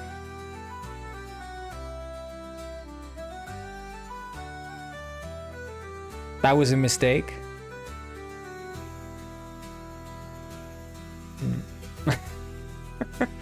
Yeah, it's where my mind went when I saw it. It was like, okay, yeah, this is very suggestive.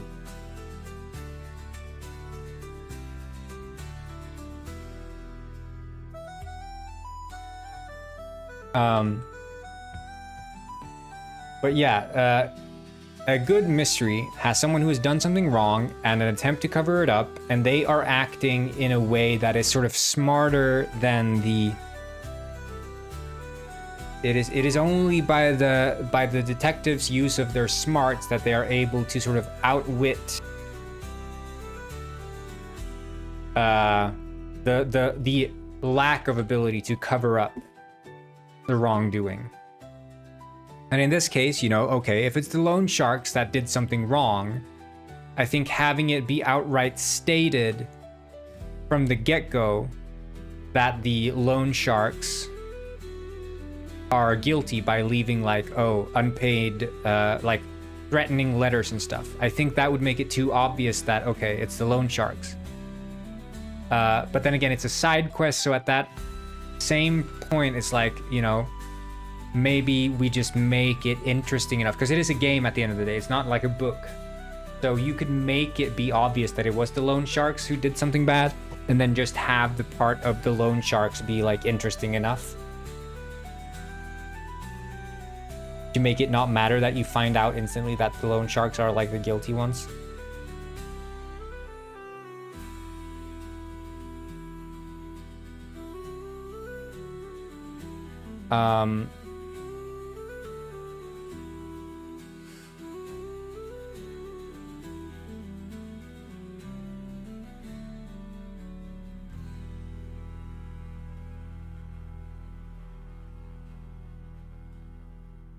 So I'm wondering,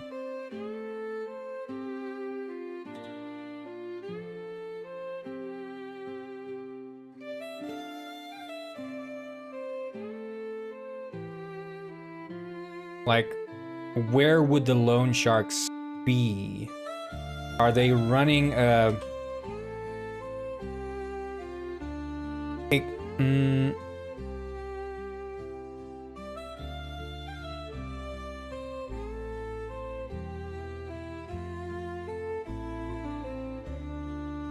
Maybe they're not loan sharks. Maybe they're running some illegal sort of business. Okay, so the area by that, like the one of the storefronts, does look kind of sketchy. And let's say the employee convinced. And eventually I hit the jackpot, but that's when I sensed incoming danger. I was about to be ambushed. Oi, oi! This is an ambush. Have you come to take my life, you goons? 'Tis not I who will draw my last breath today. Why do I speak like that? Excuse me, I meant to say, why are you ambushing me? That's not for you to know, but the fish factory sends its regards.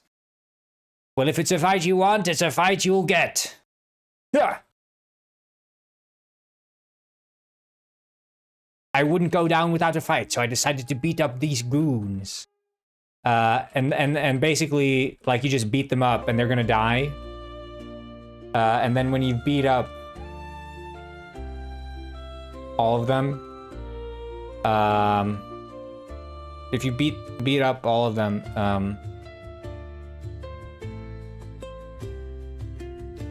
you'll get to the next part. It's like, I successfully beat up the goons, and then I had to move on.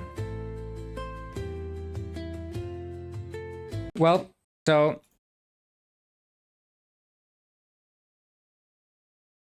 feeding it with the gooners. I've noticed that when I've been making why they can't fight back, because they don't have any fighting AI, but it's not a game about fighting. Like, there's no losing state. And this is just a story being told. Like, it's not supposed to be challenging, it's just supposed to be silly more than like a challenge. So the act of you beating them up is like the silly fun part.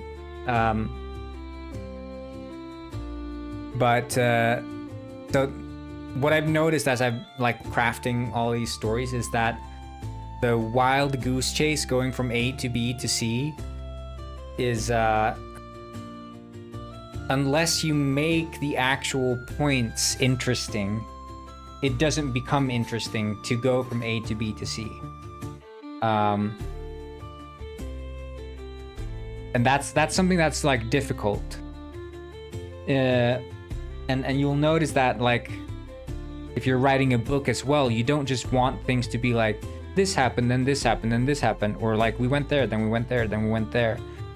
There has to be like interesting things happening at place A, because if you just go to A and A leads to B, then that's not interesting. But if A is interesting, and because A is interesting, there is also then the implication that B might be involved, and then you go to B. That's like, ooh, okay, exciting.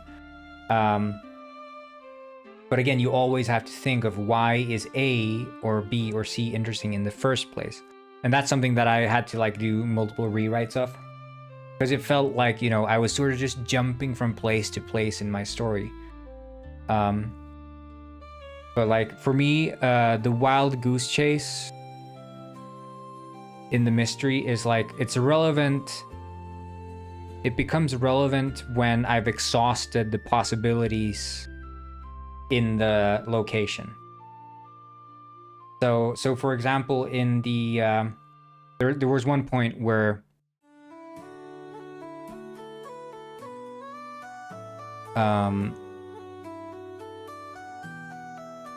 like going into like at the part where in the main story when you're just following these 3 letters and looking for like clues, you have to go to like, you know, you have to go to Jerry, you have to go to the SEAL Club, you have to go to the apartment building, and in all these 3 you're just following different like tracks and going from A, B, C, D, E, F, G, all these different points. And I have to like, you know, okay, for this part there's a puzzle, for this part there's a platforming puzzle, for this part there's like an interesting cinematic that happens. So it's always like I have to think in terms of like what happens, and that's the challenging part. So like, okay, let's look at it from the point of this side quest. Okay, so you'd make pizza. You'd go to his house. You could find something that makes it look as if it's just a couple of loan sharks, threats, or whatever. But then you go there, so you've already made up your mind as to what the mystery is. But again, keep in mind, these are people who are trying to cover their tracks, so you go to them and you find out that no, this is not what I thought it was, it's actually this. And then when you're there, something interesting happens that would then lead you to another place.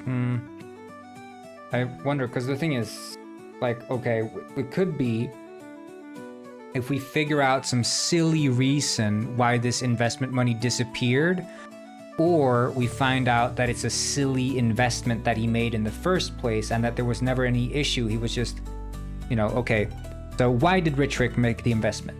Let's start sort of from the investment point of view. This employee met Rich Rick during a vacation to Playa del Sol or something. They met at a vacation there. They hooked up. This guy's like, I have an amazing investment opportunity over in Penguin Village. I promise you.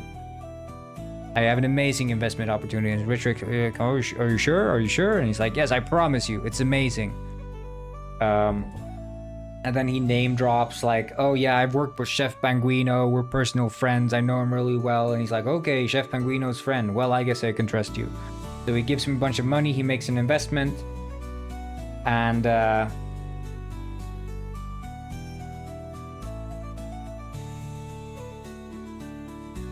are they not fighting because you can't program them to fight? No, that's not why. I could make them fight if I wanted to. I just don't. I would make their arms flail. But the thing is, there's no point. It's not a fighting game. Them fighting wouldn't like. I could make their arms flail. I'll probably will make their arms flail. But there's no point in them dealing damage to you because the game being difficult is not. There's no point to it. Like. I'd have to add like a losing state for no reason.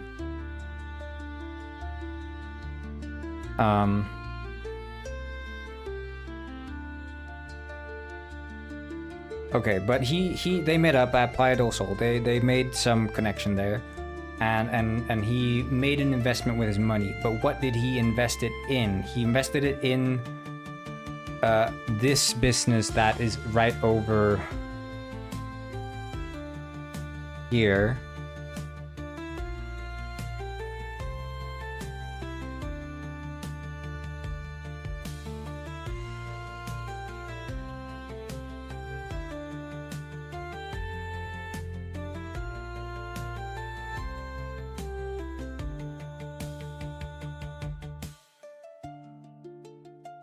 He invested it into this business here, which is like some what's like the most useless shitty business you guys can think of. That's like an obvious failing business that will never succeed. Like what would be a business? They could sell like some super niche item that would never take off.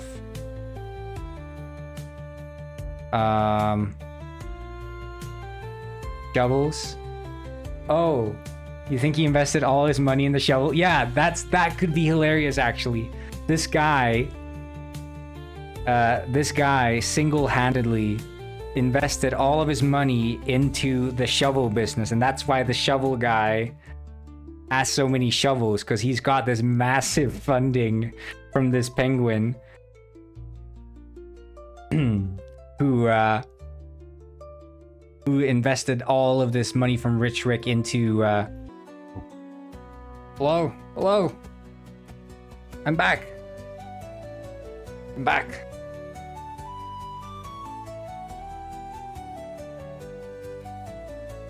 Are you guys I'm back? Yeah, I'm back. Okay. So where was I? Okay. Shovel guy gets a bunch of money. He gets like this starter seed money. And he's like, you know, the shovel business is gonna take off. It's gonna boom. Like, I believe in the shovel business. I think I need to refresh the chat here.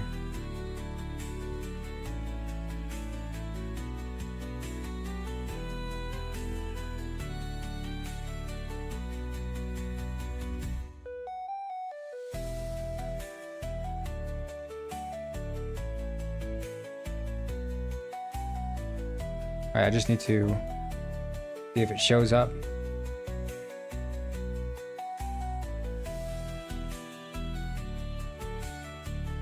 Is it not showing up?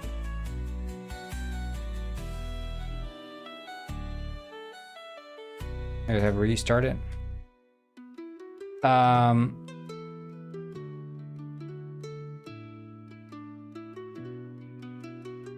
So the shovel guy, shovel boy,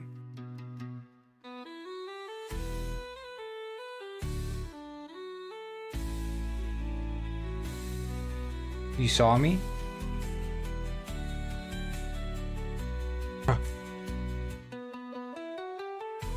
Um...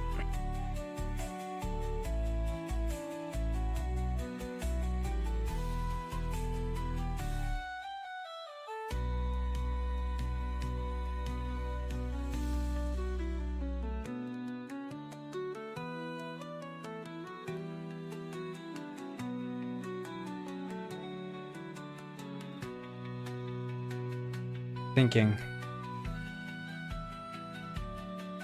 Did this one crash? No, it's good. Okay. Shovel guy gets a bunch of money from the Panguino employee.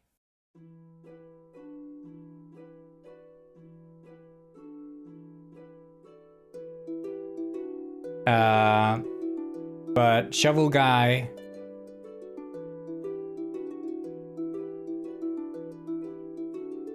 he's setting up a store. He's setting up a store. The shovel emporium. That's what he's setting up. So he's setting up the shovel emporium here. But the thing is that the shovel guy, he wants to cut the other guy out of the deal. The shovel guy wants the investment and then run. So he locked up the guy who made the investment. Is this the only game you made? No, I've made Penguinized as well, and The Walking Fish too. He locked him up in the basement and is having him down there in the basement digging his own grave. So, because the store is about to have its grand opening, and the shovel guy wants all of the profits from these shovels.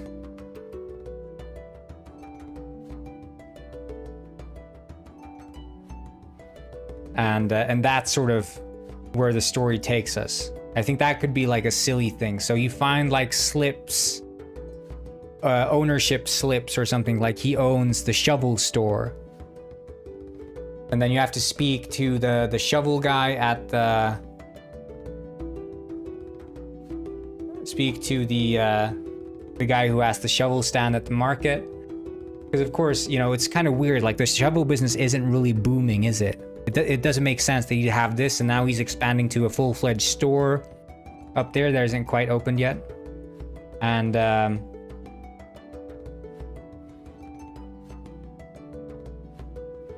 yeah, I like that. I like that direction. I like that direction.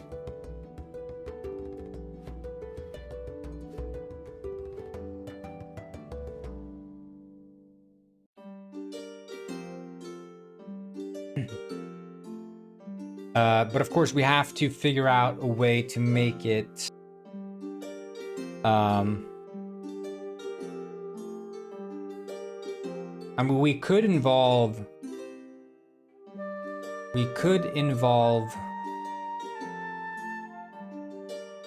no, I don't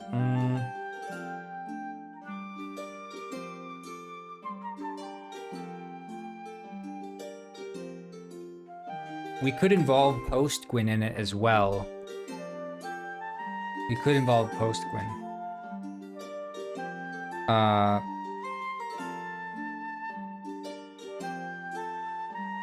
But you'd go to... Yeah, okay. Go to post office, speak to Rich Rick. Rich Rick tells you he's made an investment with an employee of Chef Panguino's, who he met at Playa del Sol. They shared drinks and laughs, and things were looking swell. And now he's come to check up on the investment, but it turns out that this employee of Chef Panguino's has gone missing, AWOL, absent without leave. You're like, well, I could look into it. So you look into it, and you find out that Chef Panguino is overwhelmed by orders of many pizzas. You help him out, make some pizzas. He tells you where this guy lives. You go and you visit his house. You enter his house. You find that he has a bunch of like papers. Everything seems to be in order. and it looks like he made an investment in a shovel store. And you then realize, okay, this must be the shovel guy at the market. So you speak to shovel guy. Shovel guy, he pretends that he's never heard of the guy or something, or like, oh yeah, he made an investment in my store. I don't know where he is though. I haven't seen him. But then for some reason the detective feels like it's a good idea to go into his store.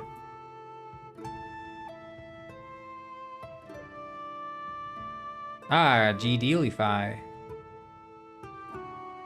No, it will not be on mobile. There is sadly 0 chance, because I don't think it would run on mobile in the first place. Not very well, at least.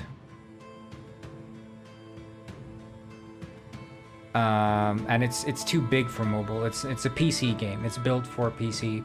I don't think that mobile would be for this.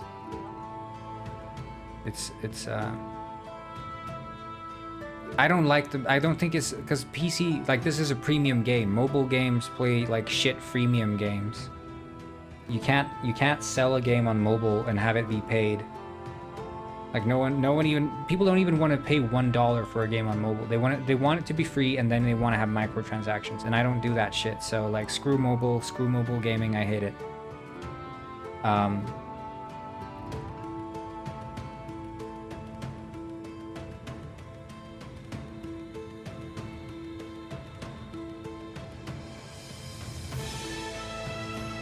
But you can go back to Rich Rick and say, sorry, I followed all the leads. It seems like your investment guy is gone. And he's like, oh, but did you at least find out what investment he made? And it's like, yeah, he made an investment in a shovel store, apparently. Shovels. And you're like, yeah, apparently the shovel business is booming. At least that's what the shovel guy told me. And then he says, detective, if there's one thing I've learned about investments, it's that you must follow them to the end. You have to get into that shovel store. And you're like, I don't think I'm allowed to. And he's like, you have to get into the shovel store. You have to find out what's in the basement or something. You have to look around. There has to be more. I didn't become the richest penguin on this side of the equator by not tying up loose ends, detective. Yeah, that's something you would say. Like, if there's one thing I've learned about being a rich penguin, it's that you always have to tie up loose ends. You have to look into that store. And then you investigate the store, and then you find a way inside the basement. And in the basement, the employee is in full suit, and he is literally digging his own grave using one of the shovels. And you're like, oh, thank fish, you found me.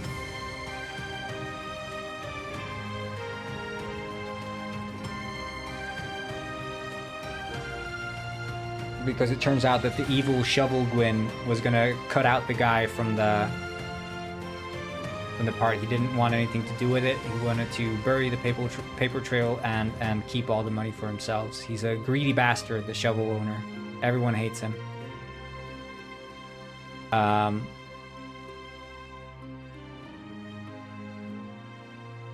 think that's funny.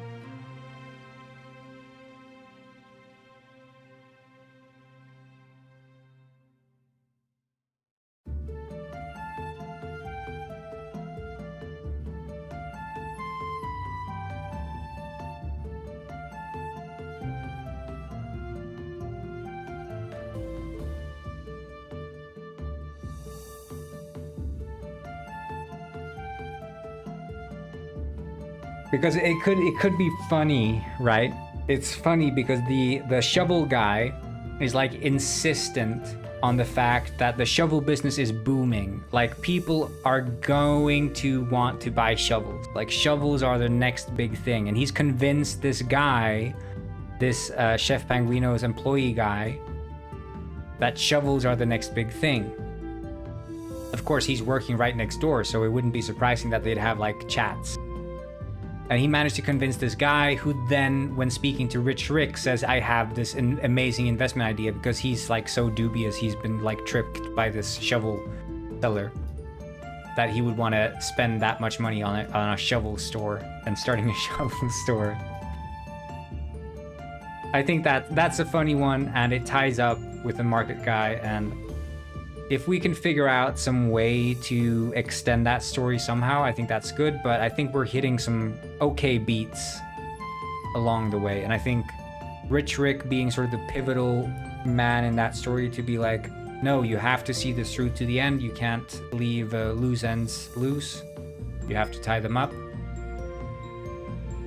Is a good one. It shows a bit of character from Rich. Yeah. I like it. So that's this side quest that we're doing now, Rich side quest, and then one more side quest. And I would say that by then, I would be content. I would be content if that was the entire game at this point. I don't think it needs more to be better. More would make it better, but it doesn't need more to be like a good game. I think it is a complete package at that point. And then we need just a bunch of testing. And I need to fix all the music. I need to fix all the UI. And I need to fix all the bugs. Those are sort of the main things that I need to be concerned with.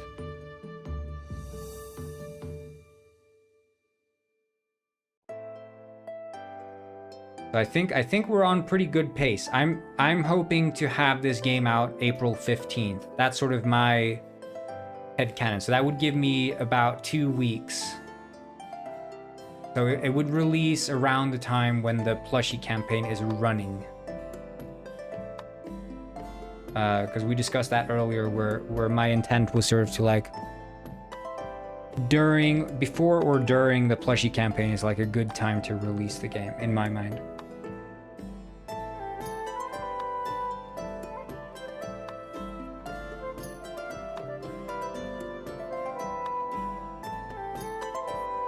Okay, well, in that case, let's look at these enemy.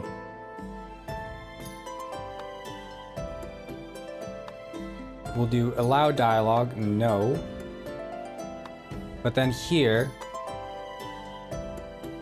is civilian. I think that's what we need to remove, but I don't know if it's gonna still work if they're not civilian.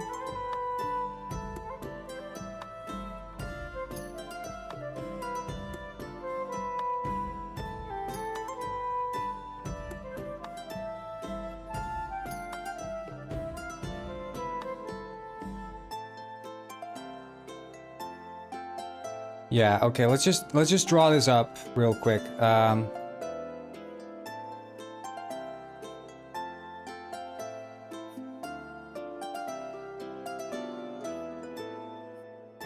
So you make pizza.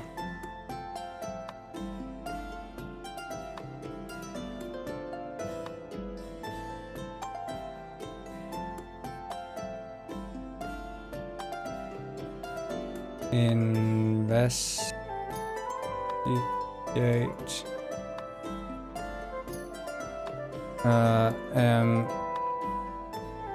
Employee home. And then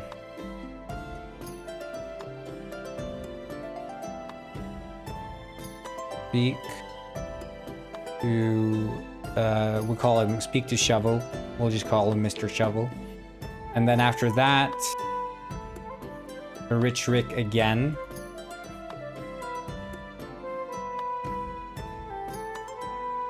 And then after Rich Rick,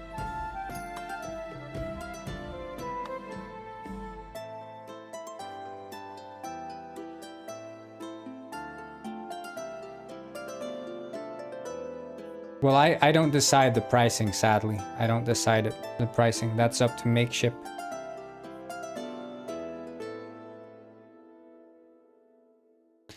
Rich Rick, and then Shovel Store.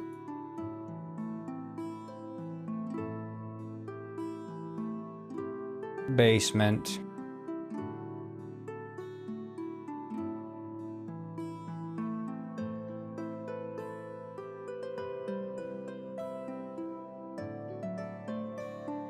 We could have a chase at the end, something like, oh no, he's running for the whatever thing. He's gonna get away. And then it's like you either have a chance to stop him or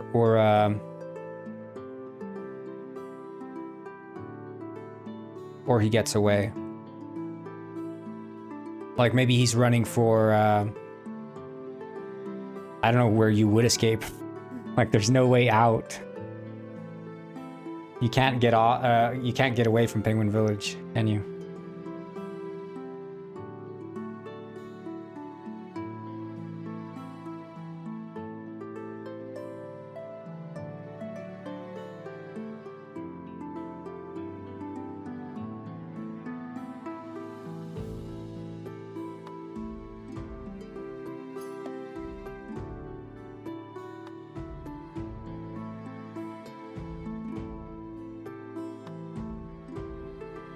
Okay, we're gonna try. I need to see here if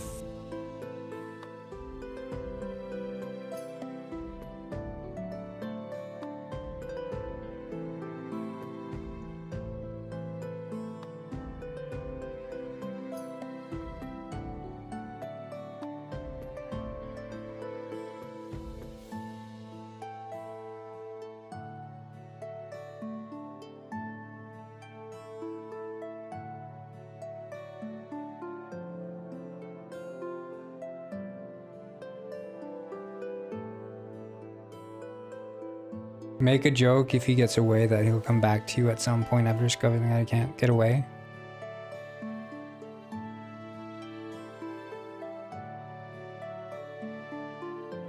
Well,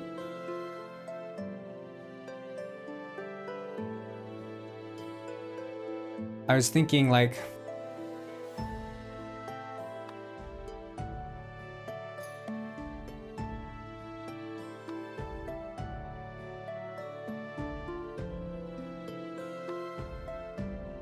there could be another helicopter here.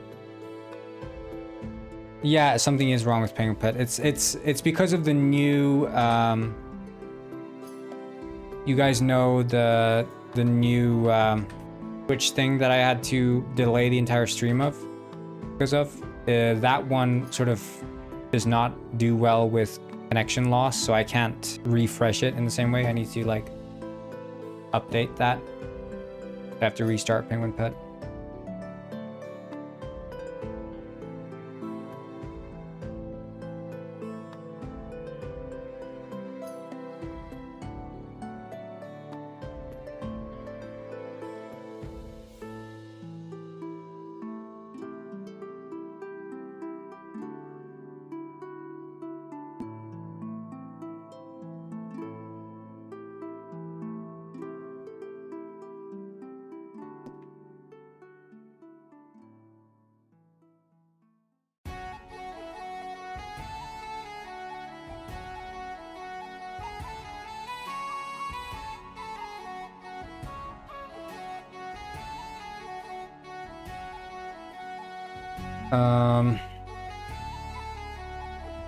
Let's see. Okay.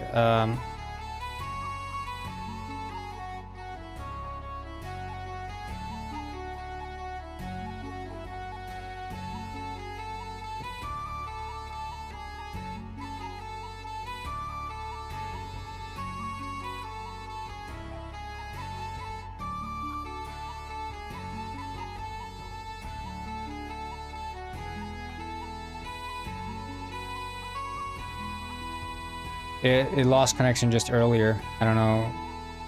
Just my Wi-Fi dropped out for some reason.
Okay, I'm just looking here.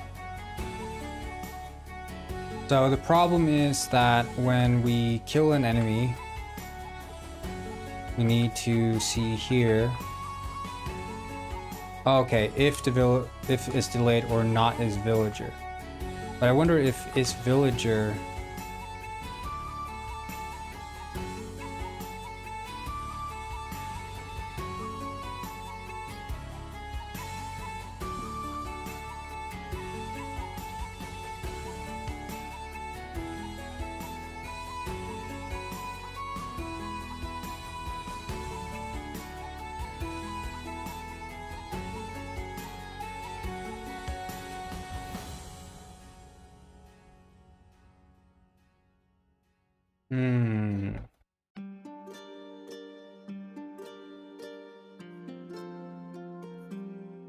Yeah, I think that is the case, but even though they're outside, I still think they are doing that.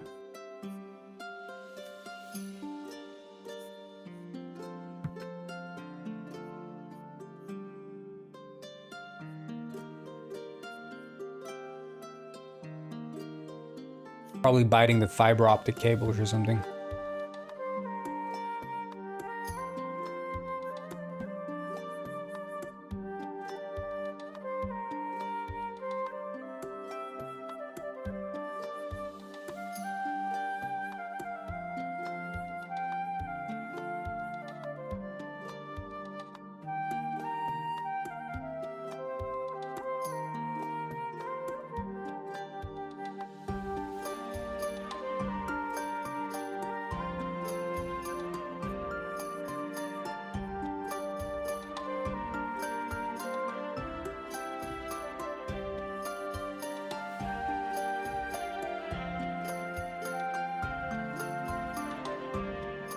Okay, we can just, yeah, if it contains...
Oh, see you, Patricio. Have a good one.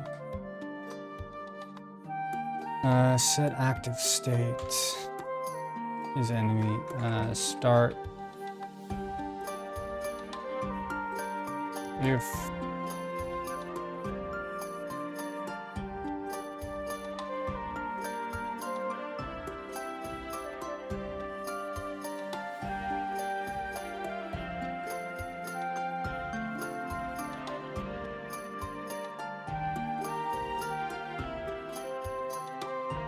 like there's no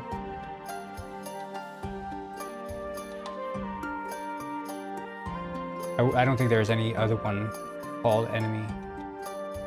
So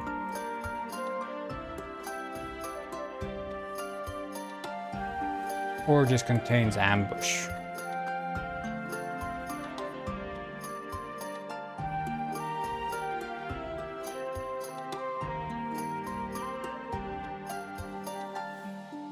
There, kill, and then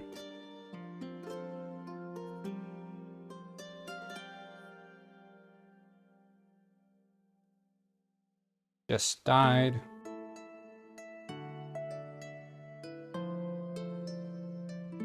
If is enemy kill count. Killed story. Killed.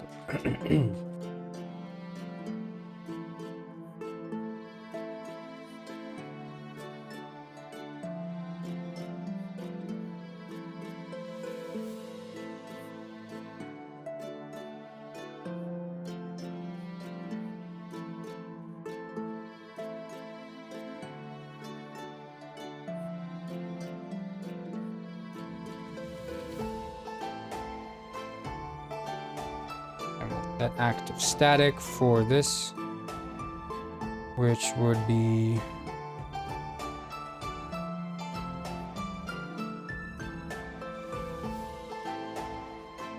narration trigger.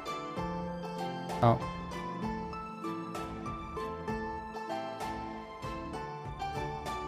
Killed. I had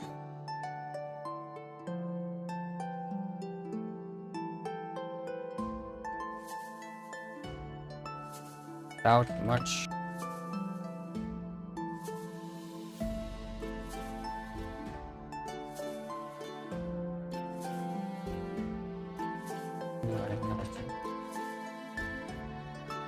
No.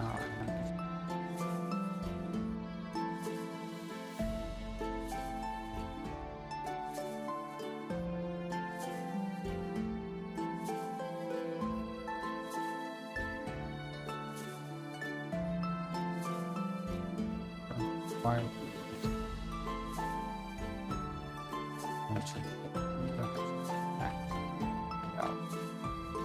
I need to add a public float time on screen equals, I think it's 6 by default.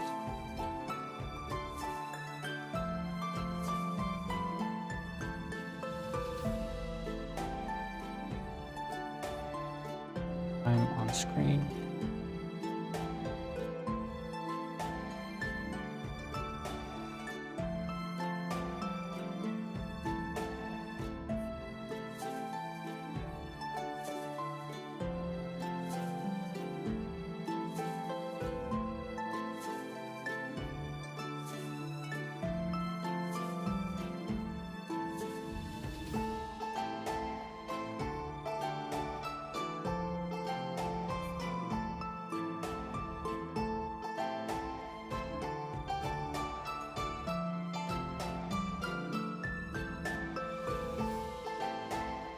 There, and then we can set this to,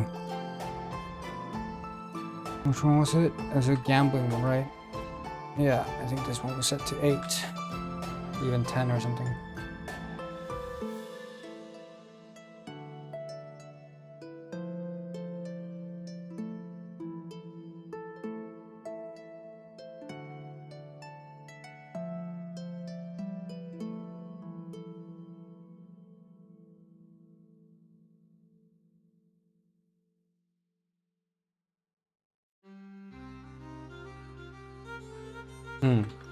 An active state.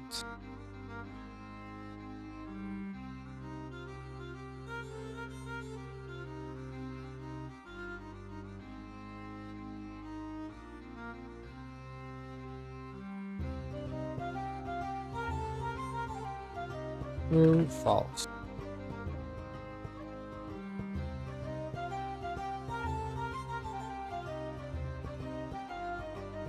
Investigate.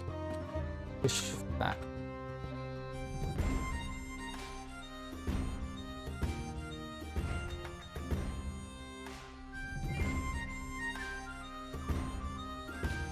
Is this the Fish Factory freak-off? I suppose it sort of is the Fish Factory freak-off, so. Almost.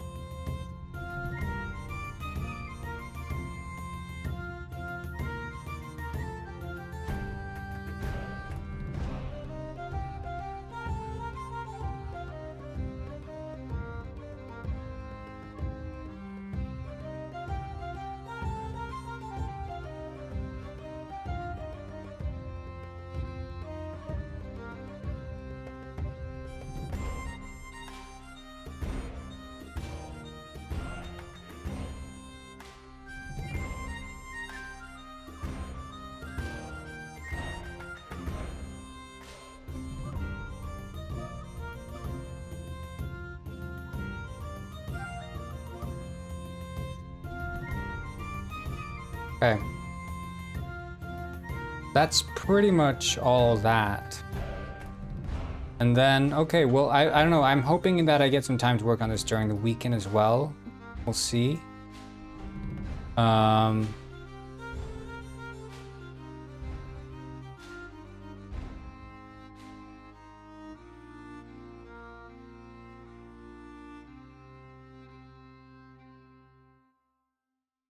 Basically, at this point, you'd go to the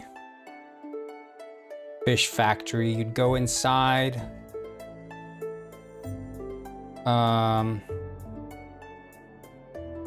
There's 3 rooms. Because we're not going to use the fish factory interior. We're making a new one because this is like a story. It's being told differently. And then you go through the fish factory, you solve puzzle after puzzle after puzzle.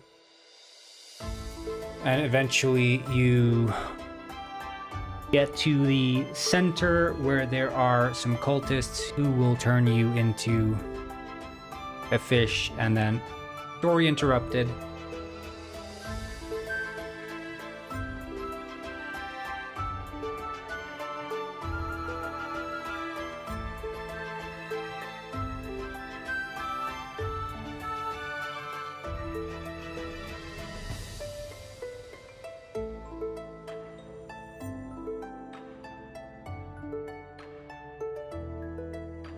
Yeah.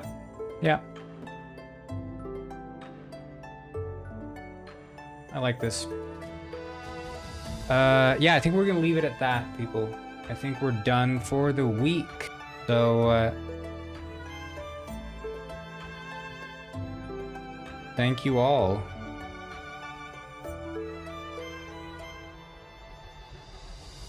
for joining the streams. I'm just gonna, yeah, snooze the ads there, so yeah.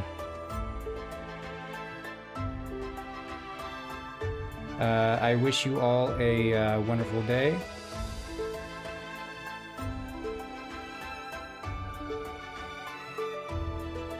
And yeah. See ya.